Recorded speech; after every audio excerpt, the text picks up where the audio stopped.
Welcome to the third and final day of the first ever ITA Virtual Coaches Convention. I'm so looking forward to another full and varied day of wonderful speakers and topics. Thanks to UTR and Day 3 sponsor Topcourt, who is bringing a new e-learning video platform to college tennis. Their platform features many of the industry's top players and coaches, giving you a behind-the-scenes look at how they train. Continuing gratitude to the ITA staff. Thanks so much to all of them for doing such a great job in putting this event on. Certainly grateful to today's lead keynote speaker who's going to get us started, Len Elmore. Len is the new co-chair of the Knight Commission on Intercollegiate Athletics. And before offering a few more words about Mr. Elmore, first let me offer some thanks and praise to our ITA friend, Amy Perko, who's the CEO of the Knight Commission and has been so supportive of the ITA and college tennis. The Knight Commission has helped with past conventions, including presenting JT Toms and Growing Leaders several years ago in Naples. I think everybody knows who Len Elmore is, but let me just share some remarkable things that I didn't know until getting better acquainted with his bio. I think all of us know Len Elmore is a former collegiate basketball All-American at the University of Maryland. He was a 10-year professional basketball player. But what some of you might not know is he's an attorney. You might know that he spent 31 years as a sports television announcer, having worked with ESPN, CBS Sports, and Fox Sports and FS1. Here's something that a bunch of tennis coaches might not know. Upon conclusion of his professional basketball career in 1984, Elmore received his law degree from Harvard Law School in 1987 as the first NBA player to graduate from that institution. Len has served as a prosecutor in Kings County, New York, which is Brooklyn. He's been a counsel and special counsel with several noted law firms and a principal in a sports management company, and I've also worked in the private sector as a business leader. Currently, Len is a senior lecturer in the Columbia University Sports Management Program, where he was awarded the 2019 Dean's Excellence Award. He is now going to be the co-chair of the Knight Commission, and he currently with the Knight Commission chairs their Racial Equity Task Force. We are so thrilled, Len, that you're with us today, and we'll look forward to spending the next hour with you. So take it away.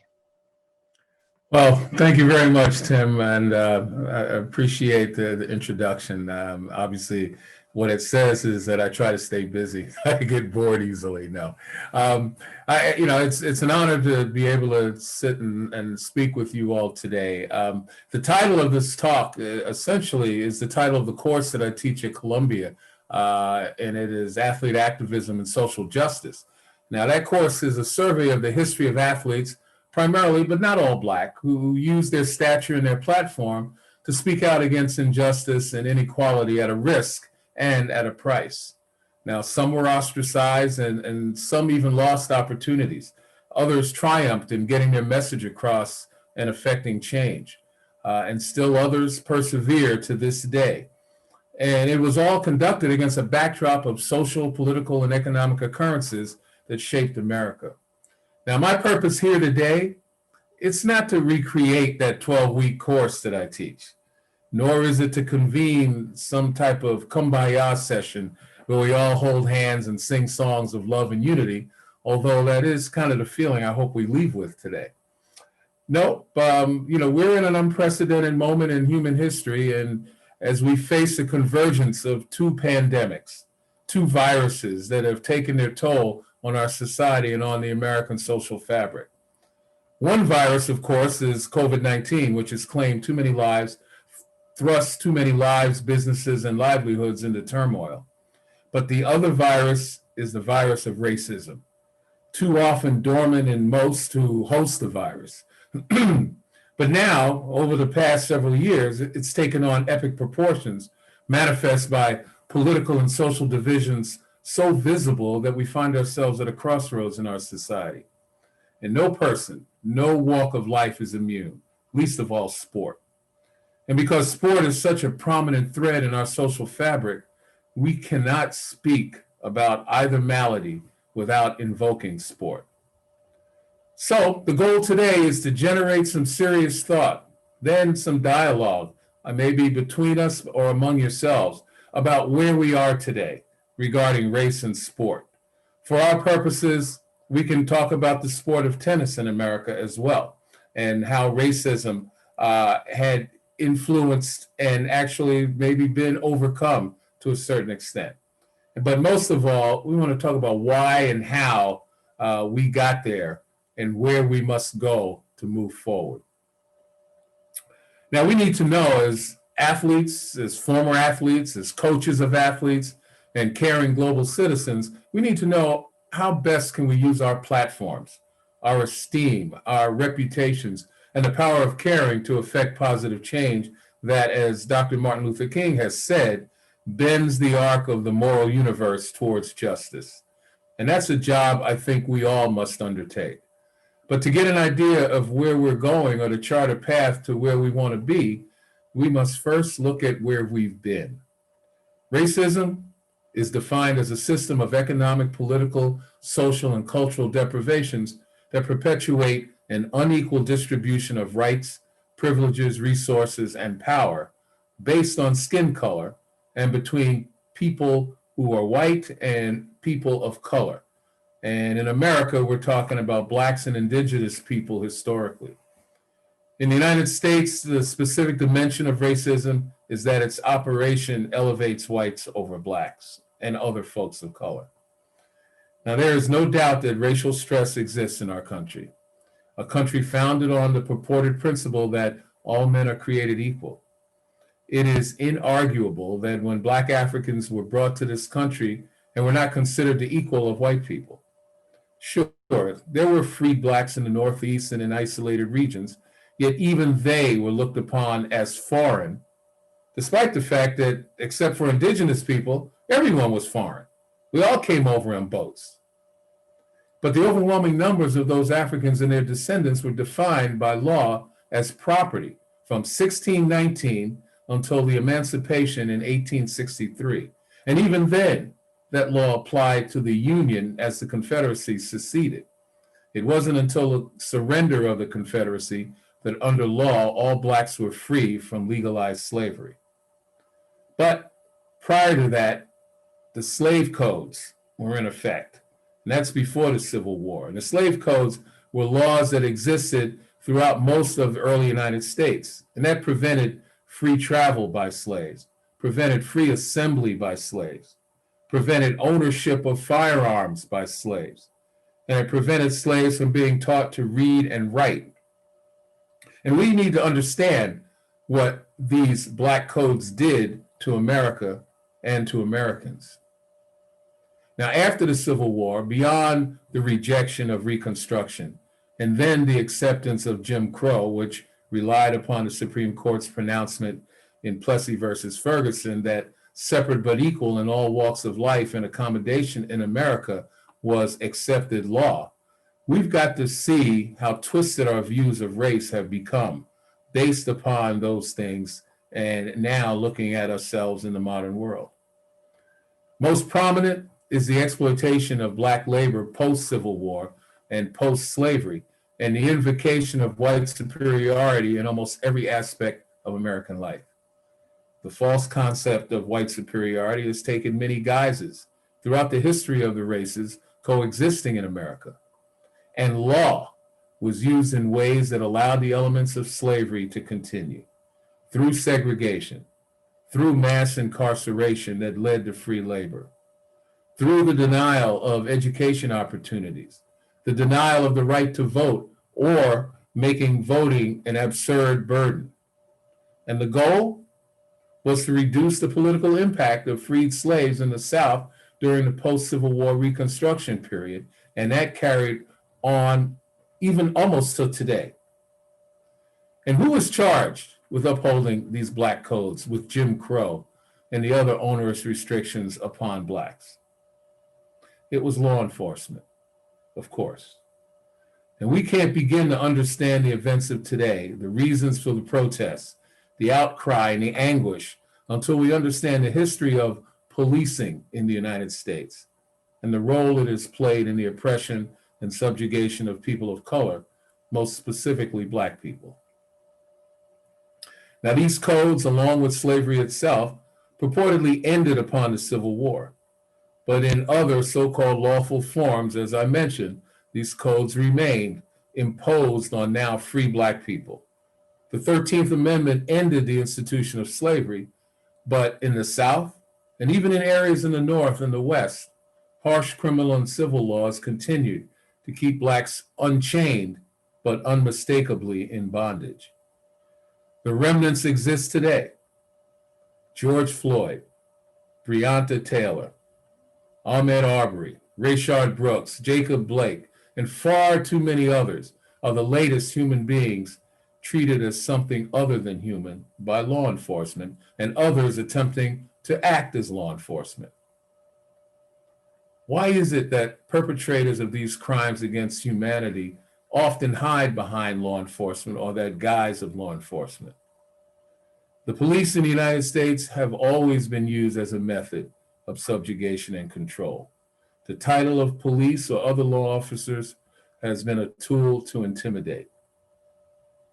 Now, what began as a neighborhood watch in the northern colonies to protect property became slave patrols in the South, also to protect property, which happened to be slaves, and also apprehend fugitive slaves, those who escaped for freedom. Later on, the police became publicly employed and exercised tremendous power over communities. They were overwhelmingly, if not all white in most big cities until the mid-20th century. Now, don't get me wrong. I am not vilifying law enforcement as we speak or individuals. I myself was in law enforcement as a prosecutor, but I also recognize how the criminal justice system worked. I also recognize how there are far too many people who got involved to undermine the system and what it truly was supposed to stand for. And we've seen it historically in this country. In small towns and counties, those numbers, as far as the extrajudicial killings, have been grotesque. And it led to subjugation and often lynchings. Now, when I say extrajudicial killings, it is the de facto execution of a person by those representing government or law enforcement without the sanction of government or due process. There are myriad instances of lynchings in American history, not just in the South, but throughout America. The lives of Blacks and even some whites have been taken through lynchings and other deadly actions committed before any trial or due process. To exact punishment, retribution, intimidation, and to impose some sort of supremacy, the law was always invoked. And it was law enforcement, mostly local policing, that enforced these laws. All the way to this day, the history of American race relations includes discriminatory, brutal policing, where historically, with few exceptions, Blacks were not treated equally before the law. Let me take you back, and first, before we look at some history, when you hear the word riot, what comes to mind? Most everyone thinks big city riots, urban areas where Black citizens and other citizens of color destroy property, loot businesses. But that's copied behavior rooted in rage. There's no excuse for it, but there are reasons for it. And the original riots were begun and executed by whites to literally kill Black people. In New York during the Civil War, in 1863, white males rioted against the new draft law as the police failed to enforce the law. The rioters blamed Blacks for the draft as the Civil War was seen as fought over slavery, causing the need for a draft. Multiple tens and hundreds of people were hurt, killed, or rendered homeless by that particular riot. In 1921, a thriving Black community in Tulsa, Oklahoma, the Greenwood District, and named Black Wall Street because of the prominence of Black-owned businesses, it was torn apart based on a rumor of rape of a white girl by a Black boy. Of course, that rumor wasn't true. And the Greenwood District, which was formed and grew successful out of the necessity brought on by segregation from whites, was destroyed. Blacks armed themselves for protection, open carry, and that sparked the clash. White rioters rampaged through the city, and even the Oklahoma National Guard was called in. Airplanes dropped firebombs on that community.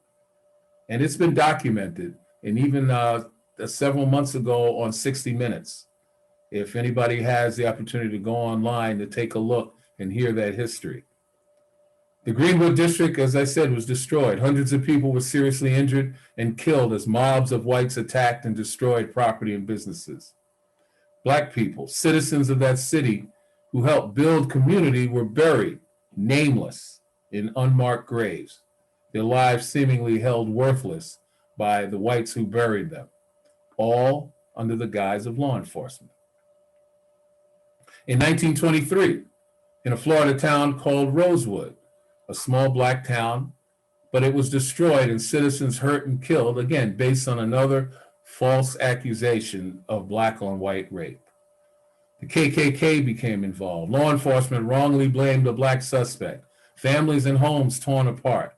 Black victims lost their property and their lives. Now we look at simply at the past decade, purportedly in the post-civil rights movement, the post-racial movement, where so many people have become victims of those who are charged with enforcing the law and those believing that they were acting under the law. Children, like Trayvon Martin, Tamir Rice, and other children and adults, those before and those after, all the way to George Floyd, Breonna Taylor, and now the others that I spoke of. Once again, victims of a system that did not hold their lives of value. Their lives did not matter.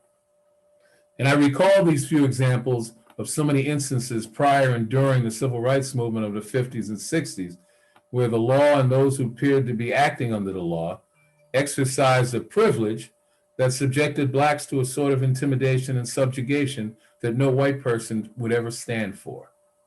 And these cases are just a few of the many chapters of such intimidation focused on securing white supremacy. Now, fast forward to today, we're against the historical, socio-political, and economic backdrop of segregation, then discrimination, then hope, and now despair. We look for something, anything, to serve as a model for change. And sport is often called the microcosm of ideal society, where one rises or falls on her merit, where the playing field is level and teamwork breaks down differences, and everyone is equal as a team member. But even in sport, a closer look shows cracks in that mirror.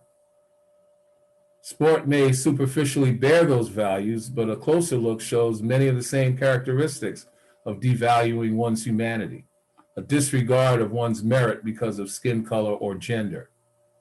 The blatant racism that exists in the world spills over into the arena, and we've seen that in football overseas.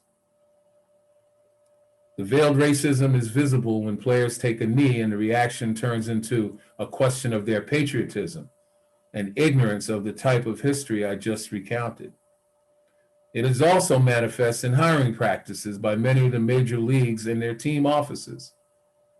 And just as sport has been used legitimately or not as a mirror of society, as I mentioned, it can also be a beacon that lights the way towards equality under the law and in the minds of American people and people around the world. And just as the most visible and prominent athletes of the past use their platforms to highlight injustice and to inspire protests against it, today's athlete seems to have picked up the baton. Well, they may have for a while. Now, for those of you out there who are decision makers, who are architects of policy, and to those of you who are coaches, who are counsel, trusted advisors to young, malleable minds, ask yourselves the question, what is seen and learned from this episode in American history? And how can we use it for positive change? You can share and commiserate, but to be a part of the solution, you must commit to active change right now.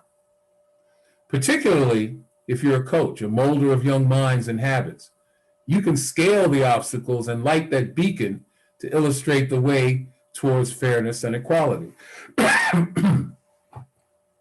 As leaders of young men and women, it is incumbent upon you to use this experience, use this history, this understanding of knowledge, to drill down through the superficiality of race and race discussions, to speak to your athletes and allow them to speak to you from yours and their humanity. It's time to take a deep dive into our feelings and actions regarding race. How you engage and the tone you set could be monumental against the socio-political economic environment of today. The pressures faced are more than political and social. The mental health among those you lead and coach is in jeopardy as well. Within the general public, a recent survey by the federal government indicates that after George Floyd was murdered, 41% of Black people screened positive for symptoms of anxiety or depression. That's a 5% increase from 36% prior to Floyd's killing. And that 5% represents 1.4 million more sufferers. Everyone has experienced an increase in those symptoms due to the pandemic, but this is an additional burden placed on Black Americans. Now, combine that with the fact that an American study also regarding student athletes also shows that those participating in the NCAA sanctioned intercollegiate athletic programs, that student athletes between 10 to 15%, that's 2% higher than their non-athletic counterparts, will experience psychological issues severe enough to warrant counseling. And among these athletes are Black athletes suffering from many of those maladies and more. College athletes are also less likely to seek out professional help than non-athletes. And we know the reasons. It may include fear of appearing weak, losing time for training, losing the respect of their peers and their coaches, and the fear of being seen as needing psychological assistance. Somehow that's a weakness. And we know it's not. So coaches, you need to play a role. And for their Black athletes and even connecting with recruits, you need to play a role. You need to develop a sort of cultural competence that's absolutely required, beginning with the knowledge of the facts that I've shared thus far. And here's more. The National Academy of Sciences found that police in the United States kill far more people than in any other country. And as we probably expect, Black folks are at a greater risk for experiencing criminal justice contact and police involved harm than are whites. Black men are 2.5 times more likely to be killed by police than are white males during their lifetime. Now, women are 20 times less likely to be killed by police, but of those who are killed, it is Black women and indigenous women who are most likely killed by police action. So how do we interpret that? There are so many more instances of subjugation and brutality, but for our purposes, where we can more readily and personally identify is in everyday encounters. And I direct this specifically to our white coaches in the spirit of better understanding. Again, develop that cultural competency. The problem of racism is not a Black problem. It never really was. Racism is a white problem and people need to face it. The idea of activism, as with today's athletes, is what are you going to do about it? Actions to eradicate racism begins with each individual. Think, how many of you have uttered racist words or had ideas and concepts? How many of you sat quietly while others have done so? And aside for safety concerns, did you speak up? Did you say something?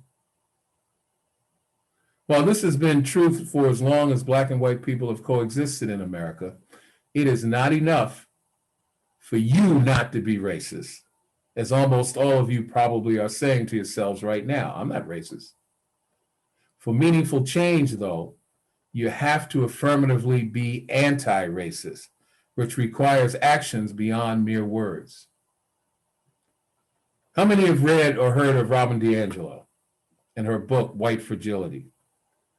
She defines the title as a state where even the minimum amount of racial stress is intolerable, triggering an array of defense mechanisms. And because whites live in essentially a non-racialized majority, they are isolated from the need for racial protection and comfort from outside forces, and intentional or not, seeking to subordinate you, at worst, subjugate you to their supremacy. That insulation makes most whites unable to tolerate the stress of a deeper racial discussion and the stress that it brings. If a viewpoint is challenged as coming from solely a white experience, many white folks will object because it challenges some perceived objectivity on race. In other words, color blindness, which quite honestly is non-existent, and it's been a method to accommodate the fragile nature that folks have in their discussions about race. You don't want it to be color blindness, because that's impossible. But acceptance and tolerance, and as I said, the cultural competency is what we need. Some object to Blacks speaking about their experiences and perspectives because it challenges the codes and understanding that whites have and how they set up when they discuss race. When a fellow white person doesn't co-sign the racial feelings of others, it challenges that unspoken or undiscussed solidarity. When a white person is told that the behavior or statement was racist, it challenges their perception of them being liberal regarding race. And acknowledgement that access to opportunity is unequal among the races, that challenges the feelings of that nebulous concept of meritocracy. Even some, when faced with a Black person in authority, the challenge is to ingrain feelings of white authority or superiority.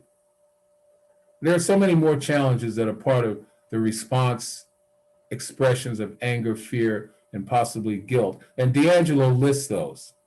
She says that shame, defensiveness, and even guilt for exercising racism is minimized by the defense mechanisms I just spoke of.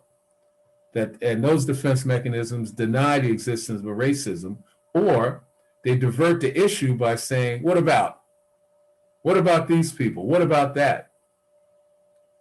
And, I'm not naive. Some of you are probably feeling those feelings right now, and that's okay. Because the first step towards reconciliation and moving forward in your thinking and feeling is admission.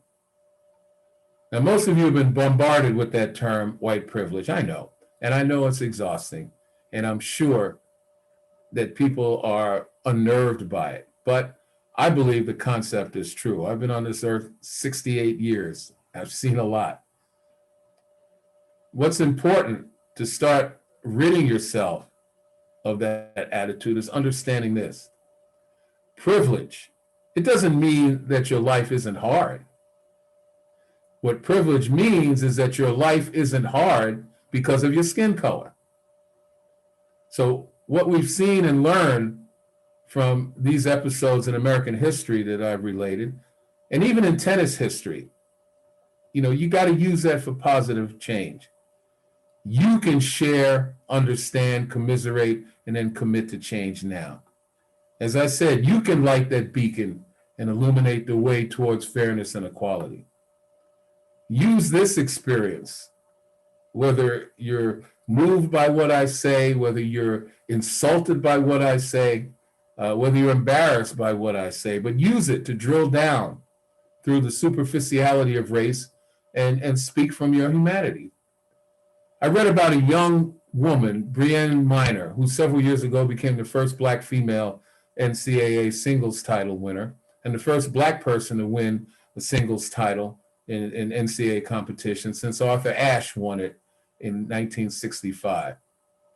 And we often hear about Black athletes turning down tennis for other sports. My good friend and former University of Maryland basketball teammate, John Lucas, and for those of you who are too young to know that name, look him up. He was an Atlantic Coast Conference singles champion, and he was a college basketball All-American back in the early and mid-'70s. His stories, as he told it to his basketball teammates, about being called names and directed to go back to basketball and some of the other things, those were probably the nicer things said to him. You know, his stories would make you, open your mouth in not only surprise, but disbelief. And I have no doubt that John, if he had stayed with tennis, he would have become the next Black male Grand Slam winner after Arthur Ashe. But I also have read articles where Blacks playing tennis to this day are ridiculed because of some of the stereotypes. The history of racism needs to be understood in your sport. Due to the law of the land with segregation, as I mentioned earlier, private discrimination and the false doctrine of separate but equal prevailed at the turn of the 20th century, Blacks had to develop their own businesses and recreation opportunities. And often during those days, for every white business and business guild, there was a Black business and business guild. For instance, the American Bar Association, they had a counterpart, and that was the National Bar Association, which was made up of all Black lawyers. Just like Major League Baseball was segregated and Blacks were prevented until Jackie Robinson, their counterpart was the Negro League. So, of course, there was the United States Lawn Tennis Association, which excluded Black players. And there were many competitive Black tennis players during those times where before the Great Depression, the Black middle class, it was burgeoning due to the growth of private businesses and a striving Black middle class community. Hence, the American Tennis Association was started in 1916. That was the Black version of the U.S. Lawn Tennis Association. And it conducted numerous tournaments for Black players in cities like D.C., Baltimore, New York, and other cities. And hats off to the historically Black colleges and universities like Howard, Clark, Lincoln University, Tuskegee Institute, Wilberforce University. Hats off to them for establishing tennis programs and producing some of the best Black players of their time, but also producing a lineage that Black players of today could follow. From those universities, the surrounding communities were exposed to tennis. So Black communities also benefited from having those schools playing tennis and having great tennis players, albeit Black. Names like Coach Cleve Abbott of Tuskegee, or his students, the Peters sisters, Margaret and Romania, who they were 14-time ATA doubles champions, and their nicknames were Pete and Repeat. And among Blacks in collegiate tennis, they were household names. Now, during that time, several tennis players challenged the USLTA, challenged those racist policies, but they were turned away, and the law was used to turn them away. Private discrimination was okay. But it wasn't until first the great Don Budge agreed to play the best Black men's tennis player, Jimmy McDaniel, at a Black club that a serious eye was aimed towards Black tennis. Budge, who obviously in his time dominated everyone, beat McDaniel 6-1 and 6-2 on clay. Now, of course, McDaniel's being an athlete, and I'm not stereotyping, but being an athlete, he was better on hard surfaces, on the fast turf of lawn, but he still marveled at Budge's skill. But he also marveled at the magnanimity Budge had to play a Black player at a Black club. Althea Gibson, with the allyship of celebrated white tennis champion Alice Marble, was the first to integrate the USLTA tournaments. Marble wrote an article in the July 1950 edition of American Tennis, challenging tennis to live up to their stated concept of fairness and allow Gibson to prove herself like other women. Marble appealed to the tennis self-depiction and sense of fairness and their reputation for being a ladies' and gentlemen's game. And it worked. Gibson got her chance to play in the 1950 U.S. Open, and she won the women's singles championship. It took Arthur Ashe in 1968 to become the first black man to win a Grand Slam title, the U.S. Open, and then two others, the Australian Open and Wimbledon in '75. Now, those who played in the era of the Peters sisters, McDaniels, and then Gibson and Ashe, they're all trailblazers for integrating white tennis, much as the Negro League stars and the early black Major League Baseball players like Jackie Robinson and Larry Doby. They created a comfort and an acceptance based on courage, skill, and determination. That's what allowed them to play. Now, as I said, I'm sure many of you know these stories, but it's important to recount them and relate them because these stories are important. They're important parts to establish a cultural competency, as I said, that is part of the necessities to relate to and recruit black athletes, especially in tennis, where, like several other sports, the black tennis college athlete is even more sophisticated and more in touch with themselves and their lives and what's going on around them, stemming from being a really distinct minority. They are more aware than football or basketball. Sensitivity to today's environment is another extreme must for tennis coaches today. So how you engage as a coach and the tone you set for your team, your program, and your sport, as I said, could be monumental against the socio-political economic environments of today. In one of the classes I teach, as I mentioned, Athlete Activism for Social Justice, we chronicle the evolution of the fight for social justice through sport and against the same historical backdrop I just mentioned. We see how athletes, mostly but not all black, keep fighting the good fight for themselves and for humanity. And it comes from the experience and awareness. Often like the case of Althea Gibson and Alice Marble, it's not done alone. Unity and allies are necessary ingredients to change for the better in our American racial and social construct. Businesses from every industry, including sports, are releasing statements today in solidarity with the fight for equality under law and against the evil of racism.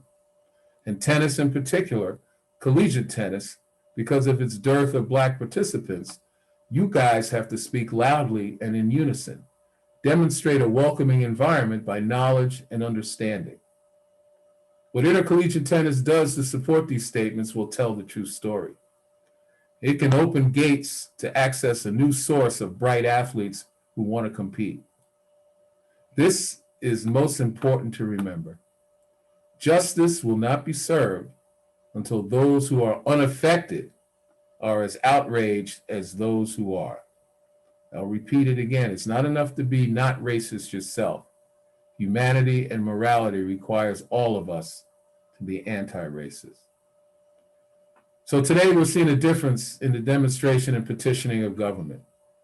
The diversity of those who put their hands up in the air and say, "I can't breathe," in solidarity, and the diversity of those who call for justice is heartening.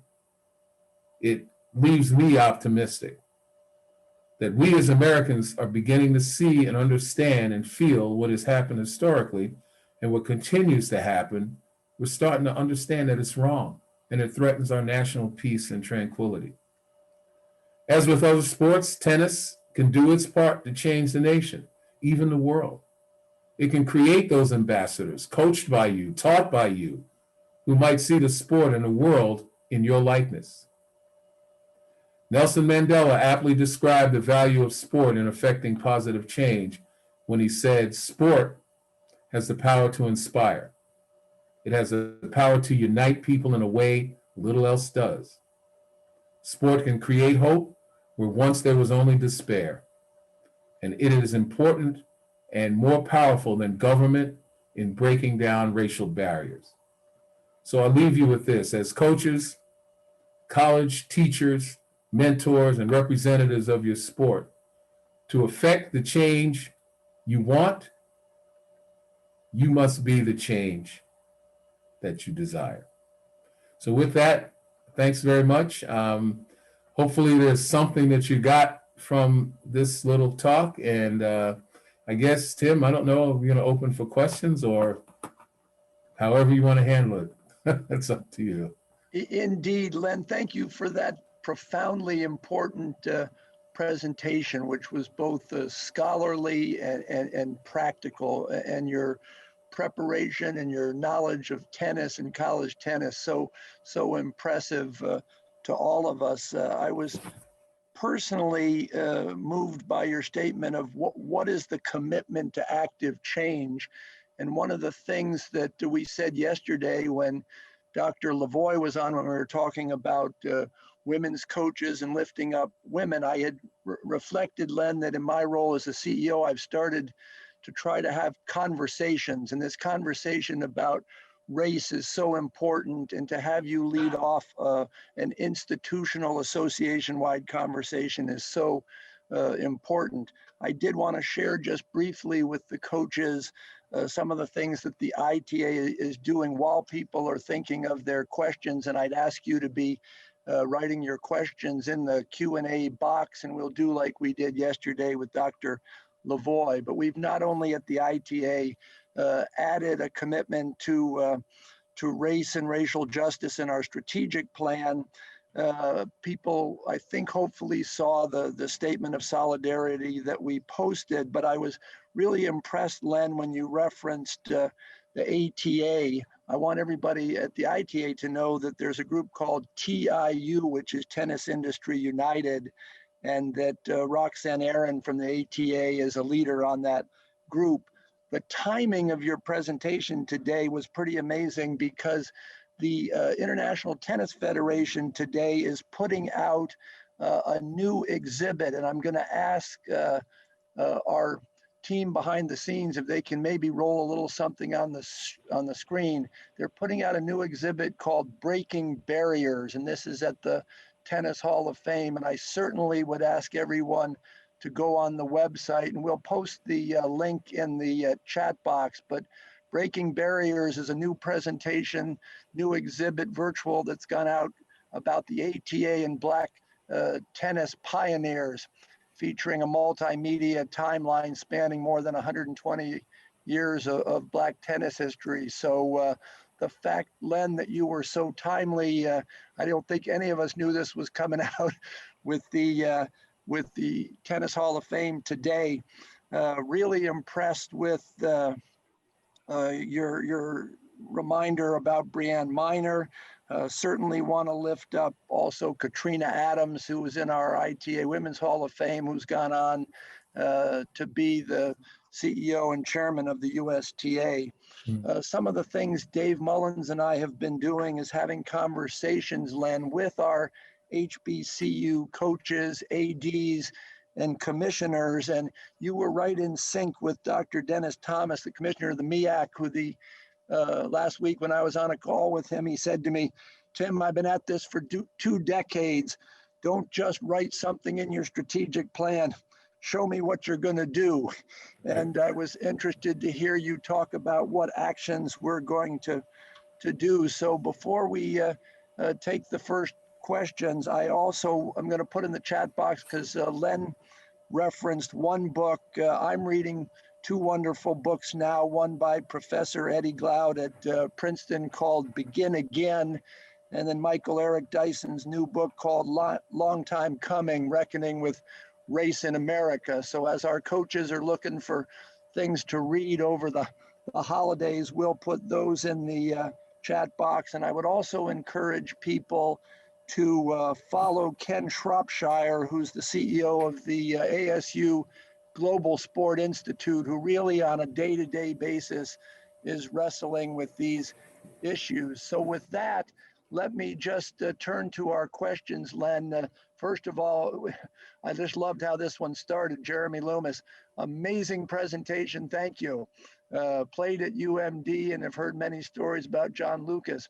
Are there pitfalls to watch out for as white coaches when we ask tough questions, when we're trying to learn more about experience of our minority student athletes? That's a great question. And, I know there's always trepidation in speaking about race, and I get that. I think the most important thing is not to demonstrate as a coach, as coaches might, and I've coached on, on the little league level and stuff like that, but not to demonstrate that you know it all. I think it's really important to be able to listen, to be able to commiserate, and empathize. But, where there are areas that you can provide instruction, insight, experience, I wouldn't be afraid to do that. As I said, this is also about allyship. This problem can't be solved in solo. It has to be done in a unified fashion. So, be a partner when talking about this. Listen, absorb, and then utilize your strengths as someone who is more experienced and practical, if you will, because we are talking about counseling young people. But that's a great question. And when I talk about cultural competence, it's important to know and understand from whence you're coming before you're able to tackle those situations. Thank you, Len. And just a reminder for everybody watching and listening to check the Zoom webinar chat. Jacob listed the Breaking Barriers website. I listed Eddie Cloud and Eric Michael Dyson's new books. We'll move to the next question, Len. It comes from Pari Pandian, who's a wonderful leader in our Division III space, who says, thanks for your words, Len. Do you have any thoughts on how to persuade Division III institutions that don't have athletic scholarships to reevaluate their financial aid policies, which don't effectively take into account generational wealth accumulation, current wealth gaps that drastically limit our ability to recruit minority student athletes? Oh, wow. That's complex. And I see exactly where you're coming from and the difficulty that you might have. I mean, generational wealth of those who aren't really up on that is, the average Black family is only 10% of the generational wealth of the average white family, which is years and years. And a lot of that has to do with, some of the laws that have prevented folks from accumulating wealth, owning property, redlining in communities, obviously employment discrimination, et cetera, et cetera.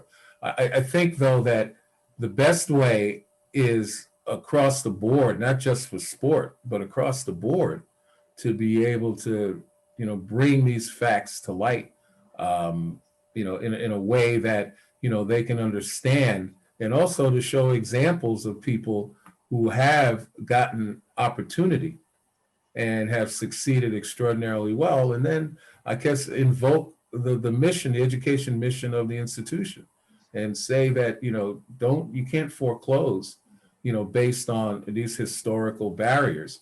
It's an argument that has to be made. Now, whether it's successful or not, and whether it's been made before, I think when you make an argument like that today, we are at a crossroads that we haven't seen since, in my experience, since 1968. And so now people are really focused on trying to end systemic racism and the vestiges of such. And so this might be the type of climate where you can gather those facts in a broader sense, and then narrow it down to tennis and other sports, and try to make a persuasive argument. I hope that answers your question, because it is and complex. Again, amazing how these historical dates come together. I think 1968, if I've got this close, was when Arthur Ashe actually won the first open era U.S. Open at Forest Hills. Impressive that you knew his 1965 NCAA championship date too. So Gregory Shedd, again, as everyone I think shares, has started the question with a comment, which is thank you for the presentation.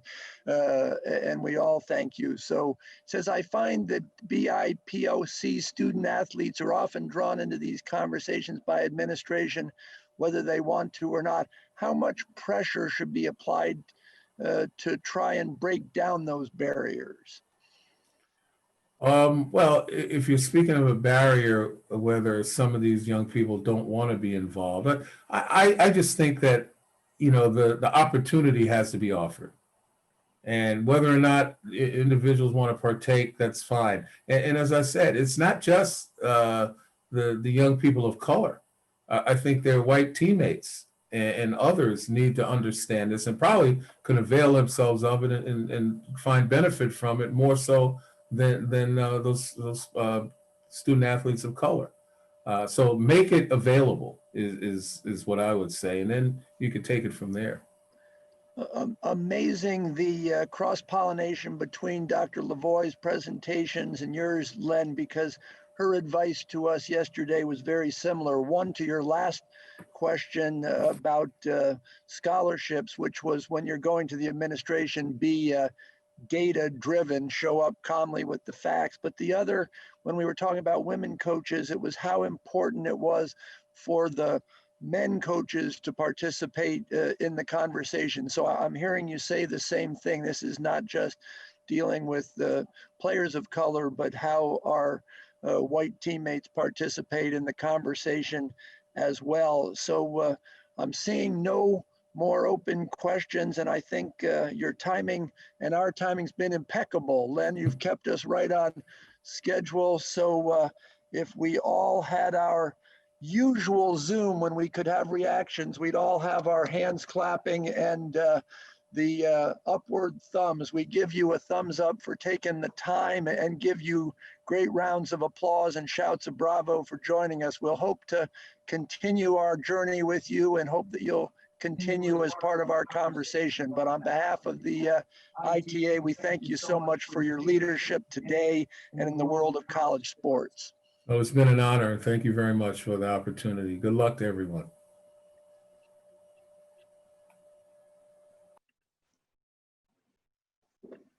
Awesome. Well, thanks so much, Tim, and thanks so much, Len. So up next, we have a valued ITA partner in Sports Interiors.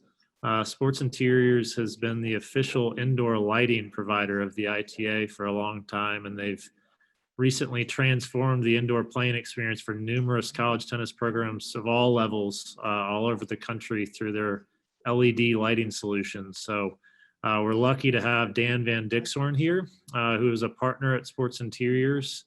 And he's going to talk to you guys about how their solutions can help you guys as coaches. Dan, thanks so much for being here, and we're going to pass it over to you.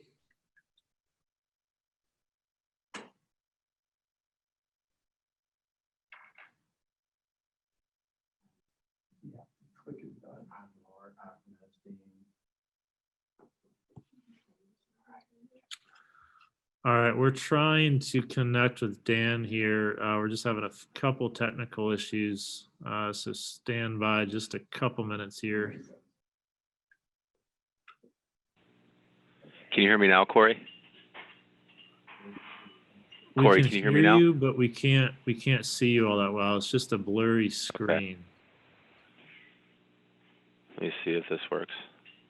Can you see my screen now? At least the PowerPoint. There we go. All right, you're okay. Good now. We see your presentation, so you're ready to roll. Right. Thanks, Dan. Okay, sounds great. So so thanks again, Corey, and thanks, Tim, for the partnership. It's been a great 4 or 5 years that we've partnered with you guys. Sports Interiors has been in this business for quite a while, and we've had the opportunity over the last 4 or 5 years to work with some of the top programs in the country. We definitely appreciate that, and we look forward to working with many more. So we have a limited amount of time, so I'm not going to spend too much time kind of going through the presentation. What I would like to do is just talk a little bit about what Sports Interiors does. So the picture you're seeing right there is from the University of Illinois, where we installed our reflective liner on the ceiling as well as our LED lighting system. Here's some of the college programs we worked with, and like Corey said, it's anywhere from top Division I programs to Division III programs, junior colleges, in the kind of facilities are all over, as far as privately owned facilities that universities play at, to university-owned facilities like Oklahoma State, Northwestern, Virginia Tech, Illinois, Ohio State. So basically, the main things that we do is we come in and do an analysis of your facility to talk about, what it would be to convert over to LED lighting, what kind of rebates are available, put together a complete financial package, both offering financing as well as, purchase options for universities. And then the other offering that we have is our reflective ceiling liner, which is the thing that really makes a huge difference. And I'll show you a couple of before and after pictures of facilities we've worked with. But, from a financial perspective, when you reduce your wattage from, by 70, 80%, moving from, your current lighting system, whatever that might be, to LED lighting, it offers a lot of ability to pay for the new lighting system. It offers a lot of ability to pay for a reflective liner system, which really makes a big difference. So I think the thing I wanted to kind of maybe walk through real quick to give you a sense of what we do is here's a picture of the new Ohio State facility that was just being built, the new Ty Tucker Center. Can you see that, Corey? That picture I just put up on the screen? We still just see the slide that says who is Sports Interiors and the schools Okay. that you guys work with. All right, let me just.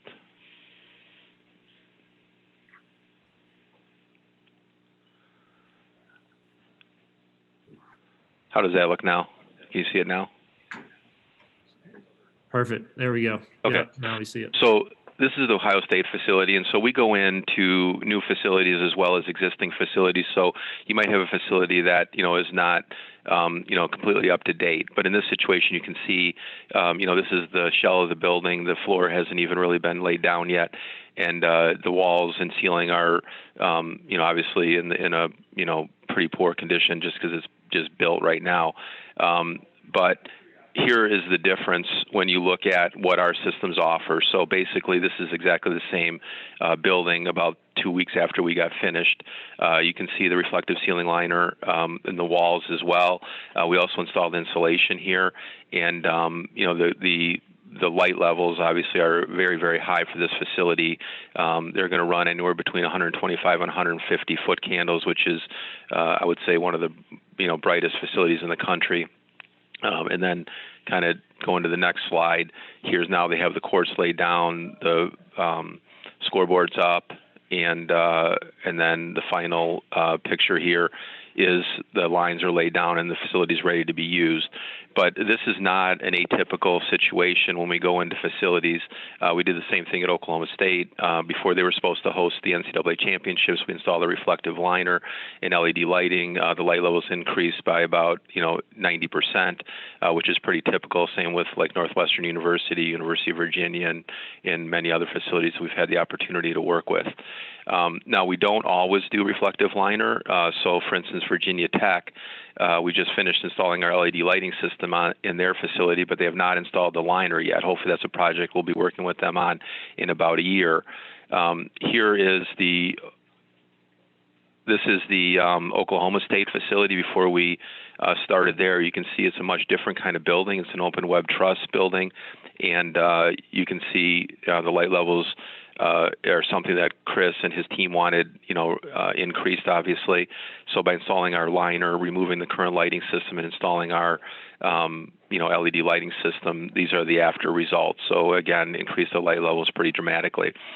So I wanted to kind of just throw that out there. I know we don't have a lot of time, but we would welcome the opportunity to speak with any of you about what we do, how we, kind of put a financial package together, and then kind of the process that we use to analyze and then offer some type of solution depending on your building and your facility. I just want to go back here for a second, see if I can pull up this picture from well, even if you didn't do the reflective ceiling liner, it looks like there's still a tremendous opportunity for reducing your energy costs and increasing your light levels. And again, we would welcome the opportunity to speak with you. One of the things we do offer is a comprehensive analysis of what rebates are available. So in certain situations, the rebate from the utility company, depending on the university in the location that they're in, can offer up to 50% of the project costs in a rebate. So that basically just comes off the top of what we would do for you. So anyway, there's a lot of opportunity. We really appreciate the opportunity to work with the universities. We are huge college tennis fans. We've had relatives that have played at some of the universities. My nephew finished playing about a year ago at Northwestern University, had a great experience there, and then a lot of our employees have played Division I and Division III tennis. So again, we appreciate the partnership, Corey and Tim, all the support you've given us, and we obviously love working with and watching college tennis. So with that, I'll stop there. I know I'm kind of short on time, but I don't know if there's any questions, or if there are, and we don't have time for those, feel free to reach out to Sports Interiors, and we'd love to talk with you further. Hey, thanks a bunch, Dan. Always a great joy to have you around. Wonderful partners with the ITA, and we will put in the chat box the contact info for our great partners at Sports Interior. So make sure you're checking out the chat box. So, thanks, Tim. Yeah, be well. So moving on, I'd like to introduce and welcome two amazing people, Kathy Deboer and Danielle Mcnamara. Danielle is the women's coach at Yale, and she's also a member of our ITA board and just doing an incredible job, not only representing the voices of coaches, but just all the things that you could hope from a board member. So Danielle, thanks for all you do for so many people. And then when I think about Kathy Deboer, I am reminded that there are many amazing people that come to work on behalf of college coaches and student athletes. Kathy was somebody I knew about when I took the job 6 years ago, and over my last 6 years, really consider her not only a colleague, but a mentor. When you think about Kathy, you think about a background where someone was a two-sport athlete growing up, was a very successful college athlete, a highly successful college coach, a teacher and published author, as you'll experience today, but a really true servant leader. She's now the executive director of the American Volleyball Coaches Association, and she's really a revered leader within a group that we call something like ICAC, the Intercollegiate Coach Association Coalition, 18 to 20 Olympic sports. And Kathy is not only wise, but she's practical. And I have a little saying that I use, which is WWKD. What would Kathy do? So we're happy that both of you are here. And we're just really thrilled, as busy as you both are, that you can participate in our first ever virtual convention. So take it away. Great. Thank you, Tim. Kathy, it's great to see you. It's my privilege to do this with you. Thank you so much for joining us in the convention. And I think we're going to start with a presentation from you, and then I'll follow up with some questions and comments from the coaches. So anyone that is watching, feel free to use the chat function as Kathy's presenting to ask anything, and I will make sure that I get those questions to her when her presentation is over. But Kathy, I'll pass it off to you. All right. Well, thanks, Danielle. And in the ICAC world, we refer to Tim Russell as Dr. Tim because he's the only one in our group that has a PhD. The rest of us were just former coaches, just ham and eggers in the trenches. We don't know if the PhD makes them smarter than us or not as smart as us, but anyway, thanks, Dr. Tim, and thanks for inviting me to be here. So, yeah, Danielle and the rest, congrats on getting this all put together. We're doing this next week. So I've been watching some of your sessions to just learn from you as we all enter this new world of virtual conventions. So I'm going to talk this morning about gender and competition, and just let you start by just telling you why I'm interested in this and what captured me on this. I was a volleyball coach many years ago, and I was recruiting, sitting in the stands at a junior tournament. You've all spent many, many hours there at juniors events looking for the next stars. I was coaching at the University of Kentucky.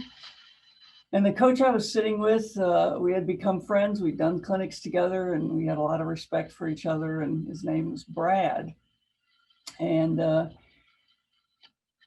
we kind of got on into the day, and he asked me a question that was completely unexpected.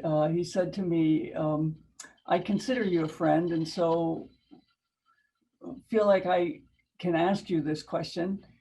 He said, why aren't women competitive like men are competitive? I don't know if he could feel me bristle or if it was just the hair on the back of my neck that went up. But I said, you got to be kidding. What are you saying? And he said, well, I was hoping I wasn't going to get that reaction from you, but you know, women aren't competitive like men are competitive. And I said, you're crazy. Why would you ask a question like this? And he said, I'll tell you exactly why.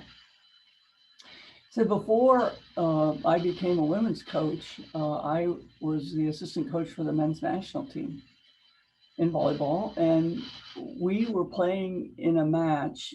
The United States men were good, but not great. And the reason we weren't great is because we had never defeated the top teams in the world. One of the top teams in the world was Russia. And in matches that counted at the World Championships or at the Olympic Games or at the qualifiers, we had never beaten them. So I was on the bench when it happened. I was on the staff. We're at 12-12 in the fifth set, meaning the tiebreaker set. Somebody's going to win and somebody's going to lose in the next couple points. Our head coach calls a timeout, gives a couple of technical instructions to the team, and then turns to our best player, who at the time was Karch Karai. So, you know, I'm dating myself. This was a while ago. He's now our women's national team coach, but turned to Karch and said, you know, if we're going to win this, you're the guy that's got to make it happen. You know, great players make things happen at these types of times. You got to get it done right now. And Karch looked him firmly back in the eye and shook his head, and the team got together and did a rousing USA and went out onto the court. And some of the things that happened at the end of that match are still somewhat legendary volleyball lore. You know, Russia served the first ball. Karch at 6-3 tools a block, point USA. USA serves the next ball. Russia gets a good swing. One of the guys bounces off his shoulder and the ball is headed, you know, about 6 rows up in the bleacher, and somehow miraculously Karch tracks it down, brings it back into play. US gets a swing on it, wins the point USA. Last serve from the Russians. They're going to run a 6-7 guy over the top of Karch, who's only 6'3", and Karch stuffs him straight down. Point, set, match, USA. And Brad said to me, you know, Kathy, I thought I'd been given a gift. I'd been given a little motivational moment here that, boy, you don't get these very often. He said, I just tucked it away, and I thought, I'm going to use this when I need it. So he said, here I am 4 years later. I'm the women's coach at the University of Colorado, and the team that we never beat that would put us in the elites is Nebraska. We've got them on our home court. It's 12-12 in the fifth. I turn to my best player in the final timeout and say, Susan, this is our opportunity. Great players make things happen at these moments. Instead of looking me in the eye, she looks at the floor. And in fact, kind of all the blood drains out of her face. And I go, Susan, do you understand what this moment is for you? This is a time to prove that you're one of the best players in the country, on one of the best teams in the country. You can do this. And he said, now, not only is Susan looking at the floor, everybody on my team is looking at the floor. And he said, Susan says between clenched teeth, you don't have to put this all on me. I mean, I'm stunned. Somebody puts their hand in the huddle and says, let's go. And we have this very weak go Buffs. We go out onto the court. Nebraska serves Susan the first ball. She shanks it into the stands. This is my All-America candidate, shanking the ball in the stands at a critical point, point Nebraska. Nebraska serves Susan the second ball. She gets it up in the air. Fortunately, the setter can get underneath it. We've got no options. Setter does what she was told to do in the timeout, which is set Susan. This is our All-America kid, right? Telling you, Kathy, if there wouldn't have been a wall in the gym, the ball would still be flying. She hit it so far out of bounds.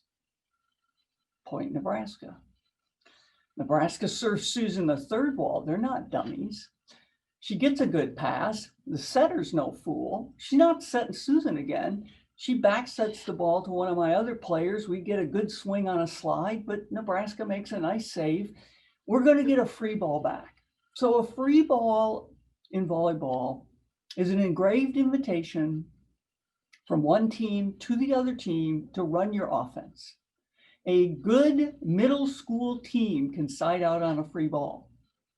Ball's coming over. I'm thinking, okay, there's redemption. We'll get a side out. We're down one. We can do this. Nobody on my team even calls the ball, and it bounces on the floor without anybody on our side even touching it. You want to know why I think women aren't competitive? What better evidence do you need?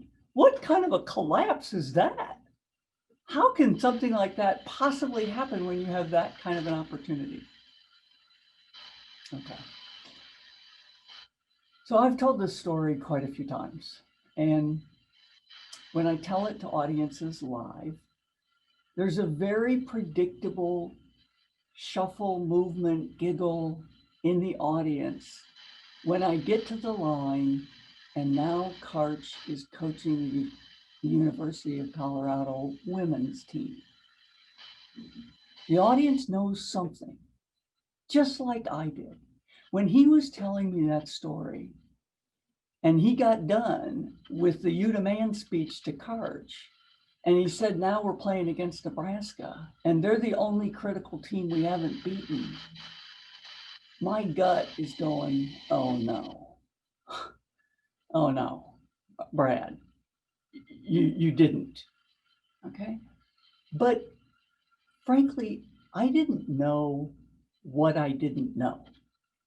I was reacting by instinct as a woman, listening to a male coach tell a story and knowing that what he was getting ready to do was not going to work.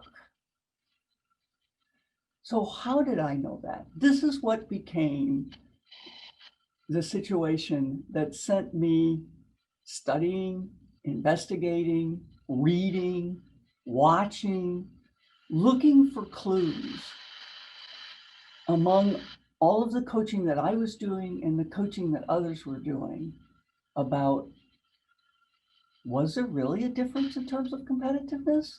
Had I been wrong all these years? What was it? So I'm going to share my screen. Am I able to do that? Yeah, I'm going to share my screen for just a minute and try and give you a couple of little visuals here.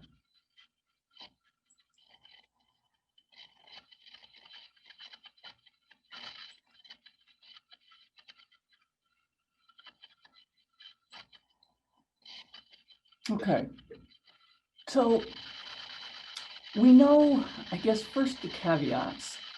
We know that gender-related behavior is fluid. It's not binary. These are overlapping bell curves. To what extent they overlap, we're not sure, but we know that they overlap because we're talking about behaviors. But we also know that we can generalize about behavior, and that generalization is pretty widely accepted because we recognize people who fit in the middle of the bell curve, and we recognize those who are non-conforming. I was one of the non-conforming. That's why I was so sure that boys and girls were the same competitively, because I was a non-conforming girl. I was more competitive than the other girls. I was just as likely to go into a rage about something, in fact, way more likely to do that than I was to cry about something when I was stressed out. So I thought males and females were the same. But the reason I thought that is because I didn't want to admit that if that wasn't true, then I was probably failing as a girl.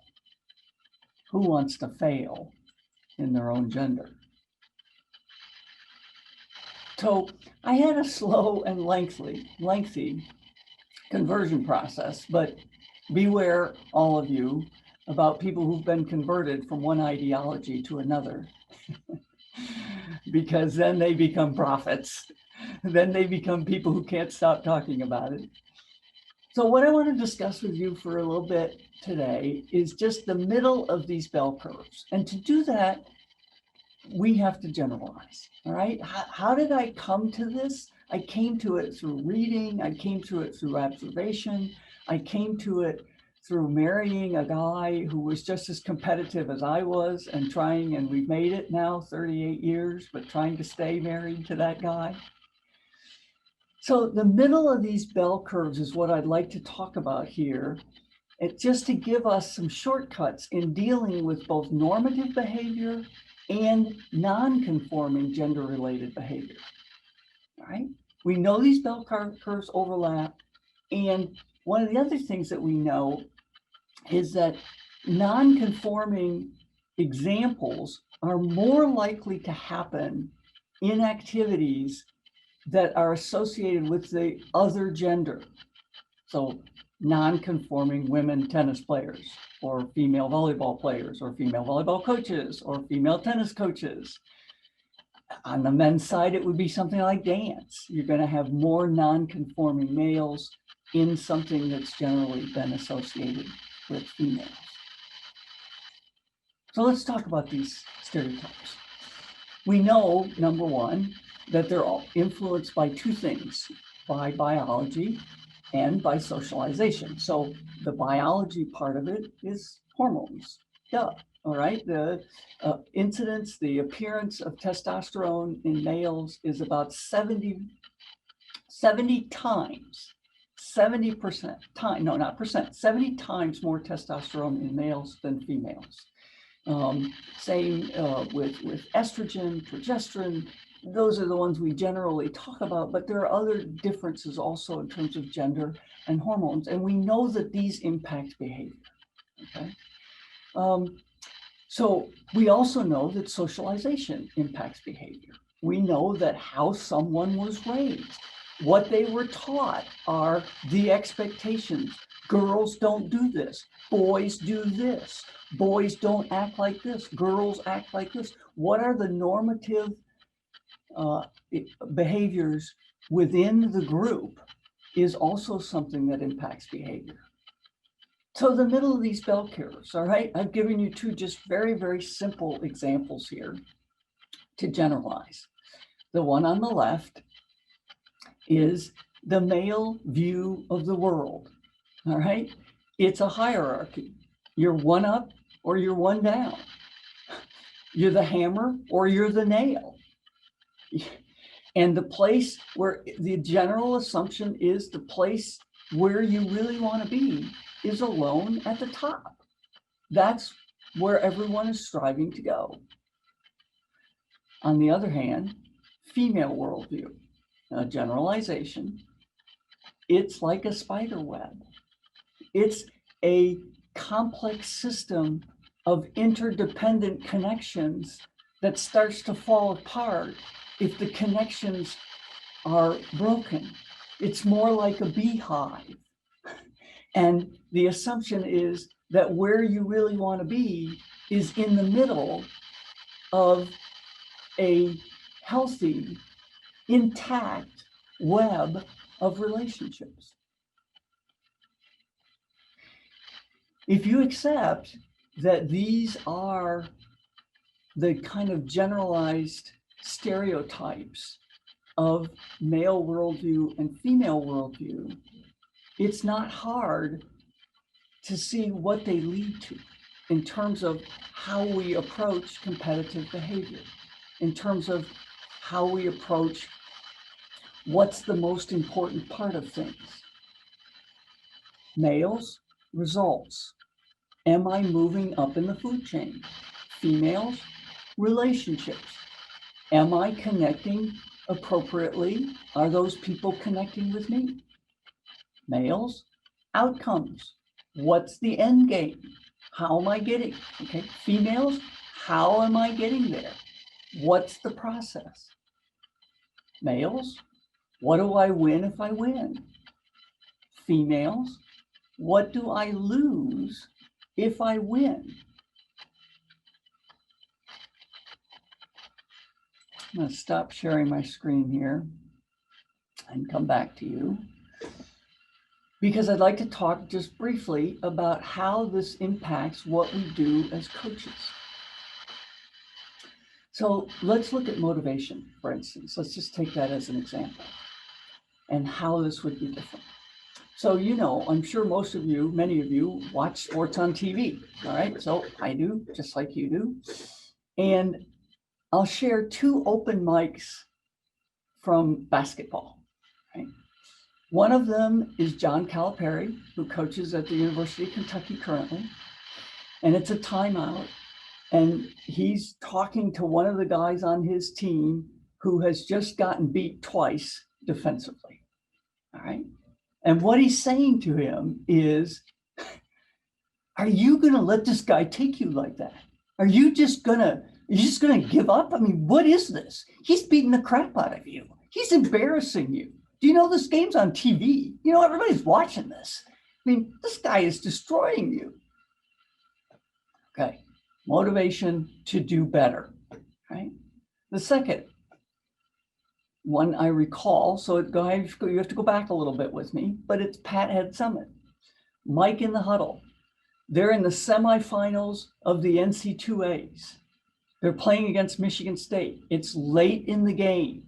Candace Parker, her star player, has just gotten beat twice defensively. Pat to Candace in the timeout. Can you look at the people on your right and on your left and tell them that this is the best you can do? This is the best you can give them? When this is over, can you look them in the eye and tell them that you did what you needed to do and you gave everything that you had to make this team successful? It's a nuance, but it's a very, very distinct difference in how you motivate. John Calipari motivating his guy to move up in the food chain, to beat somebody else, to not be humiliated by another person. Pat Head Summit, motivating Candace Parker to fulfill her commitment to the group, to the web. It's broken because you're not doing what you need to do. I'd love to say that I got this right most of the time when I was coaching, but the truth is I didn't.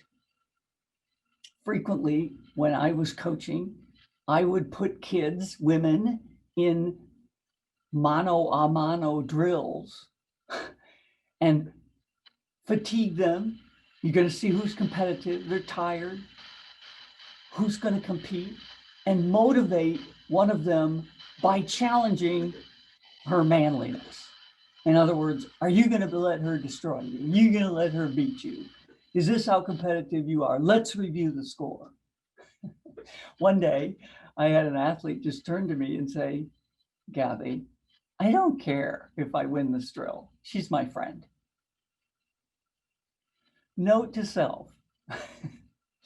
When motivating a female athlete, you need to talk about what is her commitment to the group, to what we're trying to do, to how we're trying to get better, as opposed to appealing simply to her trying to be the top dog. Now, again, this was a woman who was very competitive, but yet in this situation, she didn't feel the need to win. She was playing against a friend. Another example, stress reactions, all right? What, I hate to say it, but we can do a lot of things about behavior, and behavior is non-binary. We can moderate our behavior, but when we get stressed, we will revert to our most comfortable behavior, all right? So what is it? Well, we have terms for it, actually.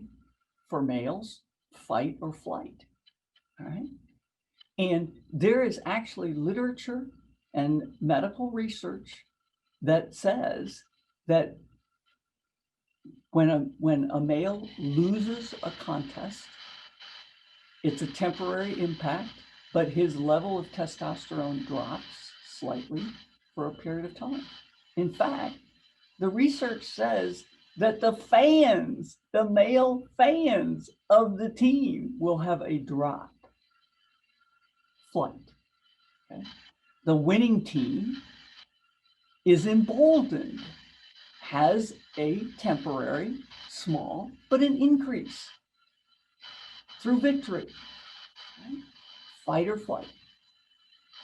Females, we call it tend and befriend, is our stress reaction. And the hormone that it's associated with is oxytocin. It is a stress relieving reaction that happens in women. It is related to our biology, and we see it around childcare, but we also see it when women are stressed. And so if you want an example of fight or flight, tend and befriend, just get on a bus with a losing team after a contest.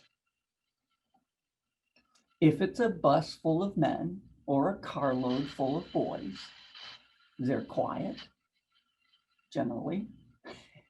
They say nothing. If coaches yell at them, they look at their thumbs, they look at the floor, they look at their shoestrings.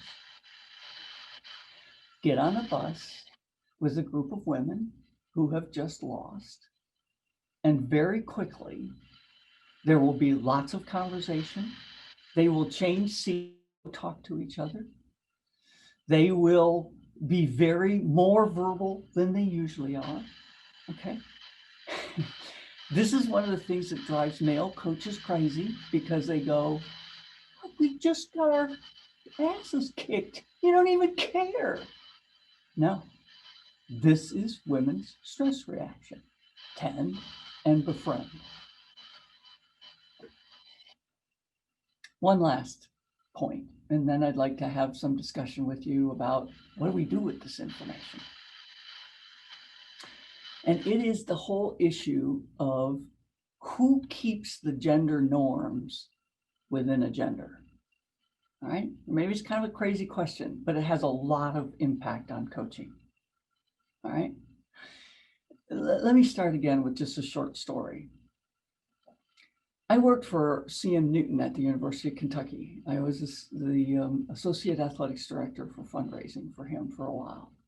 One of the things he loved to do is have lunch in his office. He would dig into his wallet, get a $20 bill, go out to Barbara, who was his executive assistant, and say, Barbara, run to Subway, get us some sandwiches here, and we're going to eat in my office. So one day he motions me in, and he's on the phone. He puts his hand over the receiver and he says, hey, I'm finishing up this call. I want to have lunch with you and Larry in my office. Have Barbara run to Subway and get us some sandwiches. I go back to my office, I get my $20 bill out of my wallet, and I start walking towards Barbara, the executive assistant's desk. And again, my gut says, don't do this. I turn around and see him says, hey, come on in, I'm done. Because I thought, I'll go get the sandwiches. Right at that moment, a male associate AD who I outrank is walking down the hall. And I say, Kyle, CM wants to have lunch in his office with Larry and me. Run to Subway and get us some sandwiches. Here's 20 bucks. What does he do? Grits his teeth, takes the $20, turns around and goes and gets the sandwiches. Okay. Now, maybe all the way to the Subway and back, he was going, this is bullshit. This isn't my job. I'm not paid to go run and get sandwiches. But he did it, came back with the sandwiches. And guess what? There was no hell for me ever to pay for instructing him to go get sandwiches. What would have happened if I would have said to Barbara, go get us sandwiches? There would have been hell to pay for weeks. Okay. Why? Because women don't let other women act like men. Duh. Men don't let other men act like women. If you think about it, here's where the implication is for coaching. Female coaches will get punished for anger, for outbreaks of anger, for raging, okay, in ways that male coaches don't get punished. Male coaches, if they're emotional, if by chance they cry, will just be destroyed by other guys. Wimpy, whiny, can't handle it, can't deal with it. Okay? So the actual behavior that is accepted within a gender is reinforced much more within the gender than it is across gender. If a guy cries, women don't freak out. Okay?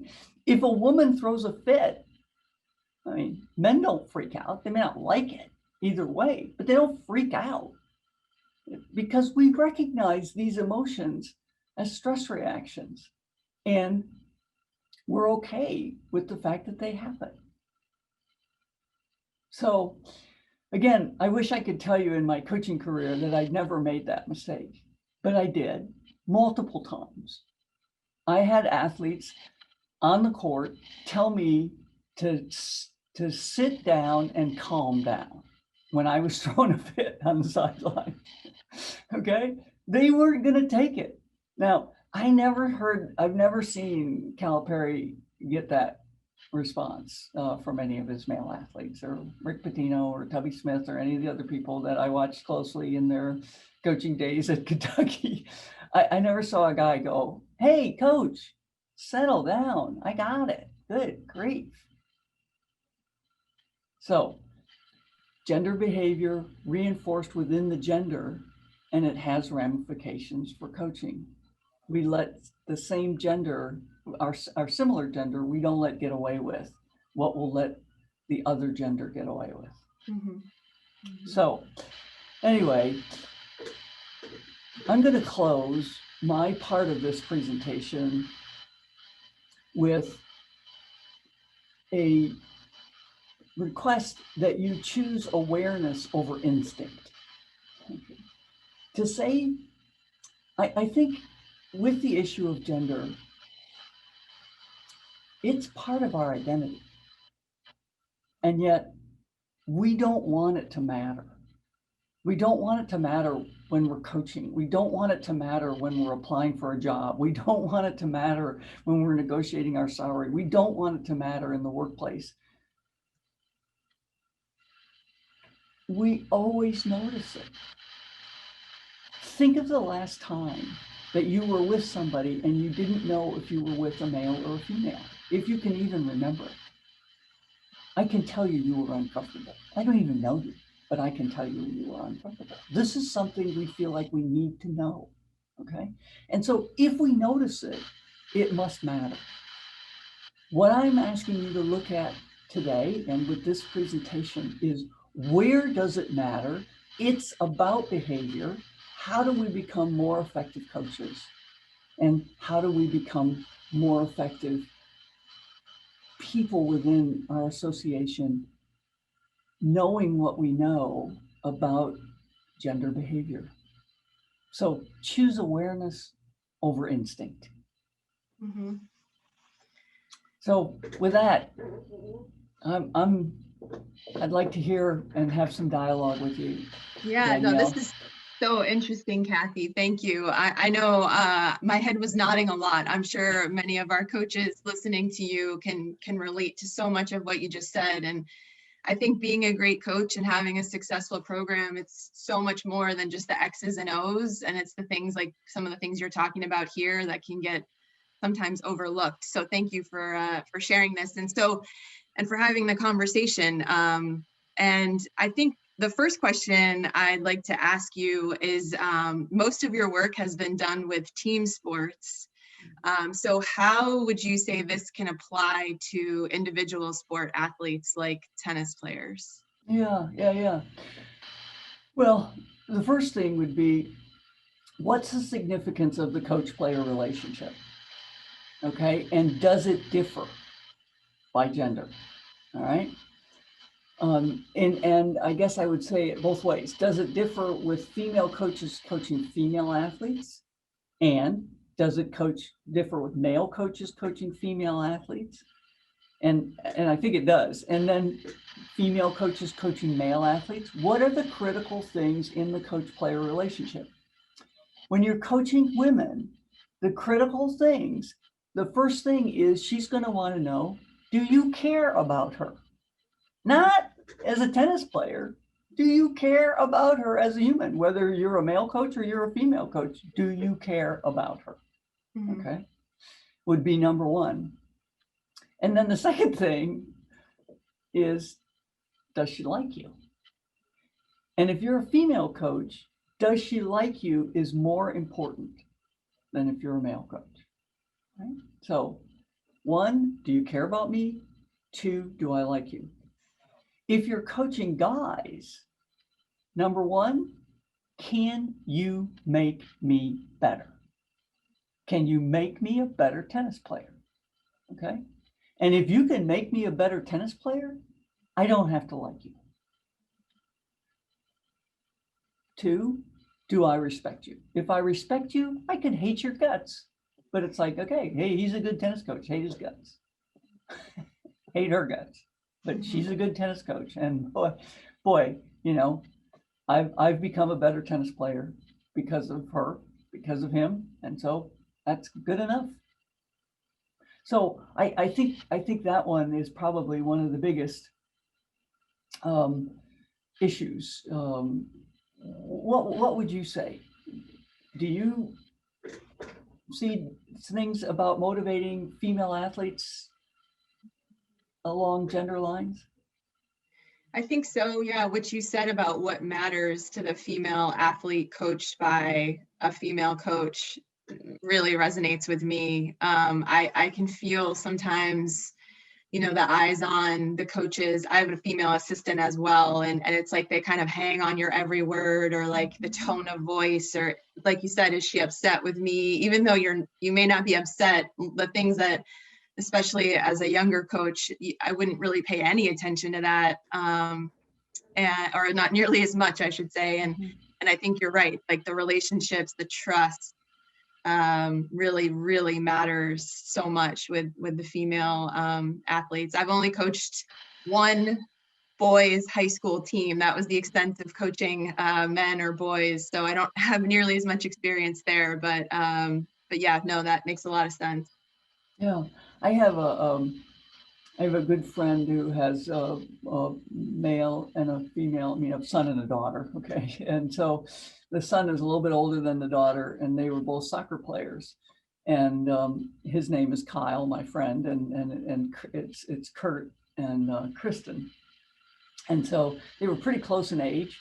And he said, hey, I'm not a abusive dad or anything else. He said, but I'm a loud dad. You know, I'm on the sideline going, hey, come on, get in there, come on, get after it, and everything else and stuff. And he said, you know, Kirk's playing and everything else and no problems and stuff. And he said, Kristen, at one point in time, I'm like, come on, get after it. Let's go, come on. And everything. And he said, she stops in the middle of the field and turns to me and goes, Dad, will you be quiet? It's like, yeah. He comes to me and he goes, what's that about? He said, I asked Kurt, I said, did you think that I was yelling too much when you were playing soccer? And Kurt went, you were doing what? I don't know. I didn't hear you. Okay. Yeah. So again, I don't want to make too much out of biology, but biology is part of this. Okay. Yeah. You know, who hears the baby crying? Okay. Yeah. And you know, the nuances of body language, tone of voice, all those things, there's plenty of evidence that girls and women are more attuned to those things than boys and men. Yeah. I mean, Danielle, I've had exactly the same experience where I'm, you know, intense with an athlete saying, you know, we've got to establish the middle. We've got to establish the middle. Our outside hitters are getting killed, you know, and she looks at me and she goes, you hate me, don't you? Yeah. It's like, hate you? What does that have to do with it? It's like, no, I want us to start the middle. Right. And actually, the story you told early on to start off with, and this right here too reminds me, I know that in the chat there was mention of your book, and I actually did pick it up before this conversation, so Gender and Competition, and I had a chance to read it, and I loved it, and for anyone that wants to kind of dive deeper into this topic, I highly recommend purchasing it. But you also spoke about a huddle where I believe it was the Nebraska coach who was in the national championship game, and correct me if I'm wrong on the details, but it was a major timeout, and I'll let you take over the story, but his message to his team, he was almost at a loss for words, and one of the biggest coaching moments of his life, and what he did say to them that actually, to this group of young women, that just almost freed them. I think you described it as freeing them to play, was really powerful. Yeah. So I'll fill in a few of the details. It was the semis. Nebraska's undefeated, so they're supposed to win. Okay. And again, the pressure on athletes when you're supposed to win is a scary thing. All right. Probably all of you have been there and stuff where you're playing from in front is much harder than playing from behind. Right. So they're supposed to win. They're in the fourth set and they're down 2-1. They lose this set and they're done. The team that's undefeated, that's the overall champion, has never won a national championship, and they're not going to win it. They're down significantly. And this is the last, it looks like it could be the last time out. And he doesn't know what to say. I mean, he said that when he told me the story. And he goes into the huddle and he said, I just have one message for you. I need you to know that I love you. And whatever happens, doesn't matter. I love you. And it was during that time where that, but you're not getting my Bud Light was a popular commercial. And so the reason everybody knows the story is one of the kids on the team said, well, you're not getting my Bud Light. And everybody cracked up, and it just totally broke all of the tension, his words to them, and then their ability to laugh. And so during this critical time, that's how we all know the story, because afterwards the media goes, okay, what happened here? Because the kids went out onto the court and they're laughing and they're joking and they're loose and everything else. They win the fourth set, they win the fifth set. Okay, all's well that ends well, right? But it was a moment of being able to relieve pressure by dialing down expectations. And dialing down that the result was gonna break this relationship. It's like, no, the result will not break this relationship. Right. Right. Which gets back to your first point too, which is so important. Another question for you. Do you have any specific suggestions for training routines that may differ by gender? Yeah. So if you've coached women for any period of time, and particularly if you've coached both men and women, you know that women suffer from two things, and men suffer also, by the way. I'm going to get to what they suffer from, but women suffer from two things. One of them is a lack of confidence. I've had a coach say to me, more than one coach say to me, I spend most of the time trying to convince the girls that I coach that they're better than they think they are. Mm-hmm. They also say, I spend time trying to convince the boys that I coach that they're not as good as they think they are. Mm-hmm. So men suffer frequently from an over-evaluation of their own abilities, and women suffer from an under-evaluation. The truth for both is in the middle someplace. So how do we get to that truth with them? And with our coaching, what do we do? A couple of things. One is use of video. All right. I learned this one from Anson Dorrance, soccer coach at North Carolina. Yeah. He said, I use video with the men that I coach to prove to them that they're actually doing wrong what I tell them they're doing wrong. It's like they don't believe me. Mm-hmm. He says, I use video with the women that I coach to prove to them that they can do something. They think they're crappy. And I go, no, look, right here. You just did it. You can do it. So reinforcement versus criticism, Mm-hmm. okay, would be one. Second thing is women very frequently are more comfortable in situations where they're not competing all the time. And so we need to work with women. We have to train competing. It sounds crazy if you're a guy or a competitive woman who came to it wanting to just compete all the time. But there's a lot of women who will just do mundane things. I was running one day at an arboretum near our house, and there's some tennis courts. And there was a young woman there with a a ball machine. All right. She must have had 150 balls, and she put them all in the machine, and the ball, and it would spit it out, and she would backhand, you know. I mean, and I actually stood there and watched her for 10 or 15 minutes because I was just amazed at the discipline of, I'm going to get a better backhand by having this machine she'd hauled over to this park so she could practice.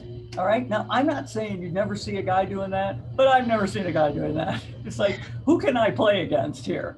You know, because when you put boys in a situation, it's immediately like, okay, let's play.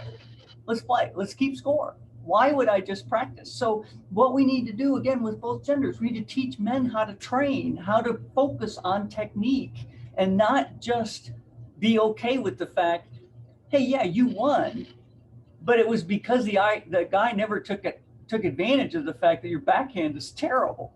Mm-hmm. All right. So you played somebody who didn't know how to exploit your weaknesses. Let's work on your weaknesses. Yeah. And with women, it's like, okay, great. I'm glad you hit those 300 balls with your backhand and stuff. But in this critical situation and stuff, you need to compete. You need to be willing to go after it. Killer instinct. You need to be able to shut the door on that opponent. And we have to practice those things with girls. We have to practice technique with boys. Yeah. Yeah. That makes a lot of sense. Our least favorite day at practice is when we play practice matches or go head to head. And, you know, we tell them, like, let's really try to treat this like the real thing. And as soon as someone, you know, puts a come on or a fist pump in like they would in a real match, I have some student athletes that it certainly doesn't go over well, and it gets carried even off the court sometimes. Sure. It's, and again, it's the, hey, she's my friend. Right. You know, we're in this together. Why are you pitting us against each other? You know who's got a great chapter on this is Timothy Galway in the Inner Game of Tennis. Yeah. The last part of the Inner Game of Tennis, that chapter where he talks about, you know, figuring out how your opponent is your friend, if you will, and if they really compete hard against you, if they taunt you, if they get in your face and challenge you and stuff, that is helping you, and that getting that paradigm shift conversation going with your female athletes. Yep. I know we're running out of time here, so I just want to ask you one more question for the coaches that are watching this. Do you have maybe one or two more actionable steps that someone watching this today could take and implement into their program, you know, next semester when we're back together with our athletes? Yeah, no, it's a good question. So I think some of the things also that we have to be intentional about is leadership development. Again, when your paradigm is a web, leadership development has to be intentional. What does it look like? How do you decide who's going to be that team captain? And that it's not a popularity contest, but that it's a, you know, what does leadership look like? I think one of the most critical things as coaches that we can teach our women athletes is that standing out and standing above is not toxic, is critical and is important. And so yeah, I think being intentional about leadership development. And then the last thing I would say would be dealing with failure. You know, so much of athleticism is dealing with failure, and the perfectionistic tendencies among women is you fail and it's like, yeah, I'm terrible. I knew I was terrible. And it's like, no, failure is an opportunity to get better. Right. You're not terrible. I mean, and so the whole growth mindset idea of dealing with failure. Yeah, that's great. Kathy, we can't thank you enough. This is really amazing stuff. Pick up Kathy's book, right?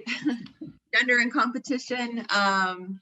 Anything you want to add, Kathy, to wrap things up? Yeah, well, congrats on having a really successful convention. It sounds like you had a great turnout, and I looked at snuck in on a few of your sessions and enjoyed them and everything else and stuff. And so yeah, like all the rest of you, we can't wait to get back together. Yes, thank you so much, Kathy. Awesome. Well, thank you both so much, Kathy. That was fascinating, I think, for all of us. And Danielle, thank you for taking the time as well to moderate that and all that you're doing on our board of directors as well. I know we all really appreciate that. So thank you. Thank you. You're welcome. All right. So up next, we are moving right along. We have a segment from Tennis Locker app, who provides a program management and player development app for you guys as coaches and your players. So their app, which usually does cost money to use, is actually offered completely free to all ITA member coaches. And we're fortunate to have Doug Kruger here to walk you guys through how that app can benefit your program and how you can use it. So Doug, thank you so much for being here, and we will pass it on over to you. Awesome. Okay. I'm going to share my screen here.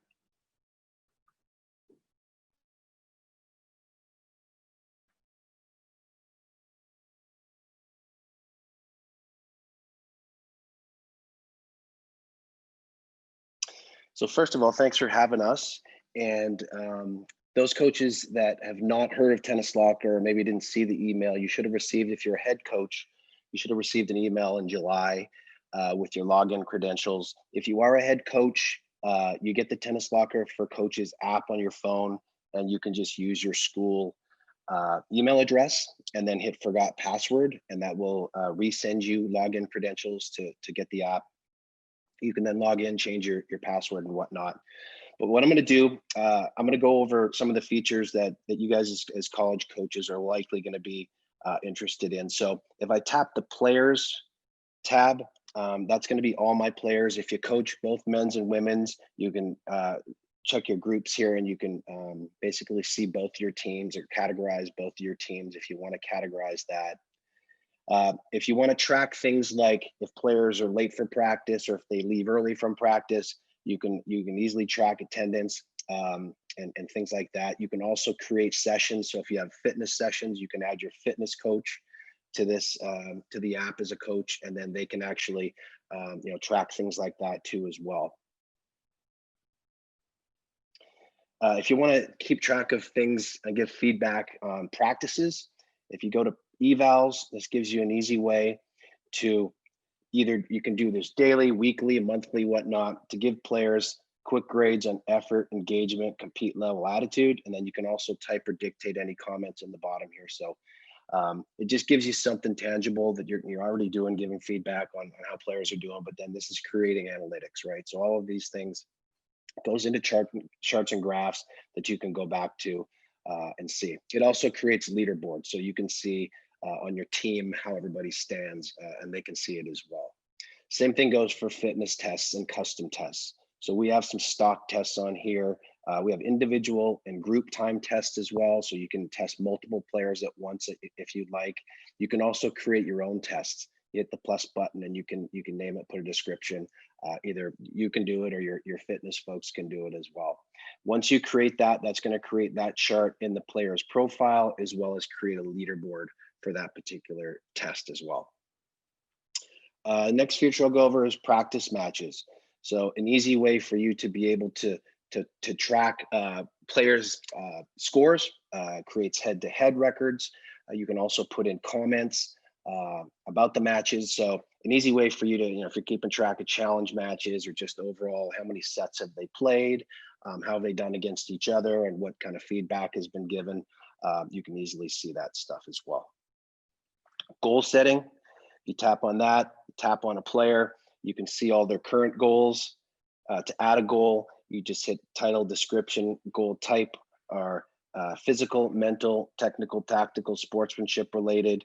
And then you can tap an achieve by date, which then starts a clock that reminds the player every week how much time they have left to master that goal. So if it's a fitness goal, if it's a technical goal or a tactical goal, it's an easy way for you to keep up with that. Not only assign the goals, but track them and communicate them as well. Notes feature, you're able to add things and give feedback on things like the fitness. So if your fitness guys have some things they want to put in there, any matches, any practice match notes, you can also add media to the bottom as well. So if you tap that, you're able to put in video or a photograph or any documents that you might want to put in there as well. Video analysis, one-stop shop for you to be able to not only see videos that you've taken or that you've imported, but also your players from this inbox can actually send you video as well. So you can analyze them, you can do side-by-sides, you can do full analysis with voiceover, with all the bells and whistles, lines, drawings, angles, everything else. And then once you do that, that's not only stored for you on your coach's app, but it's also delivered to your players as well on their app. Tournaments, that's just USTA tournaments right now. File sharing, so if you want to send something to your team, whether it's a document or a video, an inspirational video or whatnot, web link to something, or just a photograph, you can share that with whoever you want to share it with, whether it's just one of your teams or an individual player as well. Rankings, again, that's just USTA information. You can send push notifications, so a quick and easy way for you to be able to send out a notification to whatever team you have, quick notification, hey, we're leaving 30 minutes early, the bus leaves at 9, whatever the case might be, you can send a notification through there. You have an events calendar, which is basically a calendar for you to put on anything that you want your players to be aware of in terms of tournament travel or upcoming deadlines or whatever. You can add that to your events calendar. Next feature would be the player calendar. So this is a pretty unique piece to be able to see what your players are doing, whether they're with you guys at school, or maybe they're on winter break or in the summer. So you can add things to this. If you want your players to be doing certain things, you can tap the plus button in the top right corner. pick whatever day or days you want them to be doing those things on. You can assign a tournament, or you can put in independent conditioning, practice, whatever the case might be. And then they can also do the same thing. So if they're at home, they're doing stuff over the winter break, and they want to put in their practice schedule what they've done, or if they're playing tournaments or whatnot, they can put that in there. So it's a working document between you and your players. Leaderboards, like I said earlier, you're going to be able to see by team. You're going to be able to see how everybody stands in the practice evaluation results, as well as any of the fitness or custom test results.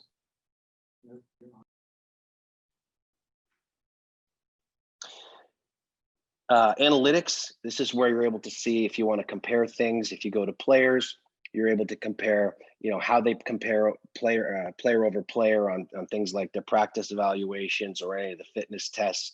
So it's an easy way for you to be able to come in and look at your whole team and compare them against each other. So it's an easy way to compare, see who's improving, who's not improving in any of the tests or any of the evaluations. You can also see things like the practice match results against each other. You can pull that up on charts and graphs, as well as look at the practice evaluations as well. So I'll open it up to any questions.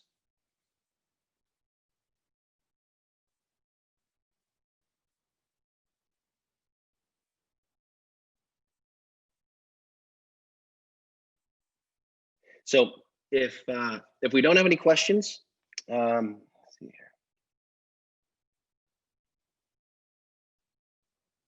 If we don't have any questions, like I said earlier, if you have not seen the email, if you're a head coach, if you have not seen the email, you can type in your school email and hit forgot password. You should receive an email with your login credentials. And if you have not seen one, you can email support@tennislockerapp.com. Awesome. Thanks, Doug. And it looks like we just did have one question from Jared. He said, what are the costs? Is it actually free? And Jared, it is free for ITA members, and we can paste that support email that Doug just mentioned into the chat box for you guys to reach out to access your account. All right. Well, thank you again, Doug, for walking us through that. And I'm going to pass it off now to Dave Mullins, who will introduce our next speaker. Thank you, Corey. Okay, we have Dave Ramos back for round two. Dave, thanks for joining us for, day 3 of our convention, day 2 for you. Really enjoyed your presentation yesterday. Today, we are talking about analytical best practices for college tennis coaches. So if you missed Dave's presentation yesterday, you can now see it, or probably in the next few hours or tomorrow, you'll be able to catch it on our YouTube channel. So go to the ITA YouTube channel. You'll be able to revisit all the presentations we've done over the course of our virtual convention here these 3 days. So just if you missed Dave yesterday, just a little bit about his background. He is a USPTA, PTR, P1 professional, 25 years in the tennis industry. He's currently Director for Coaching, Education, and Performance Analytics at the National Campus in Orlando. Dave also directs all match analysis and scouting for player development, as well as the Fed and Davis Cup teams. And he's also no stranger to college tennis. He served as the head women's coach at Ferris State from 2000 to 2005. So Dave, welcome back, and I'll hand it over to you for your presentation. Thanks again. Great to be back for day 2, and always enjoyed being a part of the ITA conventions. I mentioned that yesterday. Before I jump in, I caught myself short a little bit on the performance team approach yesterday, and I did talk with some coaches. But if you're interested in maybe a little bit more around the performance team approach, the concept of recruiting people in different areas to give you support around the athlete, just reach out to me. I'll share a little presentation that we have there, some of the key areas that we provide support in around the athlete outside of the typical strength and conditioning and physio areas. Number 1 is analytics, which we're going to talk about today. Maybe a racket specialist. We have one of the best in the world that helps us, and I think racket and equipment make a huge difference. Obviously, mental skills, you may have that at your school. So we can give you some advice and some resources around the performance team approach. Probably the best piece of information I heard from Peter Smith when I talked to him is that you can't just throw everything at the players and expect it to work. You have to make sure that everybody's on the same page with you in terms of what your approach is. And that's why the coaching philosophy is so important.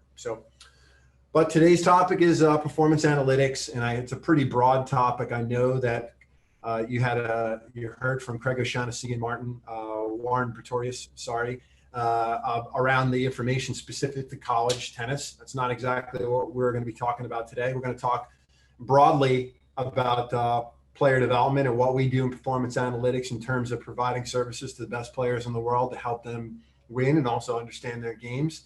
We're also going to talk about what's possible for you as a college tennis coach. I've connected with some coaches and asked them, what are they doing from just recording your matches and maybe using some video software to kind of clip out pieces, all the way to using an external service like Tennis Analytics to tag your matches and doing some more cumulative stats and information with those things. So try to go as quickly as can. I will actually stop no matter where I am at 2:40 to take some questions. I'm also going to have Adam Snook, who's one of my team members, help me to present some information. So we'll start off a little bit around who is the performance analytics team and what do we do? So here are some of the members of our team, and there's no hierarchy here. It's myself and Adam Snook at the bottom there, along with Catherine Gonzalez and good old Jeffrey Russell. That's from 2009. So Tim Russell will recognize that photo. But that is the core of our analytics team. And, none of us are necessarily working in analytics full-time. Team USA, Catherine has lots of different responsibilities. So we sort of do analytics on top of our day-to-day work. And at the bottom, you see some of our partners. IBM, we're working with them on an innovation product. Tennis Analytics, of course, does all of our match tagging, and Hawkeye is where we get information at the next level. We're doing some more projects with that as well. But then when we're working with folks at Slams, we use the rest of the team as a conduit. So Troy Hahn is in touch with lots of men on the men's side. If we send information directly to a player, a lot of time it doesn't get to them, but if we send it through Troy or through Kathy Rinaldi or Kent Kinnear, obviously there's a much better chance that the folks are going to look at some of that information and digest it. So it's really a team approach, and we try to reach out to the athletes and provide information as much as we can, but especially at the slams and the combined events. So here are some of the 2019 analytics impact numbers. We sent information, whether it was scouting, video, reports, et cetera, to 110 unique athletes during the course of the year. Obviously, I'm using 2019 as the year, with 2020 being pretty much broken up, and we had some pretty good numbers for the time frame, but I figure we use 2019 as a complete year. 49 women and 56 men who are all professional tennis players. About 915 instances of scouting where we send information to folks to help them to compete on the tour. We have about 453 matches worth of Hawkeye data that we purchased or exchanged with other governing bodies so we could use those things to make reports, et cetera, and 1,100 matches tagged. Some of those automatically using different technologies, but the vast majority of them with Tennis Analytics. So one of their biggest customers, along with the college teams and other governing bodies. So altogether, just about $355,000 in wholesale services. And I say wholesale because of obviously we have an economy of scale. We buy Hawkeye at a different rate than you would as an individual. We pay a different rate for tag matches because we do so much. So it allows us to provide these services at a discount. So a quick breakdown in terms of the numbers here. Pretty important to us. The bottom line is that the total value of services provided was nearly 50-50 to both men and women. We had a few more guys at the lower level, a few more women overall, but in general, we do a great job of making sure we serve both men and women equally in our organization. So what are some of the services that we're providing? Obviously, match tagging is one of the biggest ones. We do plenty of developmental playlists where a coach says, hey, can you look at all the second serve returns on the ad side and tell me whether or not they're better off hitting the backhand or running around with the forehand? So circumstances looking at those specific things, giving playlists to coaches. We create Hawkeye Reports based on the data that we purchase for Americans at major events where they're playing on Hawkeye courts. We provide scouting reports and video playlist on opponents, what are the most effective patterns to play against those opponents. Both technical and tactical analysis, so looking at their own game, but also just looking at strokes, providing information, comparisons on forehands, backhands, and serves. One of the newest areas that we're starting to provide information is energy systems analysis. So as part of our IBM innovation project, we're able to take Hawkeye data, pair it together with video, and look at the number of impacts, high velocity, changes of direction, accelerations, decelerations, and actually come up with a number that describes what the impact was on the athlete or the actual load. And if you take a look at a number of matches over a period of time, you can start to see where that energy drops off and how that load affects the players, and maybe give them information about how they can change their schedule and how they can go on to maybe also adapt their recovery methods to be a better player. And one of the folks we worked with is Paul Robbins. He's a world expert in this area, and he works with over 22 teams in the NBA to provide the same information. So we do plenty of individual coach education, and of course, we always create highlight videos, motivating highlight videos for our players. So I'm going to jump into technical analysis, and I feel like this is an area we're going to move pretty quick. The majority of coaches within the last 10 years that went from doing nothing because they needed a camera and some specialized software to just using an iPhone and an iPad and using free apps really has made this area so much easier. So regardless of your skill level, your technique analysis ability is really quite easy. So I'm going to just share a couple of key tenets that we teach in the high performance coaching program when we talk about technique analysis and biomechanics. The first being that the key biomechanics of any stroke are fairly simple. We have some really good resources. I'll share these back with the folks at the ITA, videos that you can watch. Number one is balance and dynamic balance. When you look at the top players, they have amazing footwork. They have great reception of the ball. They're always on balance. And when they're in dynamic balance, they can still produce amazing shots. Good players use ground reaction force and can create racket acceleration with the biggest parts of their body. It's important that you use the rotation of the hips and trunks to try to create that elastic energy in the largest muscle groups. The coordination of that muscle action in the kinetic chain is incredibly important, because if there's any break in that chain, then you lose the efficiency of creation of energy. So when we talk about why you should be using video, or why you should be trying to use some subjective or objective data, we want to create some definitions. So qualitative analysis essentially is your opinion. And we are all experts as tennis coaches, but basically we make some systematic observation and judgment of the quality of player movement or stroke to try to provide the most appropriate intervention. More openly, I think, digested by the players is this concept of quantitative analysis. So this is objective. It's not just your opinion, but it's gathering measurements about tennis performance and using these values to assist you in your intervention strategy. So what are the types of objective measures you can provide in tennis right now? Things like Sony Smart sensors, other wearables. If you somehow you have PlaySight, you can get information about ball speed and location on the court, other wearables. These are all things that help you to provide information that isn't just your opinion, but it's objective data. And at the highest level, Hawkeye helps us to provide that. So some of the things that we wind up using to provide objective analysis. So we want to extend the qualitative analysis with video for a number of reasons. Most importantly is because the hand is quicker than the eye. What you think you see is often difficult to actually clarify because of how quick things move in certain sports. But certainly in tennis and in golf, you need something to help you to identify what happens. And specifically, the human vision is really only accurate, say the most accurate folks in the world are fighter pilots. They may be able to see no more than 30 frames a second, which is about what standard video is. But now with an iPhone or an iPad, you can get 240 frames a second. And that's really a key number when we look at tennis in specific in slow motion video.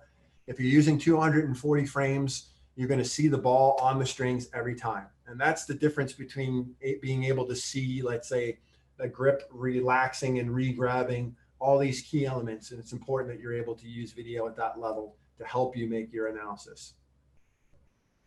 So here are the apps that virtually everybody is using. If you're not using a technique app and you want to get started, again, I'll share this presentation with the specifics of each one of the apps, but Huddle Technique is free. It's available for iOS and Android. It gives you virtually all the tools that you're going to need in terms of making side-by-sides, using drawing tools, being able to pan and zoom. That's one I highly recommend if you're just getting started. Other apps that I think folks would be familiar with, Coach's Eye. People generally love this app. I think the quality of the video is probably better than some of the other apps. If you're interested in using an upgrade of this app, you can pay either about $240 for your team, and then you can have individual lockers for every person in your team. One of the biggest features of this particular app used to be the fact that you can download clips from YouTube, and then you could do comparisons of like your player versus Roger Federer. Unfortunately, they removed that feature from the app, but now you can just actually use a screen recording. If you have new iOS on any of your videos, you can go to YouTube, start the video playing, make a screen recording of that stroke, and now you have the actual clip right on your own phone. So you don't need to be able to import it. If you have old phone technology, you're going to have to update your iOS in order to use that tip.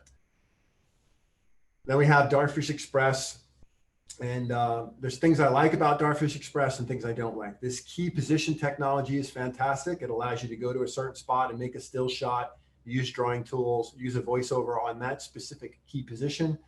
But probably the thing I think is most effective is the telestrator feature, and it's missing from Dartfish Express. So you can't just talk as you move the video, put drawing tools on it with this particular app. So why use a camera or a tripod or a computer if you have a modern iPhone or iPad? Really, there's only a couple of reasons that you would go that route. First of all, is the format. You know, if you're going to be recording long amounts of content, obviously having an iPhone or an iPad is going to run out of battery. You're not going to be able to use a wide angle lens, even though they make some kits, as effectively on an iPhone or iPad. You're not going to be able to zoom in a longer distance and be able to see an image as clearly as you would with a camera or a tripod. So if you're thinking about doing match analysis, you're really looking at getting a different sort of camera than just using your phone or your iPad. If you want to be able to get some audio onto that video, then again, the regular camera and the tripod is more of what you're looking for. If you're interested in doing some software analysis instead of just using a computer instead of just an app, Dartfish and Canovia are the two apps that I would say that, you know, the two softwares that I'd say would start with. Canovia is free, it's PC based, and it's going to give you a lot of the tools that you might want to try in terms of, okay, I want to do side-by-side comparisons, I want to use drawing tools, etc. So take a look at Canovia. So when you get started with filming, there's lots of bad, and I should put up the little joke about how do you hold your TV and how do you look at your phone. Probably the number one place that I see in terms of making mistakes with filming for technique is using portrait mode. Use landscape orientation as much as possible. That allows you to see more of what's going on. You hold your phone like you hold a television, you know, sideways in landscape. You're going to get more information that way. Try to fill the screen with the subject. Don't get too far, too close, so you can see all the details that you need. Filming with the sun at your back. Try to keep the phone steady and avoid busy backgrounds. Those are probably the biggest keys to filming with good video and getting good technique video that you can use to make your analysis. So we're going to shift gears and now start to talk a little bit more about tactical analysis. And this is really can be as simple as you want it to be. In this example that I have on the screen, I basically was showing a player where their positions were behind the baseline. And, you know, the coach called me out and said the player's not getting any mid-court shots. He was feeding her some mid-court shots. I said, well, the reason she's not getting any mid-court shots is she's recovering 6 to 8 feet behind the baseline, regardless of where she hits the ball and how much damage she does. So it can be as simple as court position, shot selection, patterns of play, whatever it is that you want to dive into. You don't have to get into the data and the tagging in order to be effective with tactical analysis. So I reached out to some coaches, most notably speaking with Bruce Burke from Texas, and he's a coach that works with Tennis Analytics, and I think they've talked to him and said they're probably one of his biggest customers.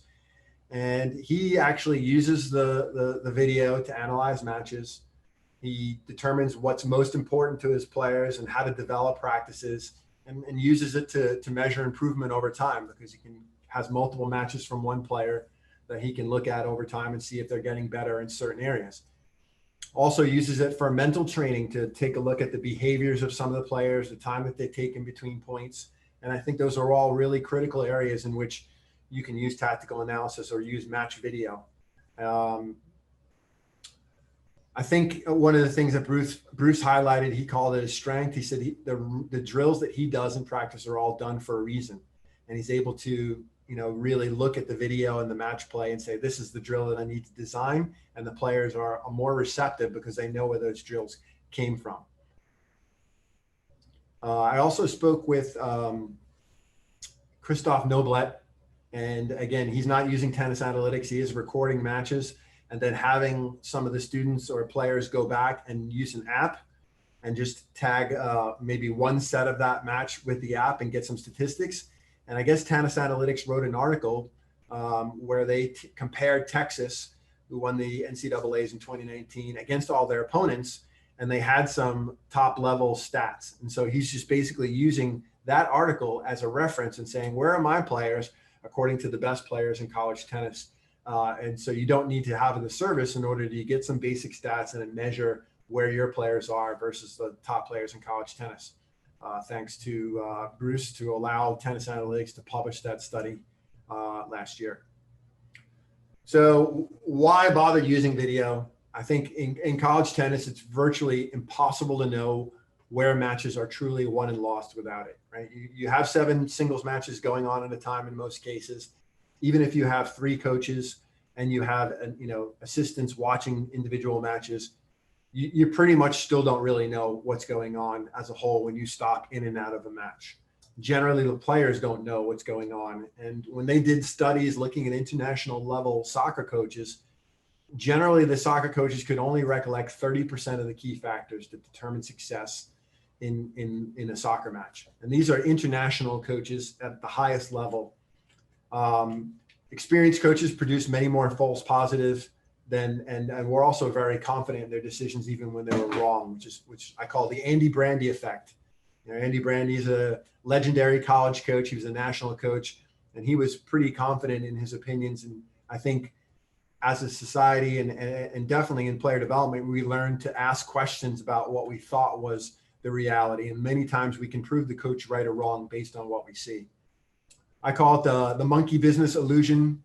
If you've never seen this video, I can share it with the folks at the ITA. Essentially, people are passing a ball around. You're supposed to count the number of passes, and a gorilla moves through the background.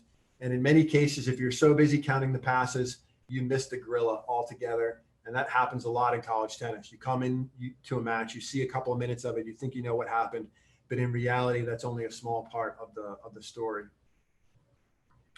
So if you're interested in doing some tactical evaluation, there's a couple of things that you need to start the process. Generally, you want several competitive matches to be able to look at, and you need some equipment.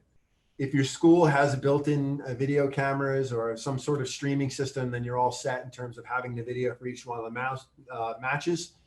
If not, you can get these resources a lot cheaper than you used to. In the past, you need to spend between $200 and $700 on a camera, a longer life battery, a wide angle lens. Now the cameras that Warren uses at Tennis Analytics at the Orange Bowl, they're about $60 a piece. You don't need a wide angle lens. All you have to do is get a bigger SD card and maybe use a phone charger to keep that camera running. So between $60 for a camera and the My Tennis Tools fence mount, you're basically looking at about $150. You can have a kit that you can record the video from each one of your courts. So basically for 6 courts, you might have to spend $1,000 when the technology used to be a lot more expensive. If you're going to do the tagging on your own, you're going to need a software that has some tagging functions. That gets pretty expensive. I would say you're going to spend at least a minimum of $1,000 a year to be able to get a tagging software. And in that case, you might be better off just outsourcing it. So here are some pictures to show you what some of these things look like. There's the fence mount. It's about the size of a racket and fits into a bag. That is the K2 Pro video camera. If you're tagging on your own, you can see an example of a tagging panel in the upper right-hand corner. That's one I designed a way back, and basically every time a point happens, you need to tap between, let's say, 5 and 8 buttons as that point happens. And with some practice, you can have a team manager or somebody on your staff tagging matches live. There's an example of what some of the footage looked like from the 2012 NCAAs, where I did a little tagging project there. And a laptop that you need to have a decent level laptop with an i7 processor, probably 8 gig of RAM, and some Dartfish software is what we wind up using. Some examples of what the video from the top of the fence looks like, depending on your situation. Obviously, the higher you can get up, the more of the screen you're going to be able to see, and the more of the court. If you're on shorter courts, then you know that wide angle lens becomes important, or using some sort of adjustment to get the camera away from the court. But generally, you're going to be able to see the entire baseline of play. So tactical evaluation, what you're looking to do is collect this key KPI, the key performance indicators specific to game style, strengths and weaknesses of the player. You want to have a pretty wide number of matches, not just great performances, but highs and lows. And if you're doing this on your own, it takes a bit of practice. I highly suggest you either do it live as the match is being played, so you can use it pretty shortly afterwards, because post-match tagging takes probably 2 times the real time of the match if you're tagging every single point. My suggestion to folks that have a budget, and by a budget I say between $2,000 and $5,000 to get started, is to work with outsourcing, use a service like Tennis Analytics or Tennis Film, some of the others, and then request cumulative data over a period of time. Unless you have access to like a stats department where you have folks that can be trained, some sort of sports management department in your school might also be helpful. So match tagging services, these are the ones that are available that I'm aware of, and if somebody else is using one when we answer questions, if you want to point out what you're using, that's fantastic. Sizer Tennis, Game Smart Tennis, Tennis Film, and Tennis Analytics are the ones I'm aware of. Obviously, you have your other technology situations where companies like PlaySite, companies like what's the other Wing? What's the tennis from England that have the boxes that go on the posts? Do you remember that one? I can't remember the name. Yeah, there's a couple of them, but they're also generally very expensive. Quite honestly, I have to say this, that I have not had a good experience with PlaySite. For periods of time, it's worked well indoors. Our coaches have used it to some extent, but realistically, I don't feel like the technology that does automatic tagging is giving us the product that we need just yet. And they're working on some solutions for that to make it more portable and less expensive. So for right now, your best situation is certainly to stick with a service that will do it for you. So I know that Warren and Craig got on here and talked about tennis analytics services. I just wanted to put this up here and tell you that it's a product we use. I'm not here to promote their services and get you to buy it unless you really want an absolute opportunity to maximize the players. And I just don't know who else will offer the ability to cumulatively bring your data together. They give a pretty substantial discounts for the cost of the services to ITA members. And so I would highly suggest, if you have an interest in it, connect with me. I'll tell you what my experience has been. I know that they're offering a course actually to teach match analysis. And this is an opportunity for you to get some USPTA credit and figure out whether or not maybe that's something that you or somebody on your team is capable of doing. It does include a Dartfish license. It's probably the first thing that I've seen out there that will teach you how to tag matches using Dartfish Note.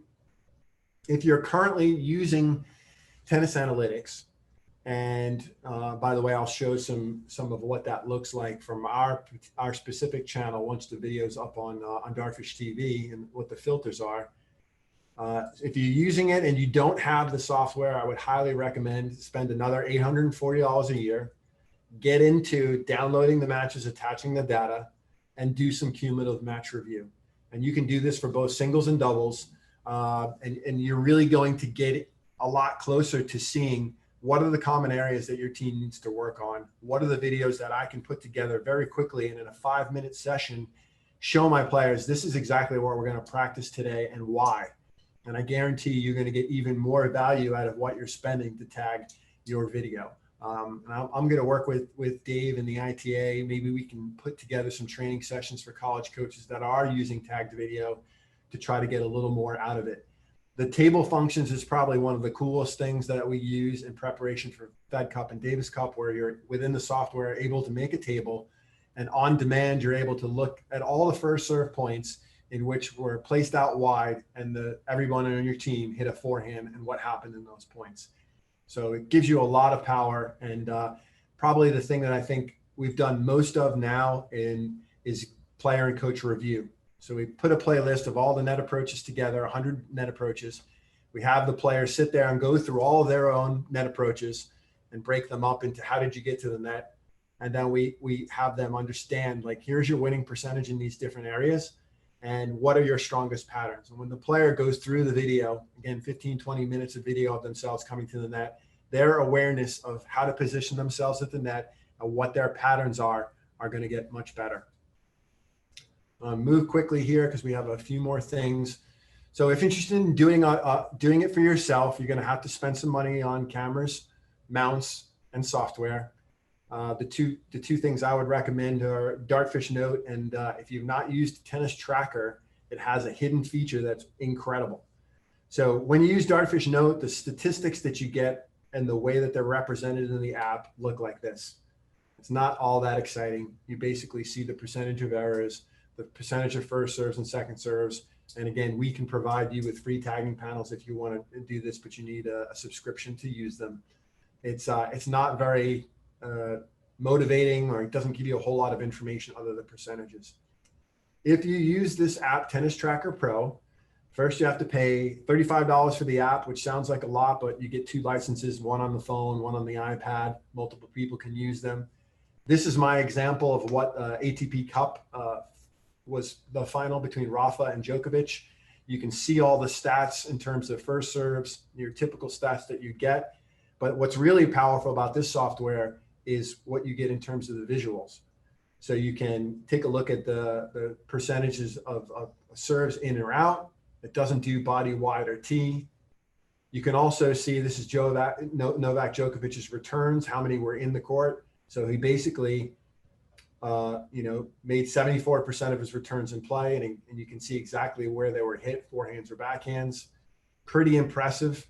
And you also get to see winners in green, yellow is a rally ball, red was missed, whether they're in net, wide, or long. So the hidden feature is that if you buy this software and you tag a match using it, you actually can also, for another $35, purchase a additional license that will allow you to then take that data from the tennis tracker and attach it to the video. So I have Dartfish software up on my screen right now, and I have an example of a Fed Cup match. We didn't have to pay to have this match tagged because we were able to, I tagged it live with the Tennis Tracker app. I can export the data, and then you actually have every single point of the match. And if we want to filter, let's say all the winners from Danielle Collins, I can say all, points won by Danielle Collins. I can look at the key shot outcome and the key shot. So let's say we're looking at Collins' forehand drive. I select that. There was 37 of those, and I'm going to say select winner. And now I have the 14 points in which she hit a forehand winner. And very quickly, I'll just kind of scan ahead. So it's not only am I getting all of the visuals from the data like this that I can show to the player, we also get the associated video if you're willing to pay the $35, and also you have Dartfish. So again, it's a lot to jump through here. At this point, I want to invite my coworker, Adam Snook, to come on over and talk a little bit about some of the things that we were able to visualize by taking the data from the Grand Slams and bringing them together. Some of these things might be important to you, some of them not as a coach. We look at serve location and serve +1, return location, return +1, winners, errors, net approaches and counterattacking, break points or pressure point performance, and other things. And I think that just by looking at these particular things, you're going to get a pretty good idea. You don't need to go any deeper than those particular stats. So Adam, you want to come on over and take a seat in the hot seat, and you can just use the arrows to go to the next slide and present our slam data. Sure. Thank you. Thank you, Dave. And thanks for having me on and the opportunity to come and talk to you today very briefly. Yes, as Dave's saying, we just take one, what's important to you. If we just take number one, serve location, serve +1, just as a snippet. And the other day, Paul Roda invited us to read this article about the art of powerful questions and basically like why being the most powerful. But to run through quickly who this data is, if I get it up. So this is Grand Slam quarterfinalists. What it is, it's basically the tag data from Tennis Analytics. So it's just match analysis data. Where, obviously, Wimbledon, Melbourne, New York, Paris. How? This is the bit, and this is the kind of technical bit, but it's not far out of the reach at all. It's basically just taking that data, putting it together, some kind of simple logic and formulas, and some pivot tables, not beyond the stretch of most people. And there's people around you, hopefully in colleges and schools, which can do this kind of stuff. And this is all just kind of done in Google Sheets. So very accessible, but it still can be quite powerful. So before we talk about the why, just to explain this here. So whilst I'm talking about it, you can potentially digest some of this yourself. So the first serve, this is all on first serve. So men's quarterfinals on the last 7 Grand Slams we had. Obviously, we didn't have a Wimbledon this year. At the top, you've got first serve win percentage, very simple stat. Here you've got serve directions, 1 through 6. 1 being out wide on the deuce and 6 being out wide on the ad, so just working across. And then here we've got some first serve +1 patterns and their win percentage behind them. So if you take the top one, I just explain it. So it's on the deuce side, serving to the forehand, and then you getting a forehand as the server. So you can see that in those patterns of play, what the winning percentage is. And just to say here, this doesn't include approaches. So if approaches are in there, some of these things could be higher, but this is just getting a forehand or a backhand on the baseline and not coming in straight away and the point playing out. You can take your own time to look at some of those percentages while I talk about the why, which is the big one. Like, why are we doing this? What's the point? Essentially, how we use some of this stuff, there's 4 things. Tactical parameters, so informing our PD philosophy. So keeping an eye on what's going on in the sport at the very, very top level, and all down as well. Can use this stuff for benchmarking and comparisons of our own players against this top part of the sport. Supporting our own players. So potentially if one of their areas of focus was around the first serve +1, maybe they're using their serve to set up a forehand. We can just use the match analysis data we get from Tennis Analytics to keep an eye on that. And also break it down for deuce and ad as well if there's a difference. And then the last one, to take some of this stuff and use it and take it out to the practice court as well. So working on specific patterns and then using that over the year as well to track and inform their areas of focus and meet up on it several times a year, continually through the year, to keep an eye on whatever they're working on. As you can see here, I've just put the red dots against some of the losing patterns.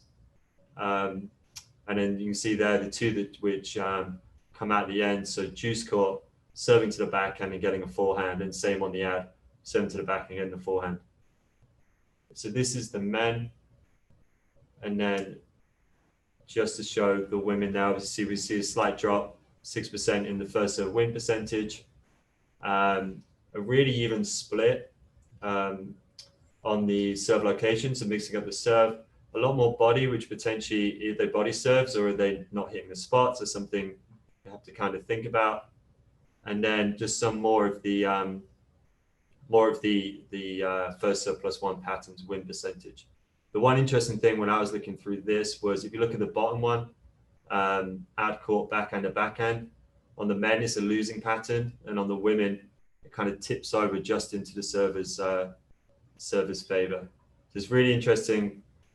I know across genders, so comparing apples and pears, but when we're using our own players, we're comparing apples to apples against these top players and potentially what some of our players' patterns are. Thank you, Dave. Nice, great Very job. Quickly as well. Appreciate it. No problem. No, you're And welcome. Adam, you can be in the wings here if we get a particular question. So Sure. I'm going to just share a couple of other quick things, and we'll take questions right at 2:40. So a couple of best practices, and this is more around if you're working with juniors. Obviously, college players are all mature at this point, but taking growth and development in age and stage into consideration, especially when you're looking at technique for younger players, right? You can't have the same expectations if somebody's 8 years old and compare them with a pro and thinking that they're going to have the same sort of leg drive. So you want to use appropriate performers for comparisons when possible. This is probably the biggest one, right? I work with Cece Bellis. She's probably the most positive person I've ever worked with in my entire life. So as a coach, I share my positive reinforcement analysis with her, first to engage her and make sure that she looks forward to coming to see me. And I might give her like 3 positive things before I sandwich in one of the negatives, and then probably 3 to 4 more positive things. So you definitely want your athletes, these can't be sessions where you're just beating them over the head all the time. It has to be a combination of reinforcement of what they're doing positively, and here's the opportunities to improve. Make it concise and as positive as possible, 10, 15 minutes max. Consider allowing the student to lead the session from time to time. This is called the interpersonal process recall. Schedule your analysis regularly. You can't do it once every 6 months and expect it to have an effect. I say do it before you're going to go out to the court to work and you're really going to see an impact. And share your analysis online. Certainly being able to have your videos be accessible at all the points and times is really important.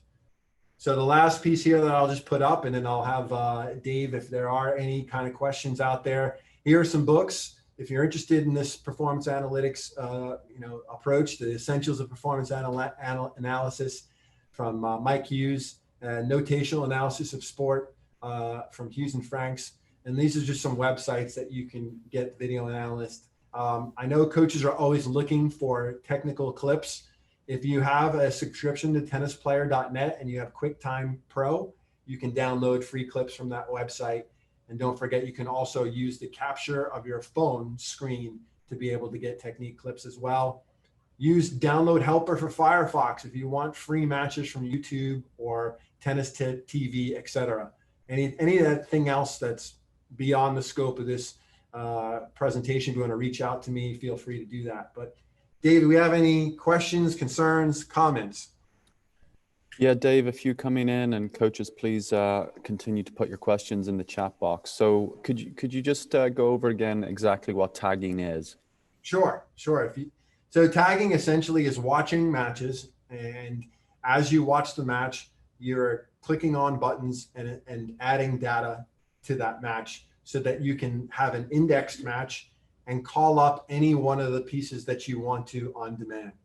And I'll just throw up here is the match. You can see that there's a timeline from the beginning all the way to the end. And when I click on any one of these points, it jumps directly to those opportunities. So in this case, I selected Collins forehand drive, and winner was the outcome. And I immediately get the 14 points in which she hit a forehand drive that was a winner. So this also gives us a statistic. The statistic is you had 14 winners of the total number of points that you played in the match. And you can there's 2 ways you can do that, by the way. There's live, like as you watch the match, you add the data to an app, and then you attach it after the fact, or there's after the fact where you have to watch a match a second time and add the data.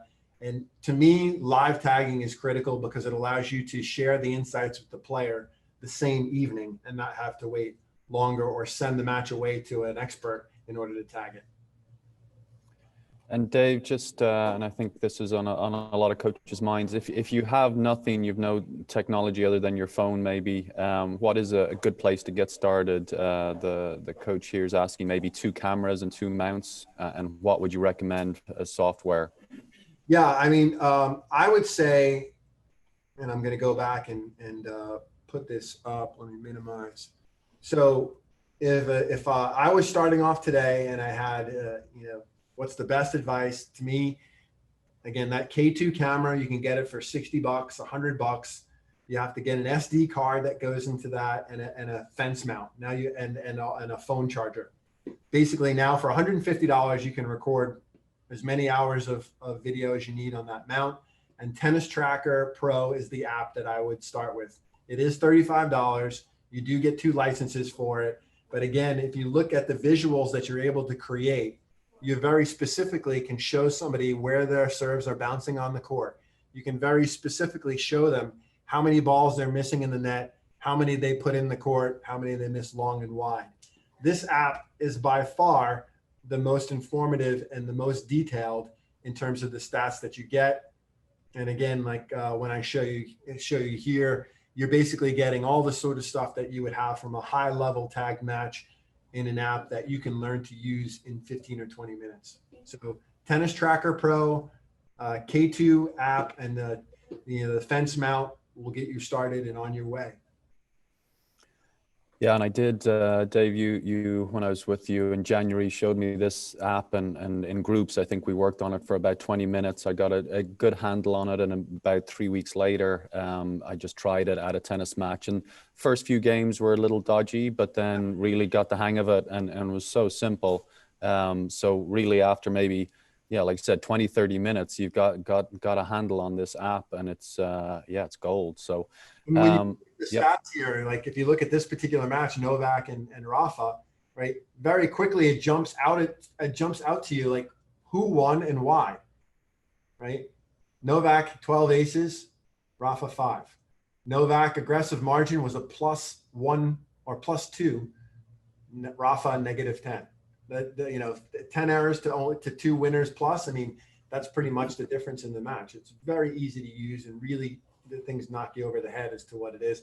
If you're willing to spend a little bit more money, now you can attach this data to video, and that's like a whole nother step. Yeah, it's amazing how cheap these things are becoming, and will continue to going forward. Another question here, is the match analysis course offered by the USTA? That's through Tennis Analytics, right? It is through Tennis Analytics, and you know, I think that the biggest key there is that you get a license for that cost. So I think that the cost of the course was $499, and the license of the software is worth, I believe, around $400. So essentially, you know, for $100 worth of training, you're also getting the software. And I'm sure that Warren will throw in a bunch of things on top of what you get from the course, like tagging panels that, quite honestly, if you don't have the expertise, you're not going to be designing your own tagging panels right away. So it's worthwhile I didn't go to any course to learn how to tag. Essentially in 2007, when I was getting my degree at Western Michigan, I sat at home for many long nights and designed a lot of buttons and tagged things that didn't work until I finally got it. And I actually, Craig and Warren were the people that I learned from. So I would highly suggest not just going it on your own, but getting some expertise. If you're already a coach that's paying for Tennis Analytics services and you want to know more about, well, how do I combine matches, Dave, I think that's something that we can work towards, is actually creating a course for college coaches that can be free, that can say, hey, you're already paying for the service, you already have these elements, how can you use them better? And I look forward to do something like that. Yeah, that would be fantastic. Thanks, Dave. Another question here, will a GoPro camera work with Tennis Tracker?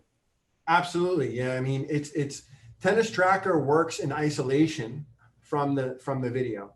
So you're watching the match, you create the data, the match is done. And again, I'll restate the way this works is there's Tennis Tracker, which is an iOS app. You use that, it works on its own. Then if you want to actually attach that data to video, you pay $35 for the iOS app. You pay another $35 for a PC app that takes that data and turns it into the CSV, which is essentially the data that attaches to the video. And then you need Dartfish, or you need somebody who's willing to attach the data for you that has Dartfish in order to actually get the tagged match. So that is another, investment. I think the level of software you need to purchase in order to have the entire workflow of Tennis Tracker and actually have the tag video is $840 a year for the software, and then another $70 for the iOS app and the PC app. But again, you're only going to go that route if you have people in your organization who are going to take this and run with it. I'm happy to try to show. I'm going to create a tutorial on this tagging process and the multiple apps, and just put it out there to all my tennis friends, because I feel like it's so valuable of what you get. And everybody should be aware of this hidden feature that it does actually tag matches.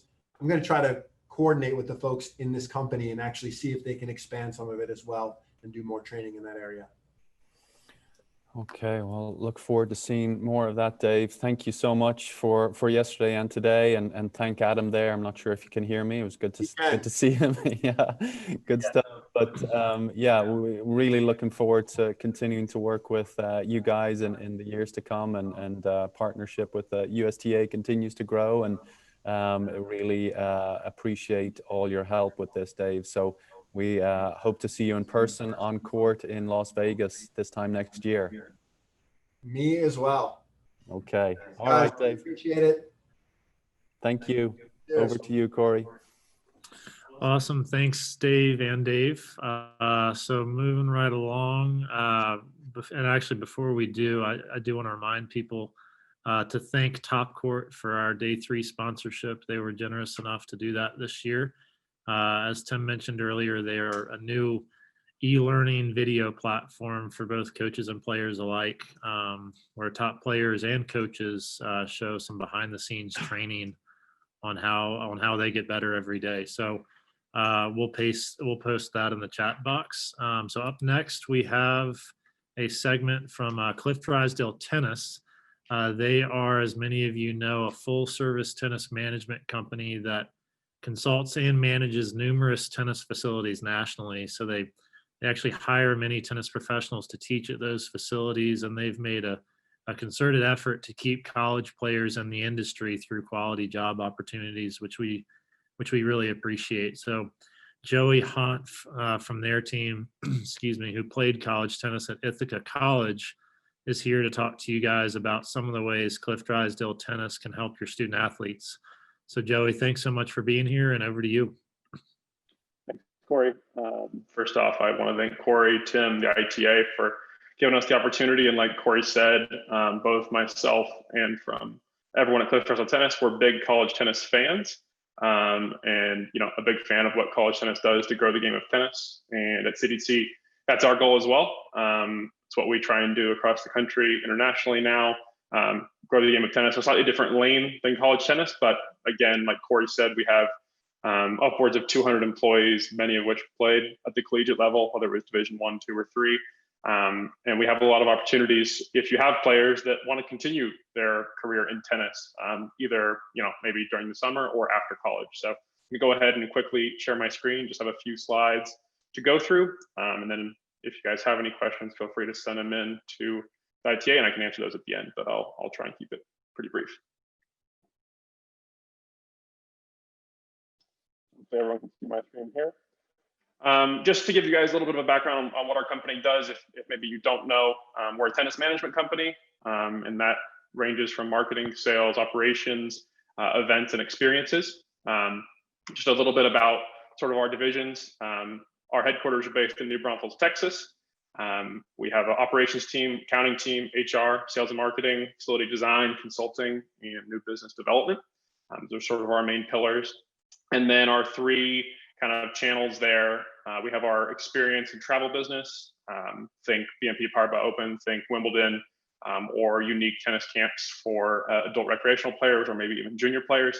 The sales and marketing of those events is one division of our business. And then the two main sides of our business are our club management business, which is private. You can think private clubs, country clubs, maybe residential communities, public facilities, and then our resort tennis management business.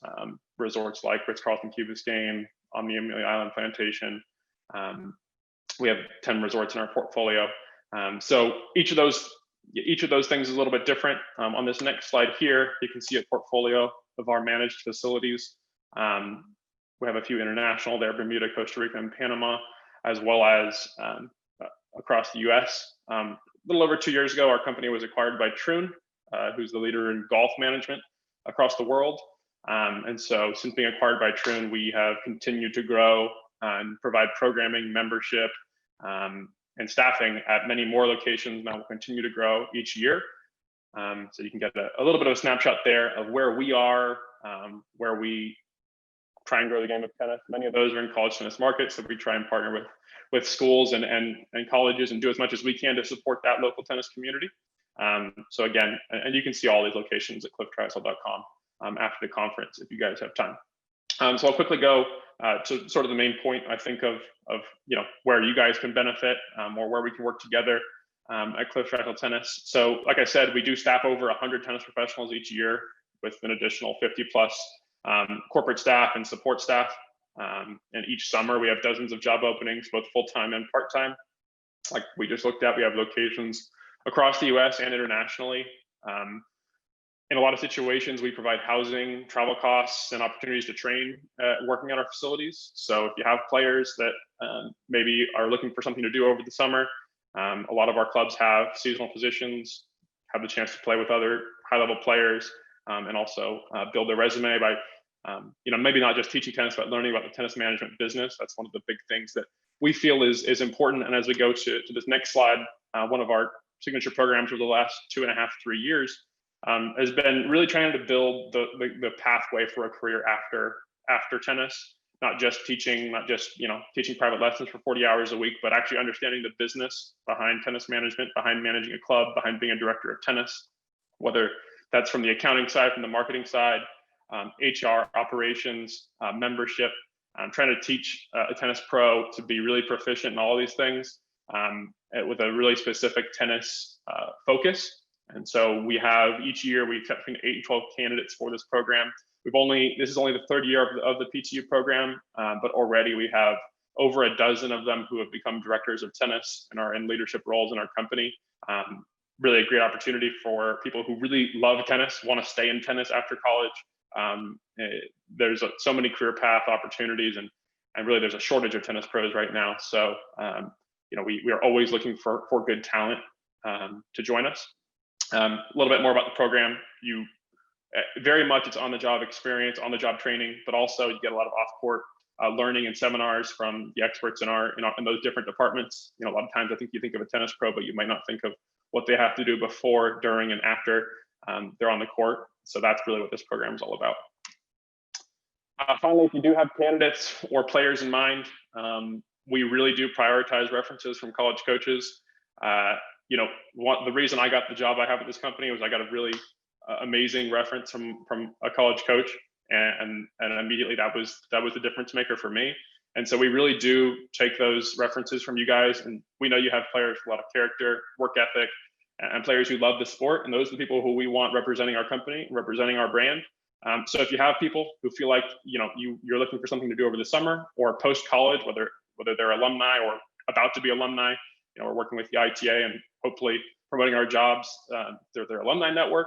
And if you have candidates in mind, we would love to hear from you. We'd love to hear from them, and we can talk about the career paths that are available to them. So you have my email, our HR director's email there as well. And then if you ever want to see what jobs we have available, we always have quite a few available at cdtjobs.com. So I think that's my 7 or 8 minutes. Again, thanks Corey, thanks to ITA. Thanks everyone for participating in the conference. Like I said, I'm a huge fan of college tennis, so hope everyone's doing well. I know it's been a challenging year, but thanks everyone. That's it for me.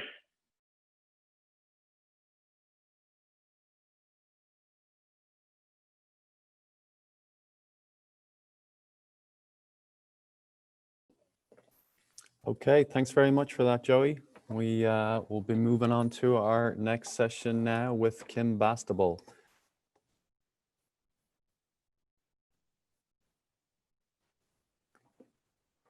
Just waiting for Kim to come on there.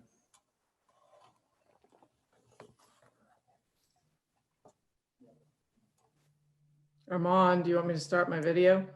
Oh, yes, please. Hi, Kim.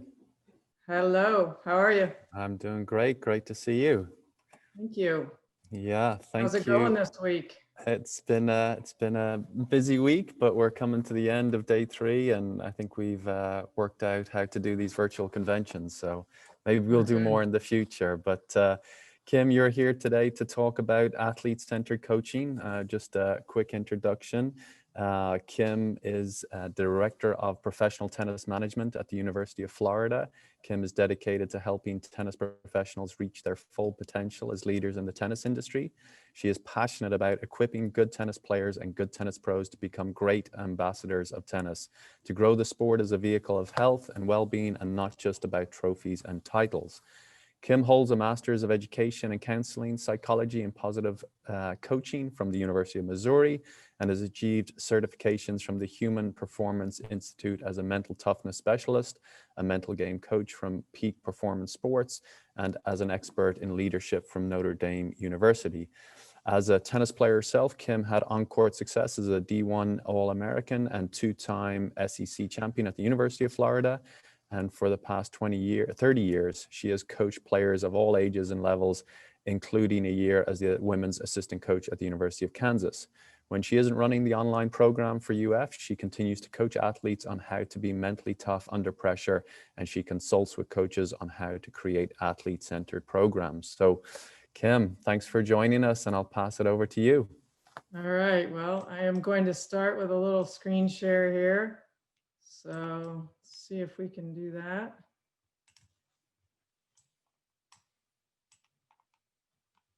All right, so I am so excited to do this talk. Thank you, Dave, for that. One of the reasons I'm excited is because I was talking to one of your peers not too long ago. I was talking to someone who had been a coach for 20 years, I think, and they were experiencing some feelings that were just quite new, maybe similar to what you've been feeling.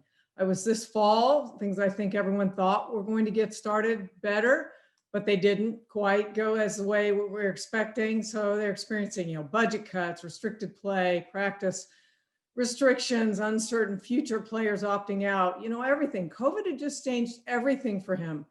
He was just really feeling frustrated about the quarantines, the players maybe who should have been quarantined, the last minute changes to practice, everything. Even restricted personal travel due to his administration wanting him to be at home. So it just was not the same to him. And he wasn't as juiced up as he used to be. I mean, looking into the future, he could see that things just might not really ever quite get to be the same. And then he said something that just stunned me. I really was caught off guard. He said this. He said, I don't feel like I have anything to coach for right now. And I was a little struck by the desperation in his voice, and not really fully. I mean, he still loved to coach. It was just clear that he loved the competition. He loved the travel. He loved the challenge. He loved finding that 5-star sleeper in Seattle or maybe Switzerland. He was fearing for his job, kind of, but not really. But yeah, he was watching his peers lose their jobs to some extent. So COVID had drastically changed what he had known. And he really wanted to get back to that feeling of, helping someone in a last minute tiebreaker instead of those all hands on deck Zoom calls with your AD. So yeah, it just didn't feel like a time to coach. It was fun anymore. Coaching tennis had changed. This little germ, this speck that we can barely see under a microscope. Man, I mean, the reality, as we've been looking at it, we've watched it change. And I don't think he's alone. I think some of you are feeling the same way. But the question I would say is, has your job really changed? Has it really changed? Because what were you hired for? I don't know if you were hired so much for tennis. You might think of that way. You call yourself a tennis coach, but who were you hired for? your players. You know, your drive really isn't just tennis matches. I know that's really, you know, gets you excited, gets your players excited, but it's not about tennis. It's about using your relationship to drive really good things and more than just good results. You know, you don't coach tennis, you coach people. So while you may not feel like you have anything to coach for because maybe you don't have any matches to play, or the matches seem delayed, or you're just unsure of what these next few months will hold. But I want to say this, you may feel like you don't have anything to coach for, but you have everything to coach for right now. The people who you coach are counting on you. They're counting on you for leadership, both on and off the court.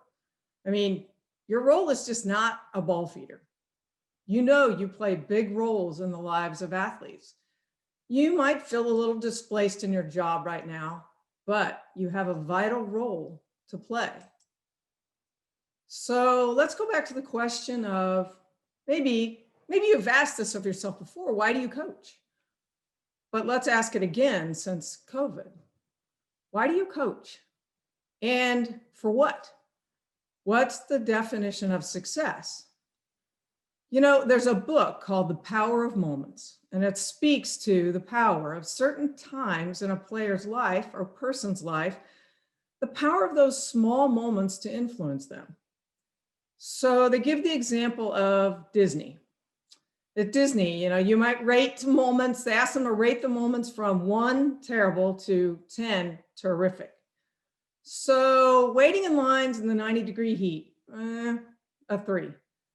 The overpriced boxed lunch, 5. Riding Space Mountain, a 10. Small World, it's a classic, but does anyone really love it? 6.5. The character experience, an 8, at least. Waiting for the monorail with 4 highly impatient kids, a 4. Buying the mouse ears as you leave the park, a definite 8. So overall, when you look at that, the average is about a 6.5. But what the researchers in the book did is they asked the same question of the same people 2 weeks later. What was their rating of their trip to Disney? That same trip, a 9. Well, how does a 6.5 become a 9 in 2 weeks? Well, it turns out that the average of our experiences is not really what we care about.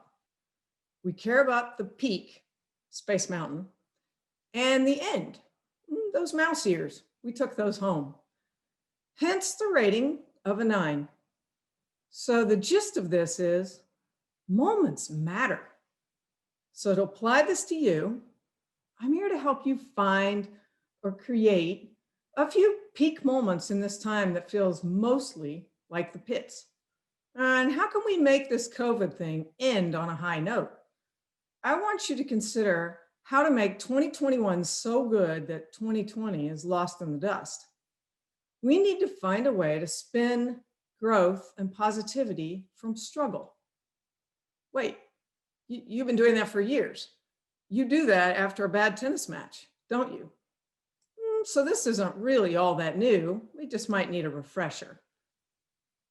So today I'm going to cover 3 topics. I'm going to cover motivation and how to maximize it, what it is, stress and what it is, kind of how to manage that, and then and really that's your stress as well as theirs. And then COVID. I'll put a few different spins on this COVID experience. So let's start here. Why do you coach? Players are not pawns on a chessboard. They aren't going to get ahead by doing everything you say. They're lively, they're active, sometimes frustrating people who are learning so much through sport. So it's easy to say you're successful when you win tennis matches. But that's not really the full story because there's so much more to it, even when you do play.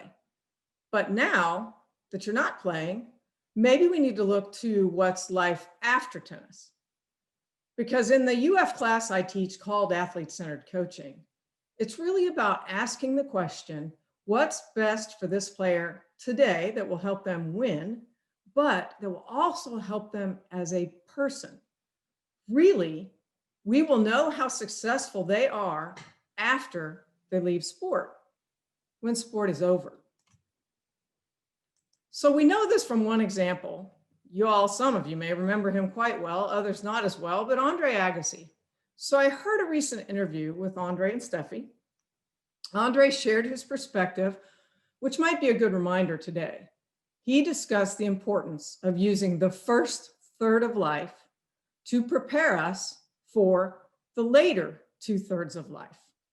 And when we use tennis training effectively, and not just for trophies, we have greater motivation and play better and longer. So the story of Andre is that he won 3 Grand Slams and reached #1 in the world, but then he went off the rails. Injuries, other issues, burnout, dropped to 140 in the world. But it was there that he realized, I missed out on a lot as a child. And he wanted to provide, mainly he missed out on education, and he wanted to provide that to people who don't get educations.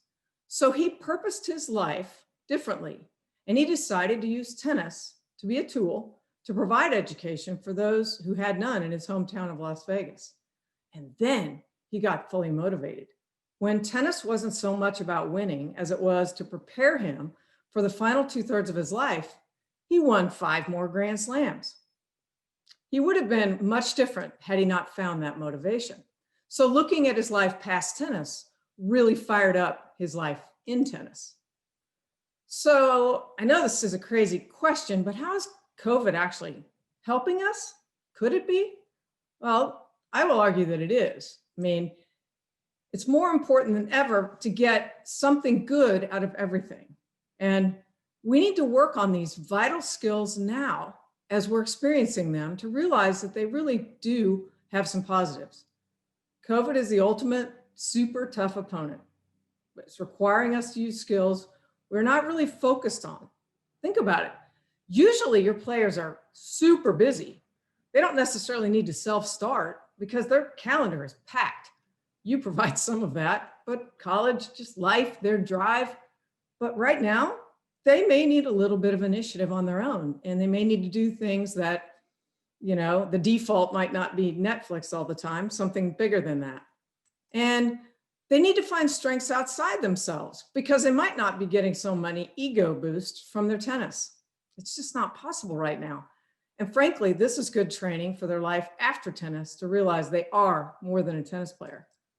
And then creativity. Wow, it's making all of us more creative. We have to do everything a little bit differently than we're used to. Adaptability. Boy, I mean, how many times have you changed the plan? Your AD changed the plan? We all are learning to be adaptable. Positivity. That's it. We really need to learn to be positive because there's a lot of kind of negative things going on. And you need to help capture these positives that they're learning. Because your voice is big. The words coach says, wow, those are important. They just resonate. Some call them the 2 most important words in any player's life. You're a bit of a father and a mother figure to many of these kids in a huge way. So to remind you that you will be the one that builds the culture this spring, and you will define what you think is important. The adults in the room are the ones that structure these situations and define success. Because no matter where your athlete came to you from and the type of culture they left, they're going to look to you now to know what you consider important. And that means post-COVID. What you considered important last year might vary from what you consider important right now, given new circumstances. So I like to look at this as like a game. Do you remember the old game, Chutes and Ladders? Well, players in that game land on different squares by chance, and they either gain an advantage by going up a ladder, or they fall behind by dropping down a chute. Well, in this game, it is fully by chance. But I believe that this is what athletes do as well. The choice that athletes make, the responses they make to adversity, well, those have a difference in where they get, how quickly they get to the top, and you have influence in those. So it's a question of how you use that influence. How do you build the culture? So here are 2 types of motivational climate. and I thought I would review these. And then you can put in the Q&A what you think, how you think you're doing in each of these areas. And we'll talk about it. Now, you might be a combination of both of these, but I want you to think through, how would your players perceive playing for you? So let's start with the competitive. So in the competitive arena or climate, there's a social comparison as the basis for success. Okay, you compare to others. That's how you know I'm good or I'm not good. Their outcomes are the focus. This is outcomes of all kinds of matches that are played within your team or against others. Favoritism might happen. You might show that it's more important to be a little bit better on the team. There's a little more power to that. Intro-team rivalry is encouraged. You want them to fuel off that rivalry. And then sometimes punishment, poor performances get ridiculed a bit, called out, compared to others. So I'd just like you to put kind of in the Q&A on a scale of 1 to 10, 10 meaning you have a fairly competitive climate, 1 meaning you don't. Can you look at that, Dave, and tell me what you're seeing there? How are the numbers going? Are they rating themselves, somewhere in there? Are we seeing any activity? No activity yet, Kim. Okay, we've got 1 here, 6, 4, 5, 7 for men, 4 for women, 8, 6, 8. Okay, good. Okay, so that gives you a feel for that type of climate, where you might be, and you might have your own assessment on that. So then let's talk a little bit about the mastery climate and how that differs. So in a mastery climate, we have player improvement is valued. And this is just flat out, you're better at your skills. And this could be your hard skills, your racket skills, this could be your mental skills, but you're really focused on that improvement. The mastery of tasks, not so much beating somebody else, but just getting better at what you do. Process is the focus. We do all the little ingredients right. We hope good things will happen. We know good things will happen if we do those ingredients most often, but we talk about the ingredients more than the outcome. Effort, focus, dedication, those matter highly. They're rated highly in the coach's book. And then how do we factor out failure and loss? We use it as information. It's nothing to be punished. It's just processed. So how much of that would you say? Let's put some answers in the Q&A. What do we say? Scale of 1 to 10. 10 means you do that at a really high level. 1 means you do it at a little bit lower level. Could we have a few assessments on that? Yeah, we have 8, 9, 6, 7, 7. Good. It's got a passing grade so far. Yeah. Couple more 8s. Yeah. Okay. So that's exciting because we had some 8s and some higher numbers even in the competitive. So maybe, people are seeing a little bit of both in there. And I think it's really important just to realize what are the implications of each of these, because there are some ways that we believe maybe we were coached a certain way. So we end up coaching that way and it worked for us. So we think it should work for others. So let me tell you what science says are the implications of these. So the first is the competitive environment, and they know that students in this environment will generally fear failure, fear trying new things, play to avoid criticism. They don't want to be called out at all, and they even might consider rule breaking to gain an advantage. So as you can see, there's some negatives with that type of climate. Then we have this mastery climate. In that climate, we generally take on challenging tasks. We give that maximum effort. We persist in the face of setbacks. We don't really get so scared of them. We're able to fight through, and we take pride in our personal accomplishments and improvements. And in that case, here's the really cool thing, is it reduced performance anxiety. So the good news in this is a couple things. One, I actually did a little research before this talk, and I actually see, even though some of you may consider yourselves competitive from my data collection, that actually players are perceiving that most of you run mastery climates. Now, of course, that's just the ones I received some data back from, but I think that's just good. And I think we generally can be harder on ourselves. So it might be those that may have thought they ran a competitive climate. Perhaps it's not like that, but hopefully just by seeing these two side by side, we'll see some benefit to understanding why we need to go toward a mastery climate. And then I thought I'd share to you my personal story, which might give you a little bit of an outline of why this is so important. You know, my story is that I grew up in the Midwest and I was a Missouri Valley junior champion. But I was still finding a lot of stress and anxiety in play. It didn't matter that I won. Part of the problem is I won early. And so I was focusing on outcomes because I was used to that success. And so losing wasn't information to me. It was almost devastating. So then before my matches, I found my coach would say things like, "Ah, you're better than that girl, don't worry." Well, that just added to my stress. I mean, I went out on the court and if I fell behind, I was a mess. So even at the end of my junior years, I started dodging local tournaments because those were the matches I was supposed to win. So I just, tried to play more nationally. And then I went to college at Florida and I really had great success. Nobody knew me. You can start clean when you're a freshman. And I was in a new environment and I played very well. But by 21, sadly, I lost my motivation because of fear of failure just kind of overcame me. I was a returning senior, already an All-America at Florida, and I quit. I left my senior year behind because of fear. I feared I would not get to All-America status again.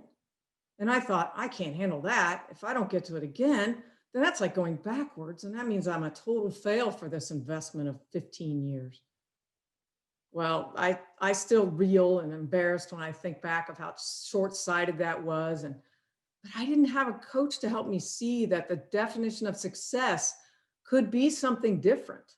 I didn't have to live up to all these external expectations.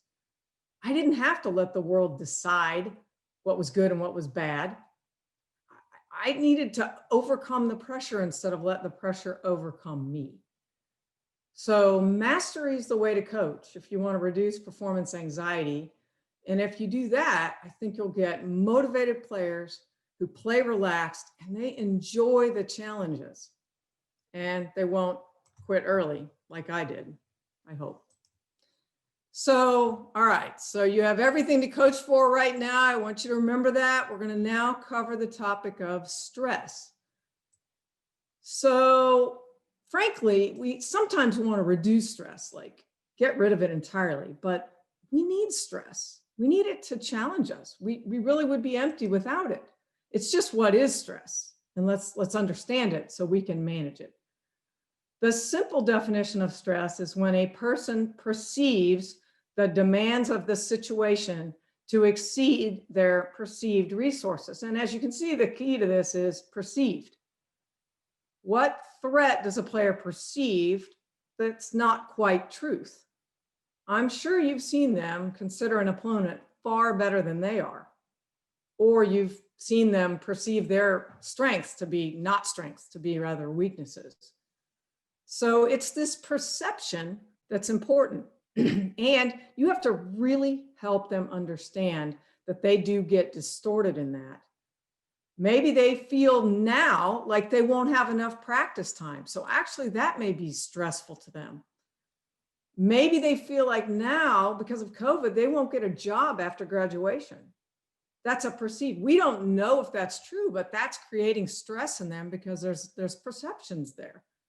And that's what the adult in the room can do, is you can just help them see more clearly, help them to understand their abilities, their resources better, and help them see those threats, maybe not quite as threatening.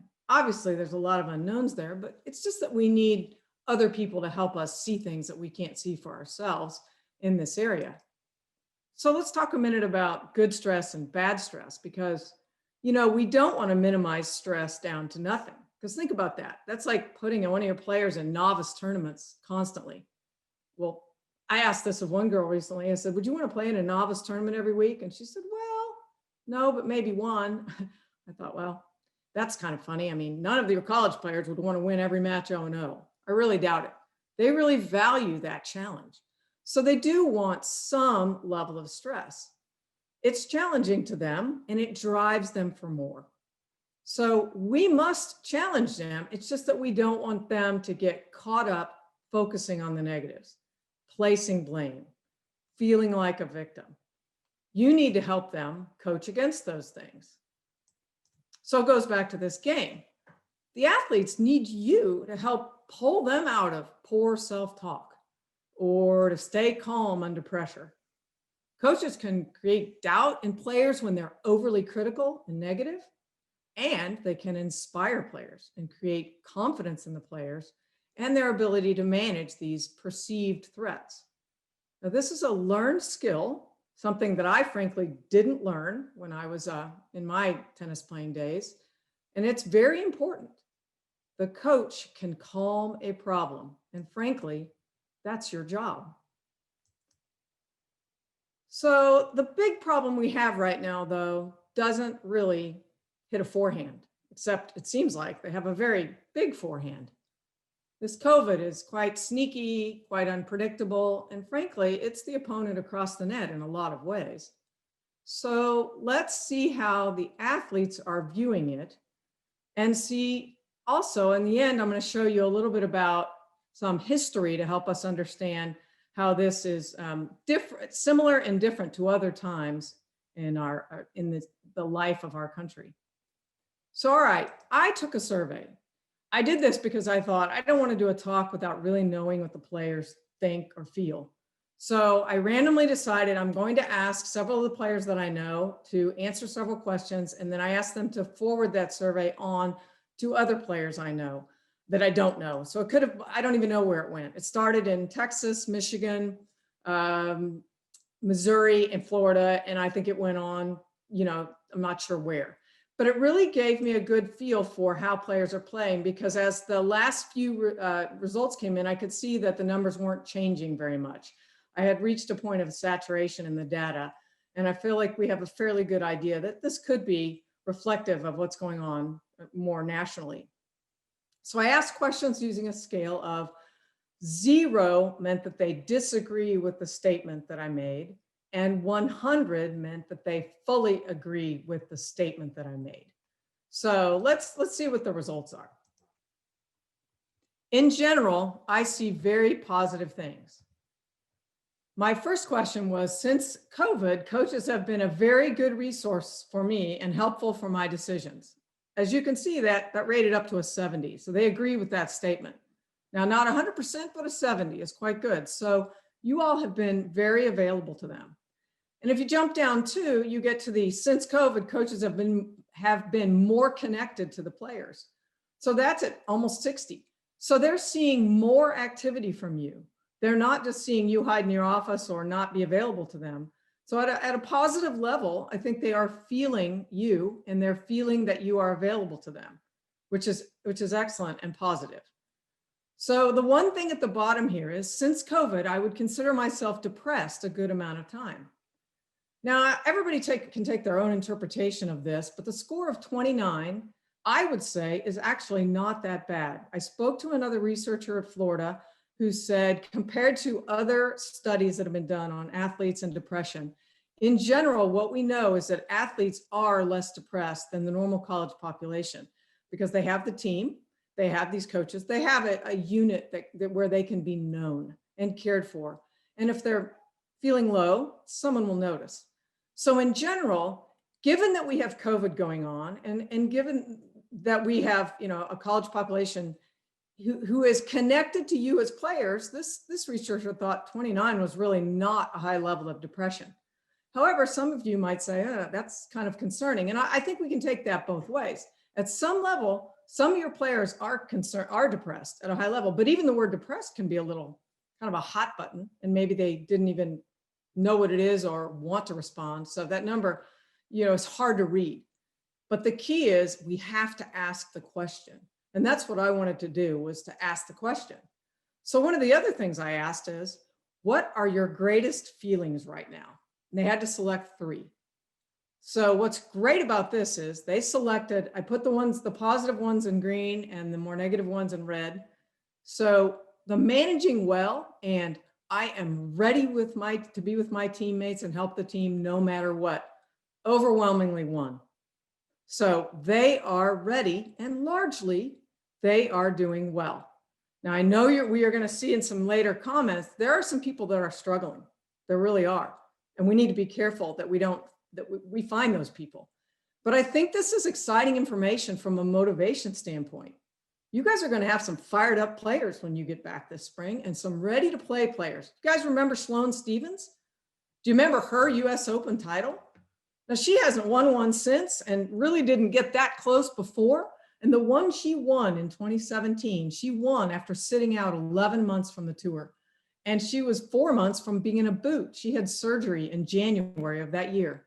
And she said, even when she was sitting in a chair hitting balls, I was so excited and happy to play again. And being away from 11 months just gave me the feeling of, man, tennis is so much fun. I think you're going to see that.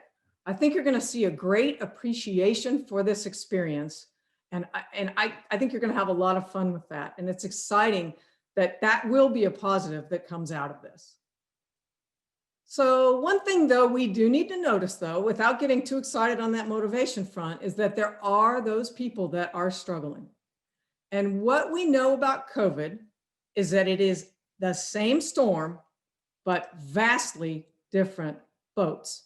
So some people, you know, have friends they know that have been sick. Others have friends or family that have died. Some people's parents they can go home to, and it doesn't look any different. Some people don't have a home to go to anymore, and the parents have lost their job and livelihood. So it's not the same in any player. And what they might have experienced in June might be vastly different than what they're experiencing right now.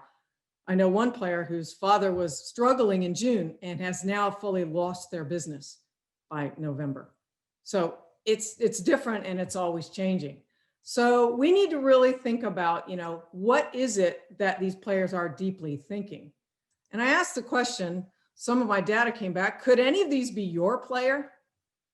I know my coach is available to talk, but he never asks how I'm doing. So these are comments that I've received from my surveys. And if you have an open door, that's great, but you might need to walk outside that door and start asking questions. Just being available might not be enough. Or I don't want to say anything because I don't want to sound whiny. This came from a senior, someone who's supposed to be more mature and just doesn't really feel like they can share. Or in my culture, people don't talk about personal problems, so it's hard to even express myself when someone asks. How many of you might have foreign players who, you know, in foreign countries, they don't think the same of talk therapy and emoting. We do things together as a team, but we don't ever talk about COVID. Why talk about it? We're all suffering. Well, same storm, different boats. I mean, we're really not all suffering the same. But players aren't necessarily talking about it. You might think they are, but check. I'm not sure if they are. And then depression's not a real thing. People in America use it as an excuse to slack off. So it is a perception by some people that depression is just truly not real. So we need to really be careful to ask and to go deep to find out. So I'm going to give you a poll here. I'd love you to write in the Q&A, what percentage of time do negative events that overwhelm us cause post-traumatic stress disorder or PTSD? So is that 80%? Is that 50%? Is that 20%? What's your guess? What do you guys think? What percentage of time does that happen? What do you see there, Dave? We have a 20, a 50, 20. Looks like it's 20 and 50s. Nobody's going with the 80. Gosh, you guys are a little bit more perceptive than most people I've talked to. That's great. Yes, the answer is just 20% of the time, which is fabulous news. That means 4 out of 5 have negative events that don't overwhelm, that we're able to shake them off. You know, the wounded warriors, which is a pretty traumatic event, losing a limb or having a physical ailment due to being in war, they preach the concept, life isn't shattered, it's starting in a new path. And I really believe that's true for you. You know, college tennis isn't shattered, but it is taking a new path. And you at your school might have to take a new path than what you've done for the past many years. So how do we turn trauma into growth? How do we make sure this is that 4 out of 5 situation? Well, Suggestions that the psychologists make are that we just need to acknowledge the disappointment and loss. I mean, we can't bring back that player's father's business, but we can have a conversation about the loss and the sadness that is, and maybe the home that they grew up in is also lost. It's acknowledgement. And then maybe we need to stage an alternative rite of passing. Some of you might have had graduation, students who graduate might have been the first in their family ever, and they hardly even got celebrated. So things like that do need to be celebrated somehow.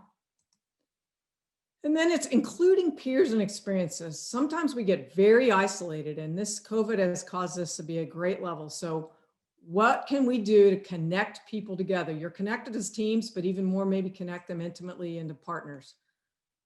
And turn people's focus outward. We always can feel more sorry for ourselves. We need to look at what others' situations are, get outside of ourselves.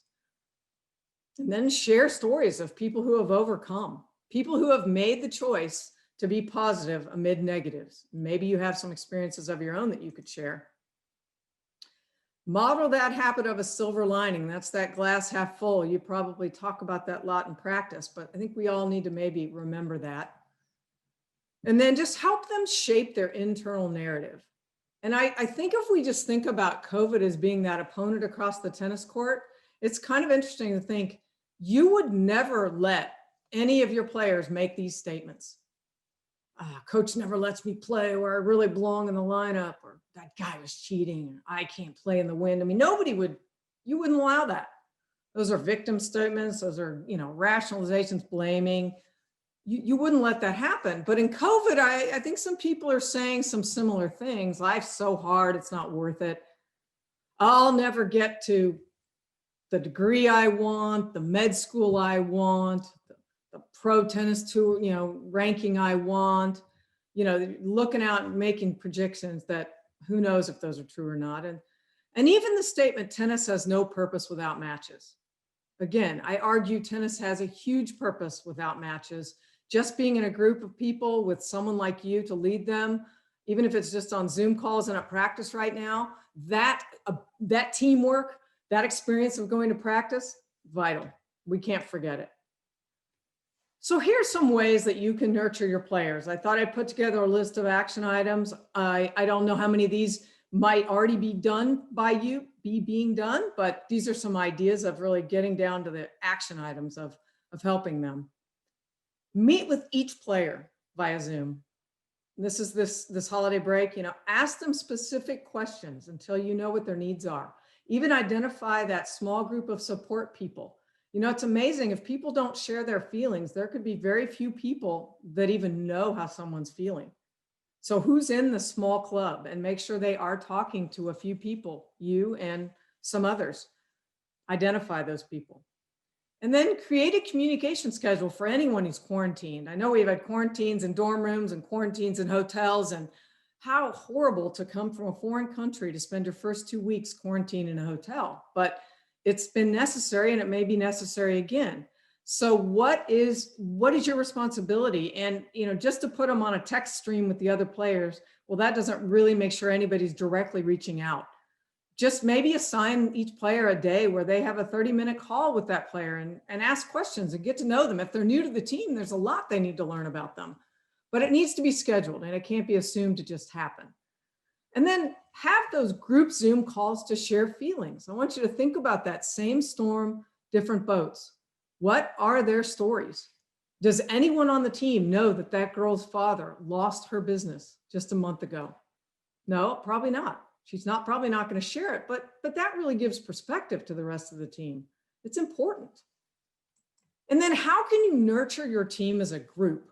This one may be really hard, especially if they're all in different cities over the holidays. But here's some suggestions. We saw when COVID started, a lot of the athletes, professional athletes, were getting on Instagram and social media to do things and challenging other people. Maybe you have a one hard thing challenge. What's the one hard thing they're working on this holiday?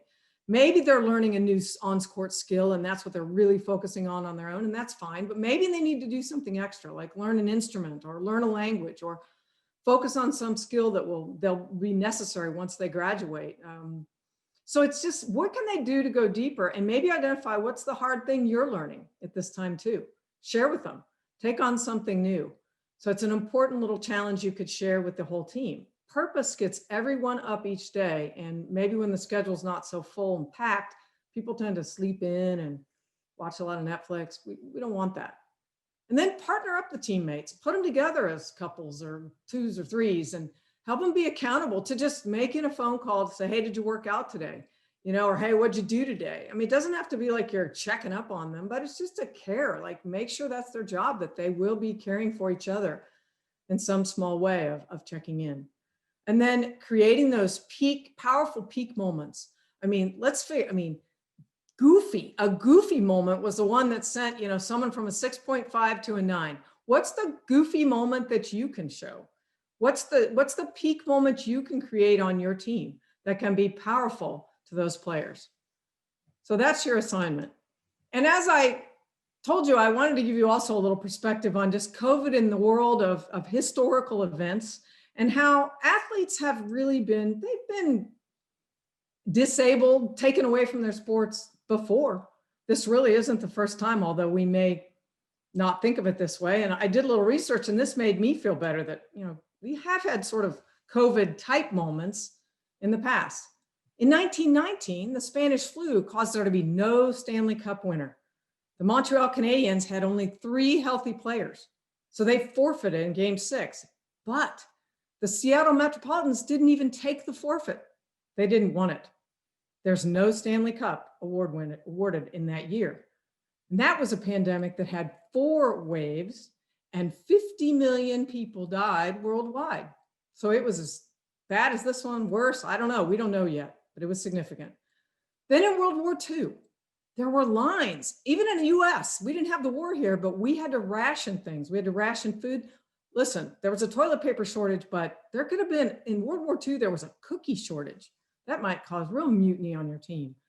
There were wage controls, price controls, rubber was in short supply. So there were a lot of restrictions on our normal life. And although the NFL football hadn't started yet, Major League Baseball was in full swing, and 500 major leaguers and 4,000 minor leaguers went to war. And we know some of those didn't come back. That's a sacrifice. And then in 1980, we had the Olympic boycott. Some of you may remember this, others not. But Russia invaded Afghanistan shortly before the 1980 Olympics, and President Jimmy Carter used the Olympics, which were to be held in Moscow, as a bargaining chip to try to get Russia out of Afghanistan. They said our athletes would not go if they did not get out of Afghanistan, and they didn't. Other countries, 66 countries, signed on with this boycott, so there was a mass exodus of athletes who just found out that they were not going to get to go to the Olympics. 5,000 total athletes and 465 Americans. And what's interesting from that is that I knew one of them. Elfie Schlegel, who's a Canadian national champion, went to Florida when I was there. Elfie should have been in the Olympics.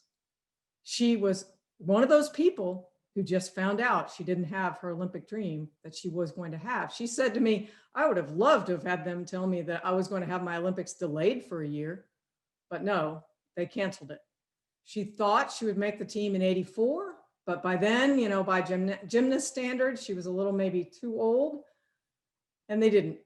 But what's interesting is she became an NBC analyst for gymnastics for 18 years after that. So she had, every time there was an Olympics, she had to answer to her lost Olympic dream. But she just had this striving to say, I didn't want to be a sour grapes type of person.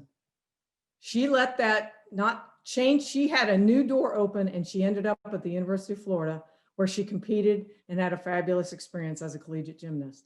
But it was certainly not the life she had planned for. But she didn't want to have a bitter end to her career. And that's what I hope all of these players will choose, not to be bitter.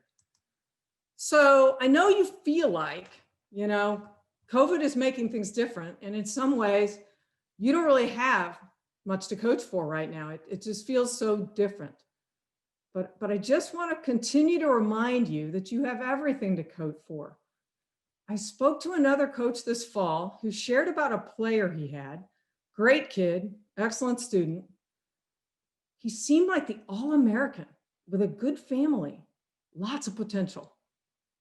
But the coach came to the coach with kind of a timid voice one day and said, he just wasn't doing well.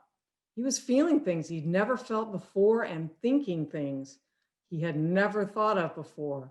He was starting to consider some ways to hurt himself. And he said to the coach, he just couldn't tell his parents, but he felt like he could tell him. The coach said he was just like, it was the first time in his 20 years of coaching that he'd been confronted by a conversation like that. He really was stunned, but he was certainly happy that he was able to get the boy some help. He said he would have never guessed that that boy was feeling those feelings. That was an eye-opener to him, and it really helped him realize how hard this is for some people to cope. And that was fully a win. So friends, I just want you to hear that when you think that you don't have anything to coach for anymore, you have everything to coach for right now. And I hope you just go out every day and give it your best. Thanks.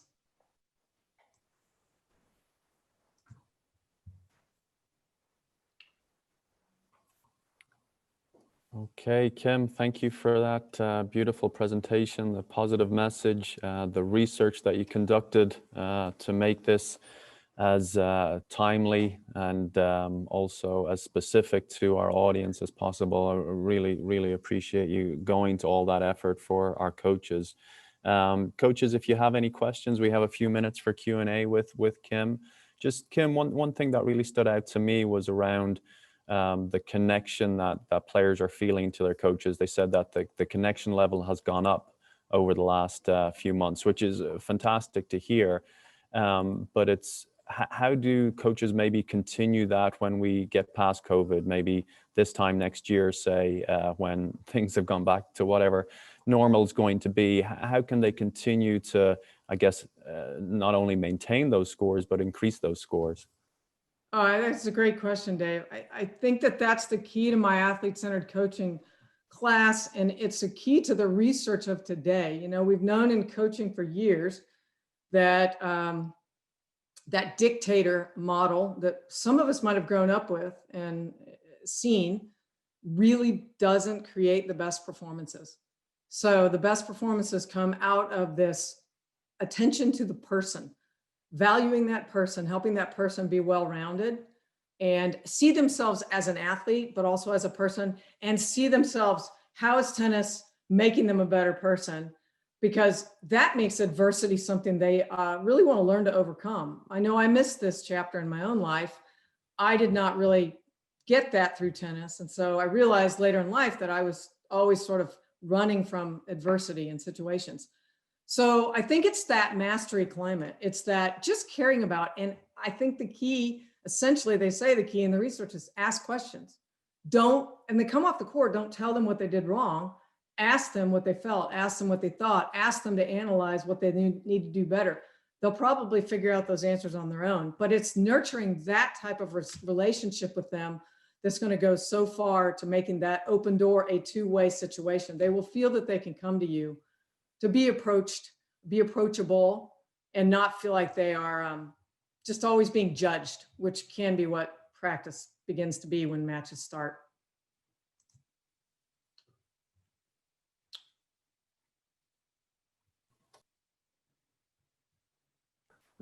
Sorry, Kim, I'm having some technical difficulties, but I think I'm back on screen now. You can hear me just fine. Yeah.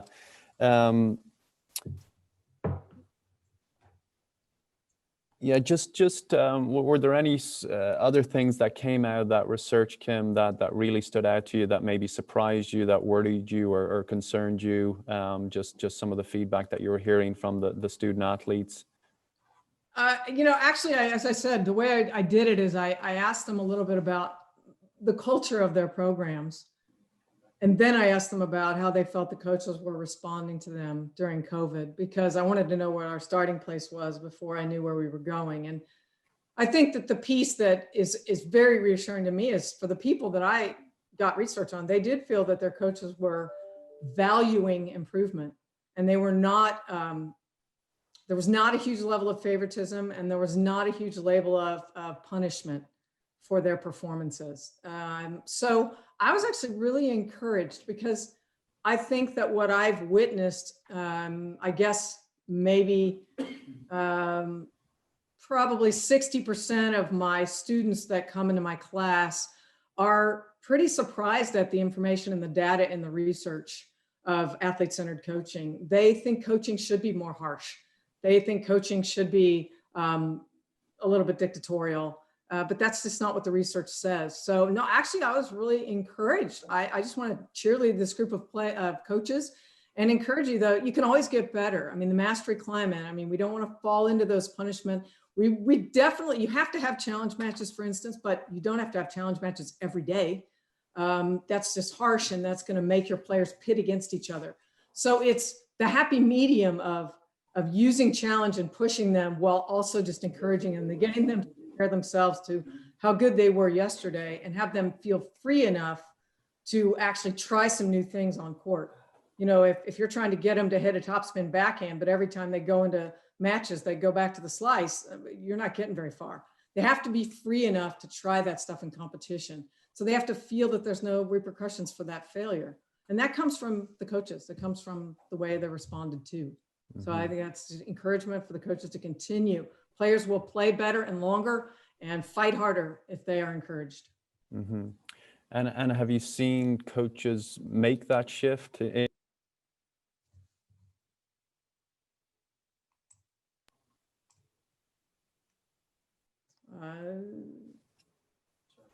Lost it for a minute. I was kicked off there. Yeah, I'm back on.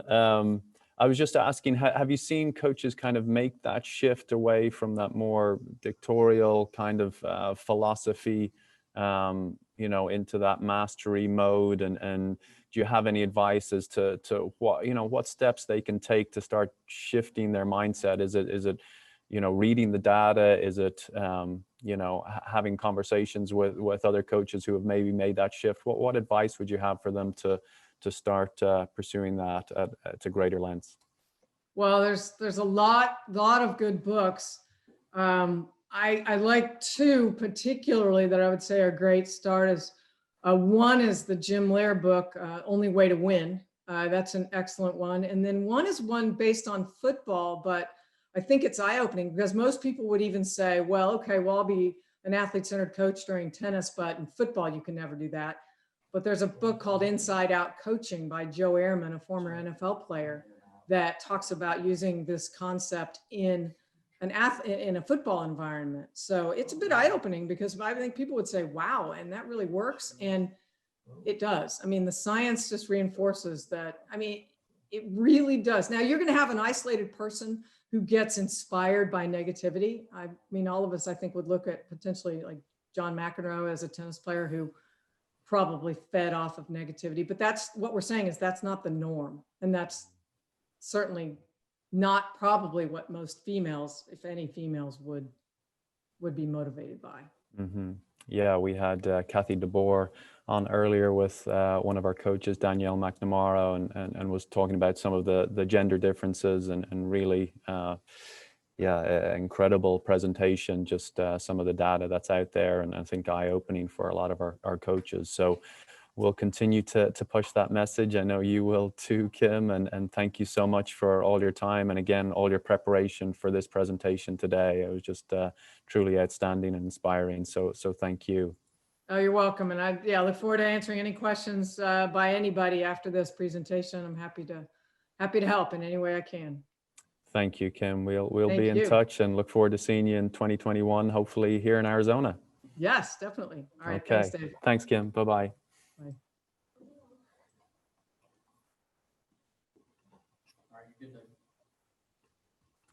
Okay, coaches, we just before we get to our last presentation of our convention, just want to take you through our new website. I know most of you now are very familiar with our new website, wearecollegetennis.com, shifted from ITA tennis.com.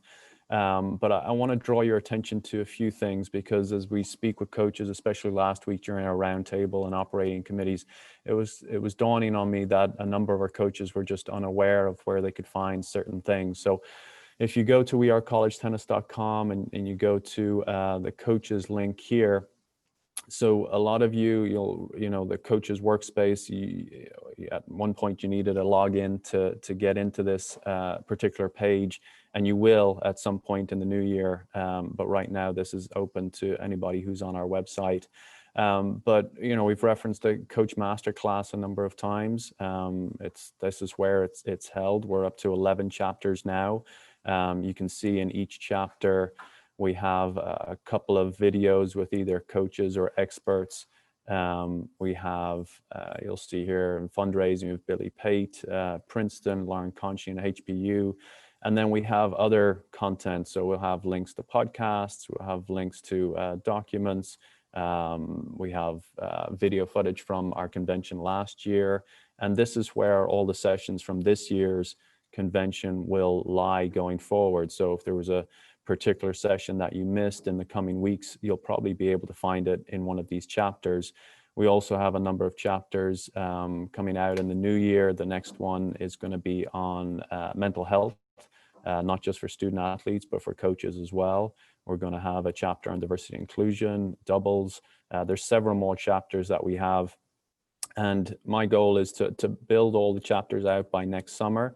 And then this will be where all our coach education materials moving forward, you'll be able to find them here. So especially head coaches, if you hire a new assistant coach or volunteer coach or grad assistant, and you want a good starting point for their education, I would encourage you to send them all here.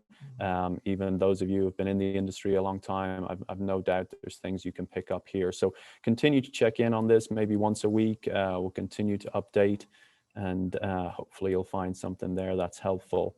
So just going back to our coaches workspace again, the next thing is the coaches drill space. So this is something we started this fall. So you'll see you've got warm-up drills, serve drills, baseline drills, transition and net, doubles drills, strength and conditioning. So I've been pushing this out in the coach education newsletter that I send out every 2-3 weeks. If you're not getting that newsletter, please let us know. Just try and add a few helpful bits and pieces in there for you guys, just to think about. Maybe an article also updates you on the latest podcast.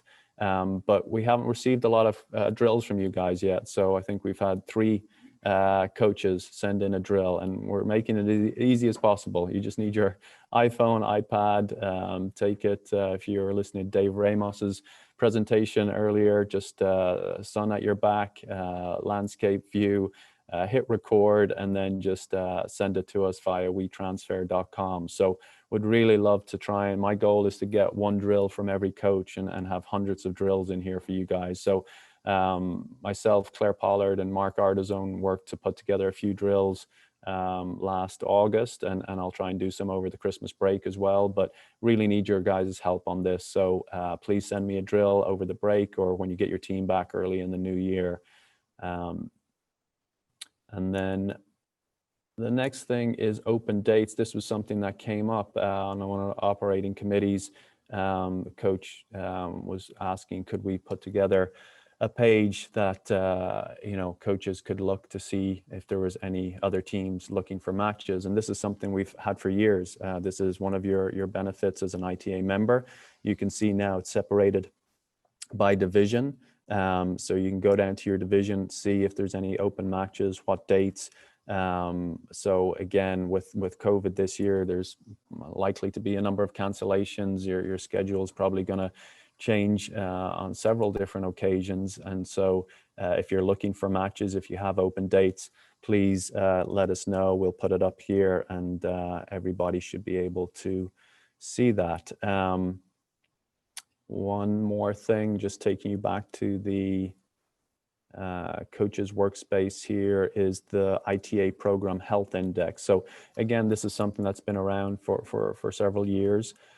We've updated it just in the last few months just to make sure it's relevant to 2020. So there's a few more sections in there. So again, encourage you guys to download that. It may not be as specific as you'd like to your program, but you can take many elements of it. Maybe you cut out a section, maybe you add a few things yourself that you believe are relevant, that you're striving for. But it's just an incredible way to, do a review of your program, maybe once a semester, maybe at the end of the year, maybe before you're starting, your fall season, and just take stock of where you are, what your goals are, some areas of improvement, and then take a look at it at the end of the year and see, did you tick a few more boxes? Did you get a higher score? If you take the health index and you feel like your score is really low and you're struggling and you want some help, don't ever hesitate to reach out to me, give me a call or email me.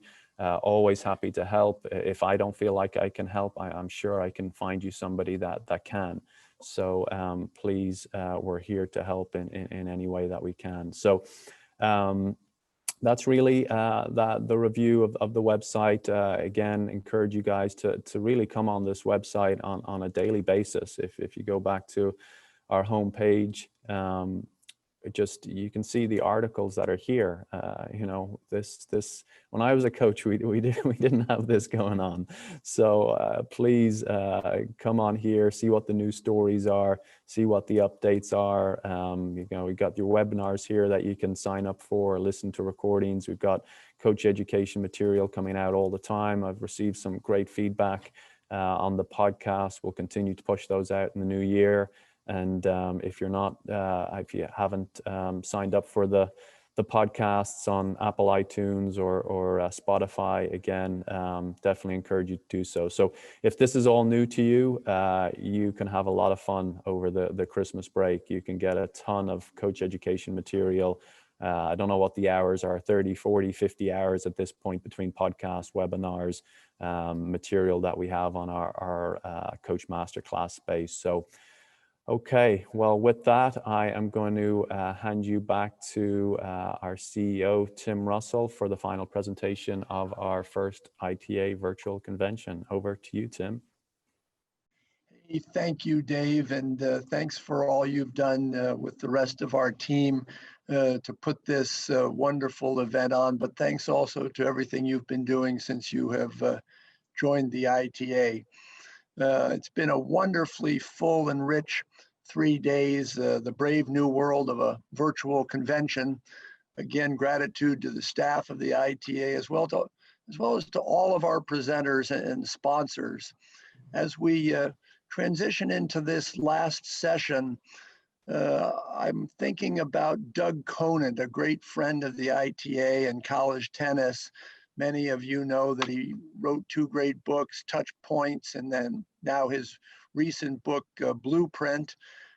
Doug and Conant Leadership actually sponsor our ITA Meritorious Coach Service Award. And Doug is fond of saying we need to lead in 3 time zones.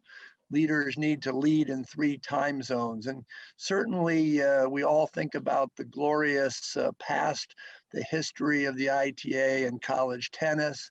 And certainly all of us work hard in the present, dealing with current challenges and opportunities. But today we're going to focus at the end of this convention about the future. And for some of us, the future is tomorrow, sometimes next week, next year.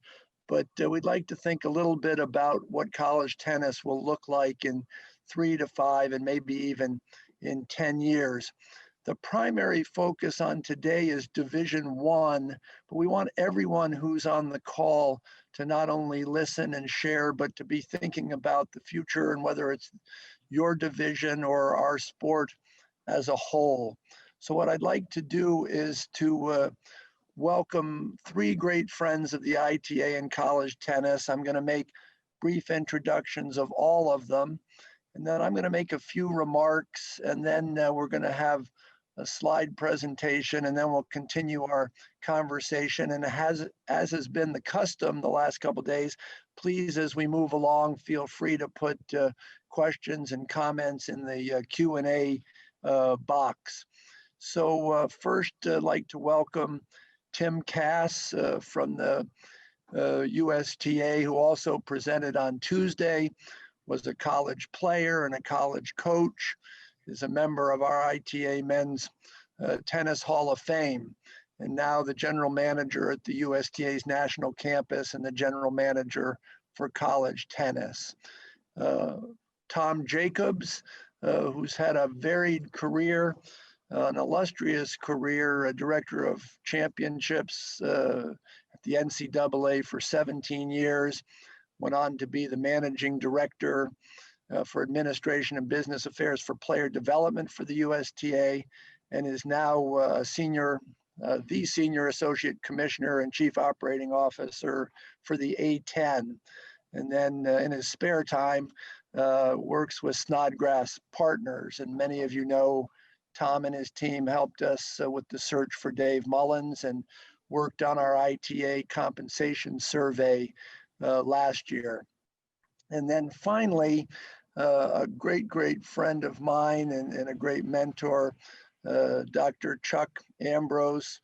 You're going to hear an incredibly articulate and thoughtful leader in higher education and all of education, but also just a super nice person, a great listener, a great friend, but somebody who really thinks about the future. And Chuck has been on the ITA board. He's now the president and CEO of a group called Knowledge Works.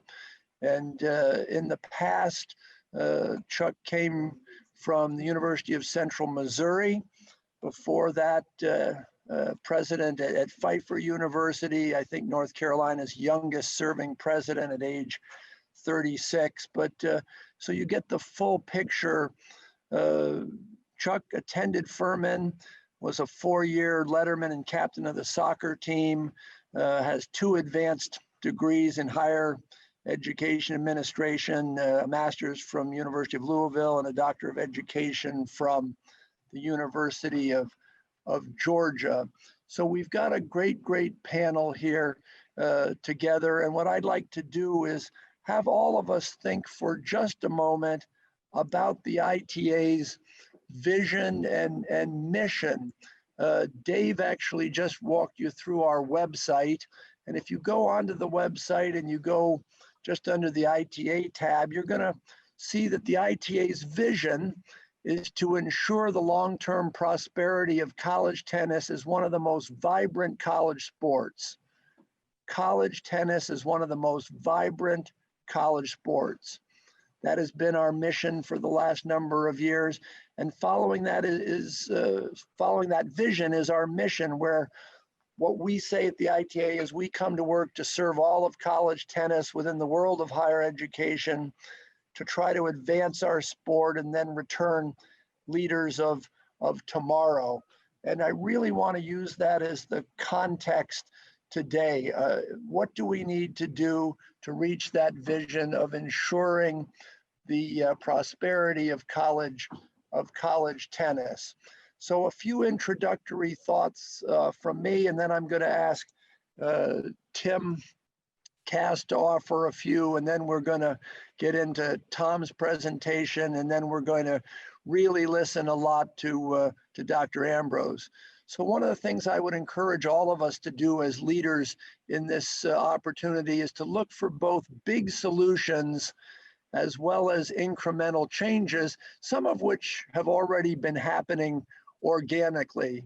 And I'm going to suggest that we're going to be looking not for one definitive solution per se, but what are the multiple solutions?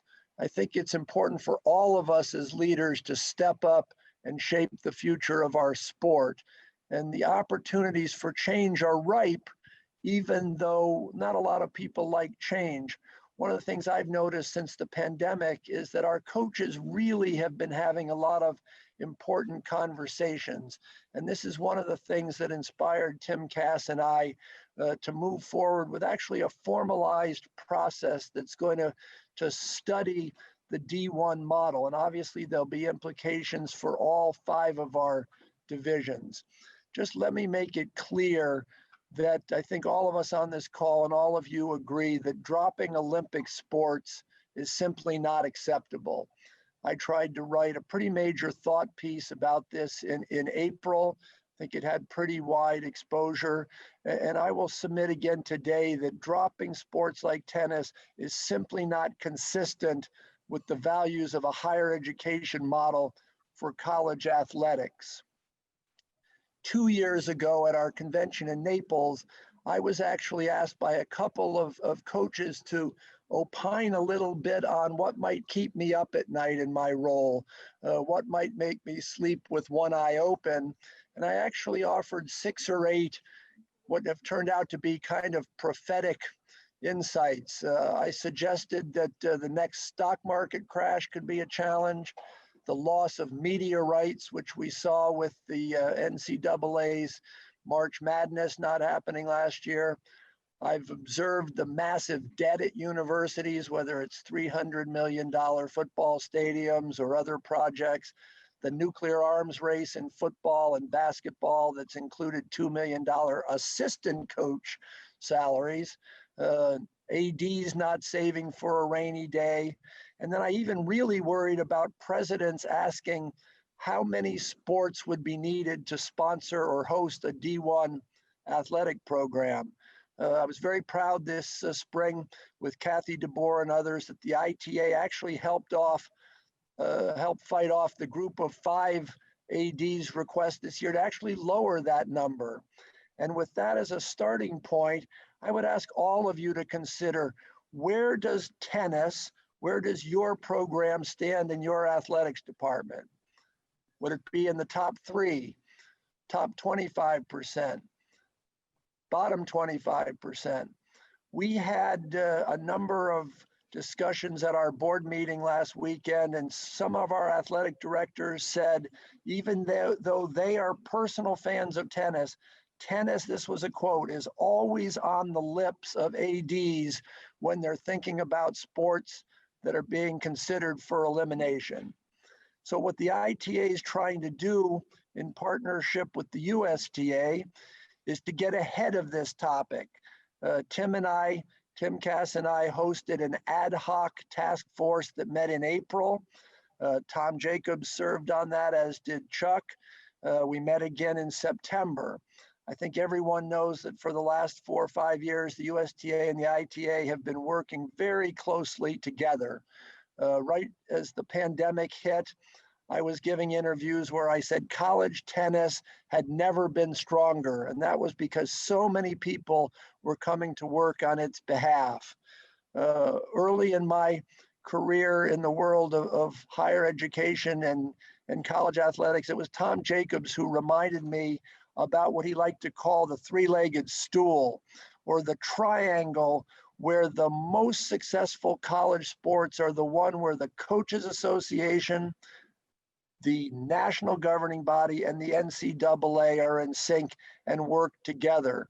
And what we're trying to do is make sure, again, back to the vision, that we ensure a vibrant future for tennis.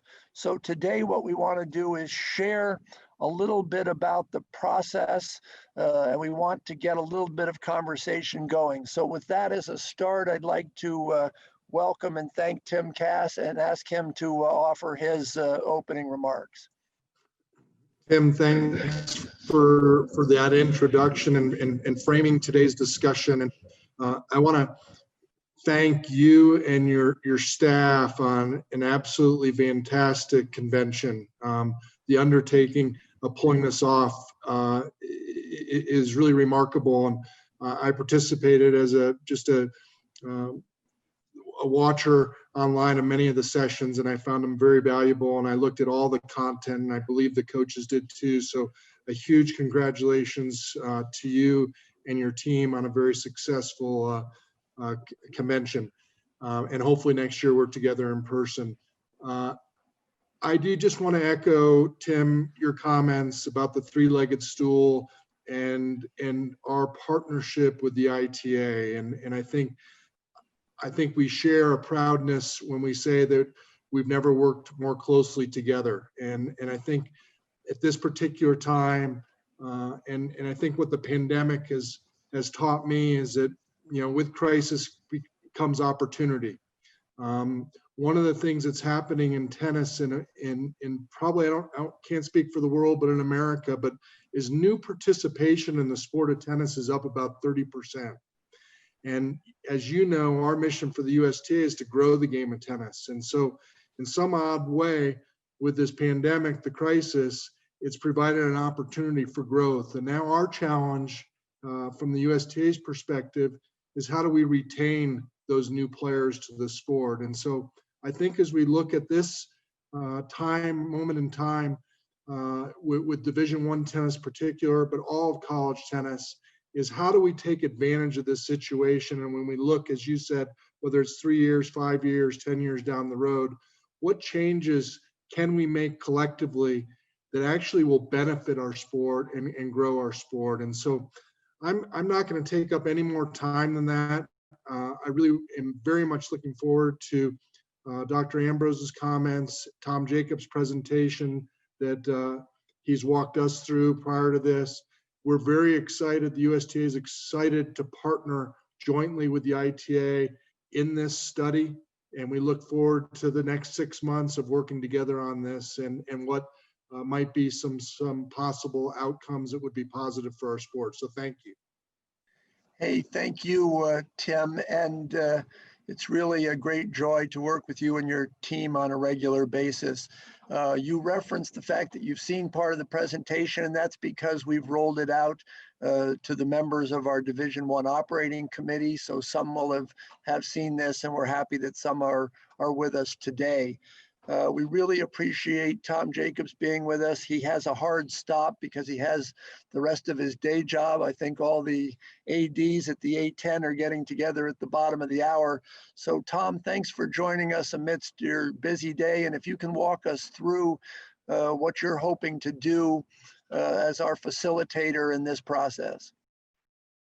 Great, thank you, Tim. I appreciate that. And yeah, I'd like to echo Tim Cass's thoughts and just huge kudos, Tim, to you and your staff for pulling off this virtual convention. Certainly very impressive. I've had the privilege of attending many ITA conventions over the years. Have always enjoyed them, and just a huge credit to you and your staff for making it happen virtually this year. So congratulations on that. And certainly want to recognize both Tim Cass and Chuck Ambrose, and just pleased to be a part of this presentation with both of you today with the membership of the ITA. So what I'd like to do, I'm just going to run through a few slides here. If you can just bear with me for just 1 second.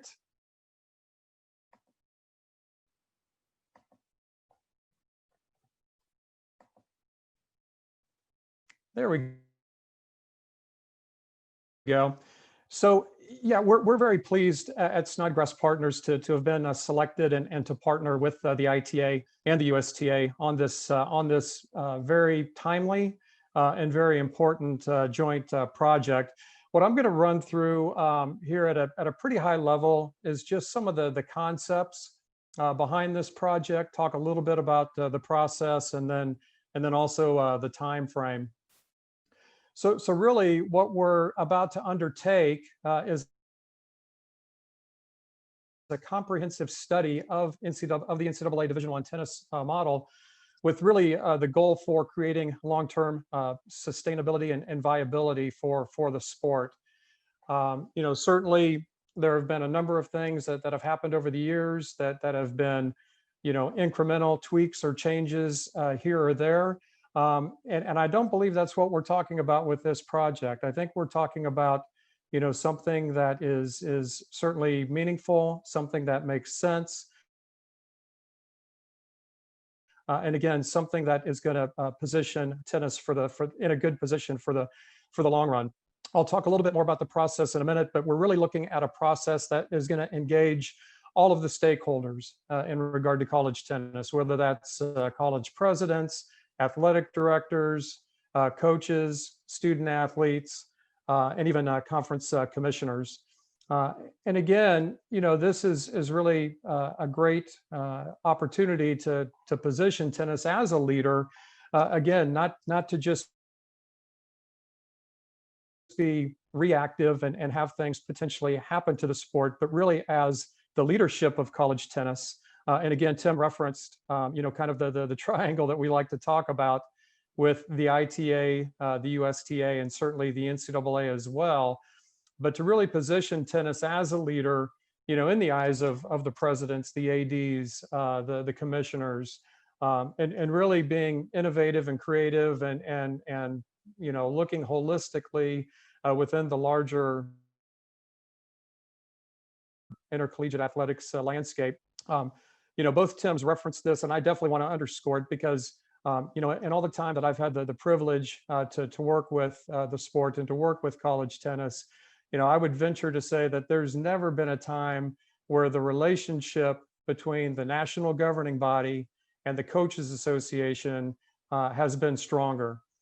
Certainly that's a testament to both of your, to your leader and Tim Russell with the ITA, and certainly the leadership at the USTA led by Tim Cass. So this really provides a timely and unique opportunity to invest in this sort of a project. So just to talk a little bit about the process, there's a lot of great work that's already been done by both organizations. The ITA has done a lot of great work. The USTA has done a lot of great work. What we've been in the process already is reviewing a lot of that documentation and information. And again, moving forward, we've conducted several conference calls already just to gain a better perspective on the current situation. And again, what some of the current or future challenges are and what some of the possible outcomes could possibly be. We'll be looking to conduct primary research, and I'll talk a little bit more about the timeline here in a few slides. But shortly after the first of the year, we're going to be engaging in a pretty large research project with all of this, including the potential of surveying the Division I membership, the men's and women's coaches.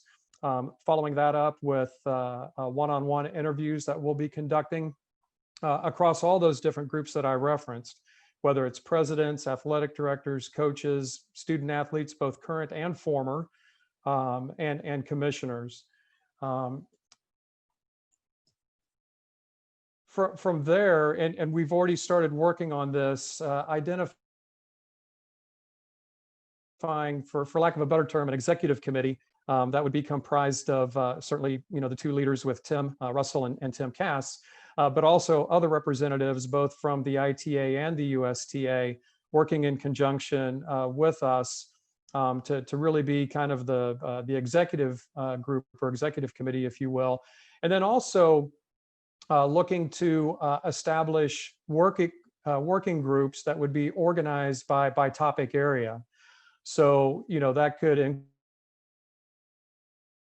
include a number of different areas, that we're still, working through right now, whether it's, what the college tennis season looks like, what the respective championships look like, whether that's ITA championships, NCAA championships, what it looks like from a scholarship and an academic standpoint. So really, there's a number of different working groups that'll be formed, and really looking to get involvement across all levels of Division I, whether that's A5, non-A5, et cetera. So there'll be representation across all those different groups. And really, those groups, once we compile and analyze the data that we've collected, that's really when these groups will get to work on starting to develop some possible recommendations and models that'll then go up through the executive committee. So again, we're not just looking for one model, one solution. I think Tim referenced this in his opening remarks, but really looking at several different scenarios for a future model, and identifying obviously the advantages and the challenges with each across the different topic areas and working groups that we talked about, and really working through a process that'll get us down to hopefully what'll be 2 to 3 different models for consideration. and also keeping in mind that, possible desired outcomes for each of these models and the steps that, may need, we may need to get there, that may have to take place over a period of time. In other words, we may not be able to go straight from, point A to point Z. We may have to take a couple of intermediate steps in the interim to get to ultimately where we want to go. And certainly as we work through this process, we want to create and communicate a plan, that we can share with all of the key stakeholders, to solicit feedback and to hopefully gain alignment. So again, just a couple more here. Our expected outcomes, again, we want to get full engagement across the broad range of stakeholders within college tennis. We're going to rely on fact-based data. We're going to put together the executive committee and these working groups, and ultimately, hopefully come up with several models for consideration. Just taking a look at our proposed timeline. We've already been brought on board and started the project, as I referenced. In January, we'll start to conduct our research. We'll begin analyzing and compiling that information. We'll start work, as I mentioned, with the executive committee, putting together the different working groups. And then hopefully, mid to late spring is when we'll start, kind of crystallizing some of these different models, some of these different, possible solutions, and really, looking to have that part of it finalized by late spring, so sometime in May. And I will go ahead and stop there. Tim, I think that kind of gives a high level overview of the project, both from a content standpoint, from an engagement standpoint, and from a process and timeline standpoint. Hey, thank you, Tom. And the one thing that I might ask you to just chime in a little bit on before we send you off to the ADs at the A10 is, can you just talk a little bit about the rest of your team at Snodgrass? Because you've got some impressive colleagues who will be helping as well. Yeah, I'd be happy to. We have about 4 or 5 of us on the team that is going to be working on this project, including my business partner, Steve Snodgrass, who is a former Division I tennis student athlete at Kansas State and was also a former coach there for both the men's and the women's teams. Also, Ron Prettyman, who is currently the interim AD at Cal Baptist University, but previously served in executive roles at the NCAA, and also has been in the AD chair at several other different institutions, Indiana State being one of them, Cal State, Dominguez Hills, and the like. Also, Lee Dicklich, who is currently the Associate Athletic Director at Butler University. And then finally, Peter Davis, who is also a longtime executive, or has been a longtime executive at the NCAA. He's worked for several different nonprofits. He has a really strong marketing and sponsorship background, and he's going to be helping us on this project from a project management standpoint. So yeah, thanks Tim for that. Hey, thank you, Tom. I think the point we want to make before we go into the kind of conceptual framework and conversation with Dr. Ambrose is how much work's gone into this already, how seriously Tim Cass and I are taking this, as are the USTA and the ITA, and how pleased we are to have your team, Tom, that has worked not only with the ITA and the USTA, but the NCAA when we think about that triangle, that three-legged stool. So head off to the A10 meeting and take care, and we'll be in touch soon. So thanks, Tom. Thank you very much. Best to all of you, and happy holidays. So moving on, Chuck, again, I gave your very short bio. I don't want to embarrass you, but as somebody who's not only been a student athlete, but has been a college president, I think if I've got this right, at one point you were kind of even the chair of the NCAA D2 presidents. And I know you think a lot about the higher education enterprise, the role that college sports play.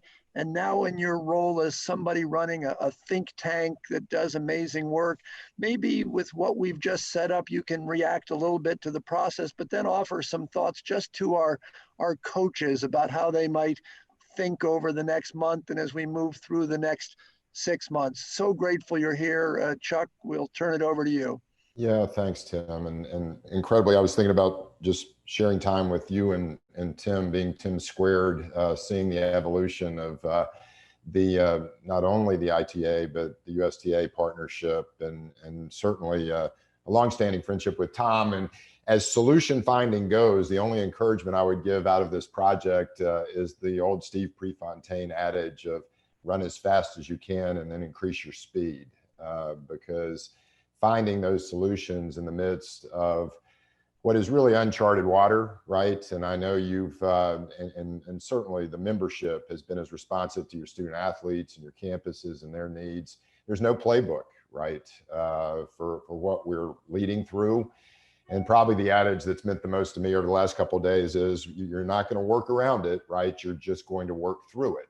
And this is all part of that process. I'm pretty humbled to talk to the membership, the ITA at this point in time, Tim, and grateful that David Benjamin asked me to join a movement to try to save college tennis from the college president's perspective back in the day. And, you know, to have leaders like John Vigostin and others commit time and energy and relationship. I'm glad I'm a part of the movement, although I do have to express two really upfront biases so people know where I'm coming from. I am a president who fully appreciates the efforts that coaches make to change people's lives, right? And the hard work and the elements of literally 24/7 and the demands placed on coaches beyond coaching. I would be remiss not to acknowledge that my life was changed by a former member of the ITA, Paul Scarpa. He actually recruited me to play soccer at Furman, little known fact. And the second bias I have to really confess to your membership is that I am a product of the collegiate model for intercollegiate athletics.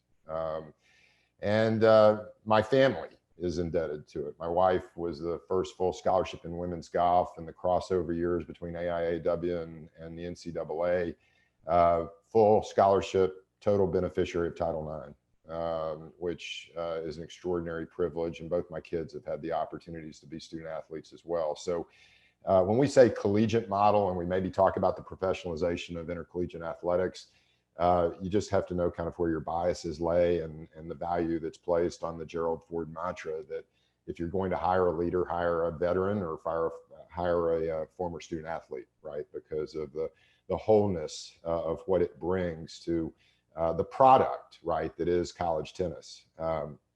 This script has been written in some ways. We're just kind of living it out in terms of questions about not only college tennis, but intercollegiate athletics, and more particularly, what the values mean to the overall enterprise of what we call higher education. If that's not shifting dynamics and fluid, and I certainly don't want to end an ITA convention with kind of the symptomatic elements of where the enterprise finds itself, because we all know what they are.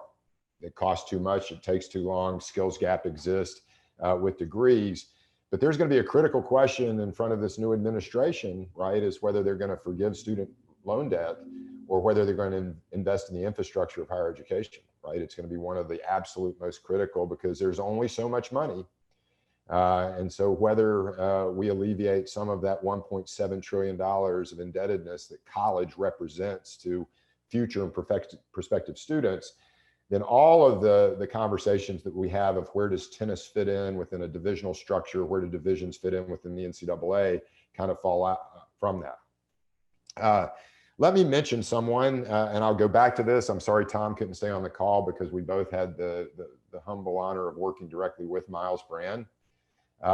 but there was a time when an institution or a president was considering dropping a sport, and Dr. Brand would pick up the phone and call that president and tell him it was the wrong thing to do, right? There was a reason he did that, right? Because he fully believed that the NCAA mission was that access and opportunity that college sports represents, and knew that the structural kind of evolution of where we were headed, that cutting sports did not mean cutting cost.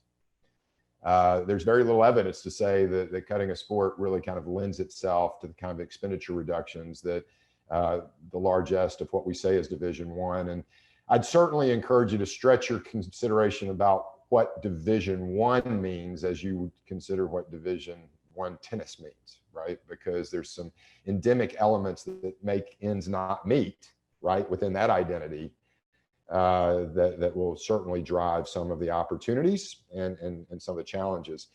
The second piece, I've not really articulated this to anyone, but it's come all full circle back in the last couple of weeks. If Dr. Brand had not gotten sick with pancreatic cancer, I think we would have had a Division IV in the NCAA. And I think we probably would have had a college football championship that was under the aegis of championships and actually administered out of the NCAA. There was two reasons. There was a 2008 financial crash and really fragile sense across Divisions 2 and 3 and movement across divisions. And the question was brought to the executive committee, right? What about a Division IV that would actually wrap in the NAIA and have a whole nother model for the delivery of intercollegiate athletics? And I can tell you that Division I members of the executive committee who thought if that's going to cost, and I quote, another nickel, then the NCAA shouldn't have anything to do with it, right? And in the midst of that, the administrative council was made up of Jim Barker, who at the time was president at Clemson as chair of Division I, and Mike Adams, who was president at University of Georgia, as head of the executive committee in the old governance structure. And the question was at hand, right, about bringing football back in, not primarily because it was going to be the primary revenue driver that it's become with the championship series or the playoff series, but because the imagery that was represented by college football at the time, they just didn't believe represented the very best of what the NCAA was. And in the midst of that, and the reason, and I'll give you a couple switches in the paradigm, the reason that was really kind of soundly kind of put aside was that there was an element of the conference commissioners of what became the Power Five that kind of asserted the degree of who's making the calls, right? Is it college presidents or is it conference commissioners? And at the time, the NCAA still somewhat had the ace in the hand, which was men's basketball and 90% of the revenue that drove the work of the association. And so that question really kind of became set aside, and it's evolved to where we find ourselves today. In the midst of that, roll forward to last week, and if you haven't looked at it, I would certainly commend it, is the Knight Commission's recommendation to the NCAA about basically the restructuring of college football. It would be interesting exercise, Tim, to overlay, just replace football with tennis, walk through the same report, and maybe that could build in some of the recommendations that this study will wrap around. But the Knight Commission, and I'm going to give a few unvarnished opinions. I'm not a president. If I were, those unvarnished opinions would be elevated to the powers that be, because these are somewhat urgent times. The Knight Commission does a great job of telling you things that are probably already going to happen with or without us, right? Because whether the courts or Congress decides of a basically split between the Power Five and the NCAA, or some restructuring that really speaks to the sustainability of football, I'm one of those firm believers that the sustainability of football has as much to do with the sustainability of tennis and athletics as it does to the perceived value proposition for higher education. And none of it is really building assets at this time, right? We're really good about spending and creating liabilities, But as I offer some suggestions to coaches, it's really all about changing the asset mindedness, right, of where your program is, which in some places is absolutely the place you want it to be. In others, it's just undervalued and under-recognized because of the resources perhaps that you've got available to reconsider. As you look at that, and again, I would certainly think very specifically about looking at that Knight Commission's recommendations. But if there was any semblance, right, of splitting off to a college playoff structure where there was an entity, right, that actually maintains control of college football, either for the Power Five or the next five, then that would be a fundamental shift in leaving everything else with the NCAA. Issues of eligibility, NLI, all the questions that are out there, whether it creates just some separation, where you're at a Power Five institution and how the NCAA is going to look at college tennis, or there's just this, whatever we would call the professional model, right, of college football. There's going to be some change, right? That's already, again, I believe somewhat in the works. So as you're thinking about Division I tennis, certainly a model which would generate, and again, this is coming from somebody who was the only college president to engage Jay Billis on Twitter to argue, right, for the collegiate model. And I give, right, I finally, in one tweet, finally said that horse has left the barn. Jay, you and I were student athletes at a time that we actually had all the privilege, right, of a college scholarship and a college degree that actually meant something. But this reset in values, right, means that we're going to have to define ourselves differently. So Tim, if I'm looking at you as a president, then I would consider all those elevated means of professionalizing college tennis to the degree of talent development and international competition. But don't forget about everything else, which the USTA would never do, right? Because of all the development programs in the NJTL.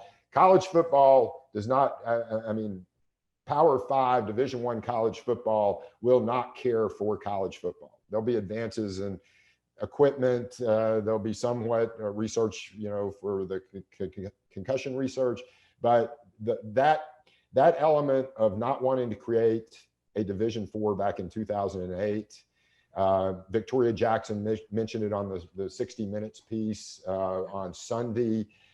When you acknowledge that college football is funding the Olympic sports, just also acknowledge they don't want to, right? That's not a charitable intent to say, oh, look at, if it were, because I've got great friends in leadership positions at Clemson, the conversations about, track with a football athlete who has the potential to medal, right, in Japan, then they wouldn't have any qualms about continuing track.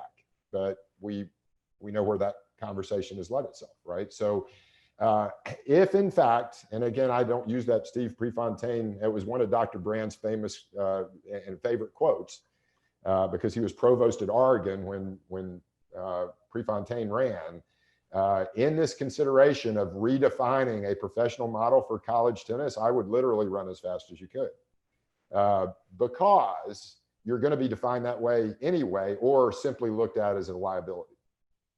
Hey, Chuck, such thoughtful remarks. You and I remember sitting at an NCAA convention where we talked about different models. And the reason I set up my start was this really isn't just about D1. I mean, you and I talked about federated models, about playing across divisions. You and I talked about what would college tennis look like with an FBS and an FCS, where maybe the top 20 or 50 schools wanted to go down that professionalized pathway. I'm just sharing some history here because you and I have been having these conversations for 5 years. I started a few conversations within our association. I see on the participants call today some of our coaches who participated in that, and we really didn't make much progress. And I think what Tim and I actually believe now is that the opportunity is before us, and we want people to think big and bold. And while we are saying we're studying the D1 model, there are certainly implications across all of college tennis. What I do want to do, because we only have about 8 minutes here, is to invite coaches who are participating to write their questions or comments in the question and answer.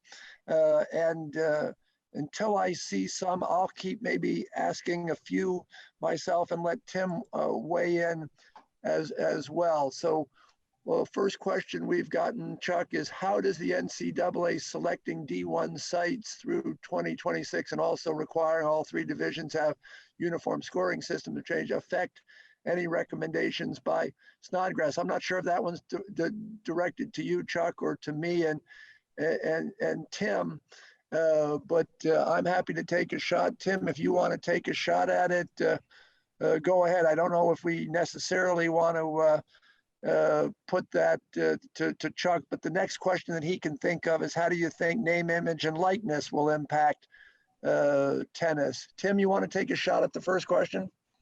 Yeah, I hope I understood it. I think it was referenced about the combined championship. Yes, sir. So I hope I understood the question. I think our view on the combined championship was to shine a light on all of college tennis. And I think I'll pass the format one on to you. I think there was something in reference of aligning the formats. Yeah, and again, I think the question, while that I really appreciated, was that what Jared is asking here is, I think, how does this affect recommendations by Snodgrass? And I think I want to make it clear that Snodgrass isn't to the point where they're making any recommendations. So while I've been talking about from a marketing perspective and a student athlete philosophy perspective, whether D3 should have the same format, we really aren't there for the combined championships yet. That really is an independence governance issue for the ITA. But Dr. Ambrose, you want to take a shot at name, image, and likeness impacting tennis? Yeah, and I think that's a great question about including it within the work that Snodgrass will do and build into models, right? I think the momentum and certainly the tide of public perception is leading to recognizing, NILs or however you want to position it. I think there's all kinds of problematic issues of some of the Knight Commission recommendations on football. And then if the NCAA has a degree for Division I, I'd still got concerns for Division II and III athletes that, could bring some actions in terms of why couldn't they? So they're not going to be able to restrict it uniformly or enable it without considering some of those things. But in a new model, right, for what it means to be a college tennis player, I certainly think, especially if you take, and Tim, what I was going to offer is, really kind of 5 points. One, the advocacy for your program, but the investment, right? So the more value which your student athletes represent and sources of support for them and your programs would all be value added into that new business model for college tennis, right? I mean, I would just be as aggressive as I could of thinking.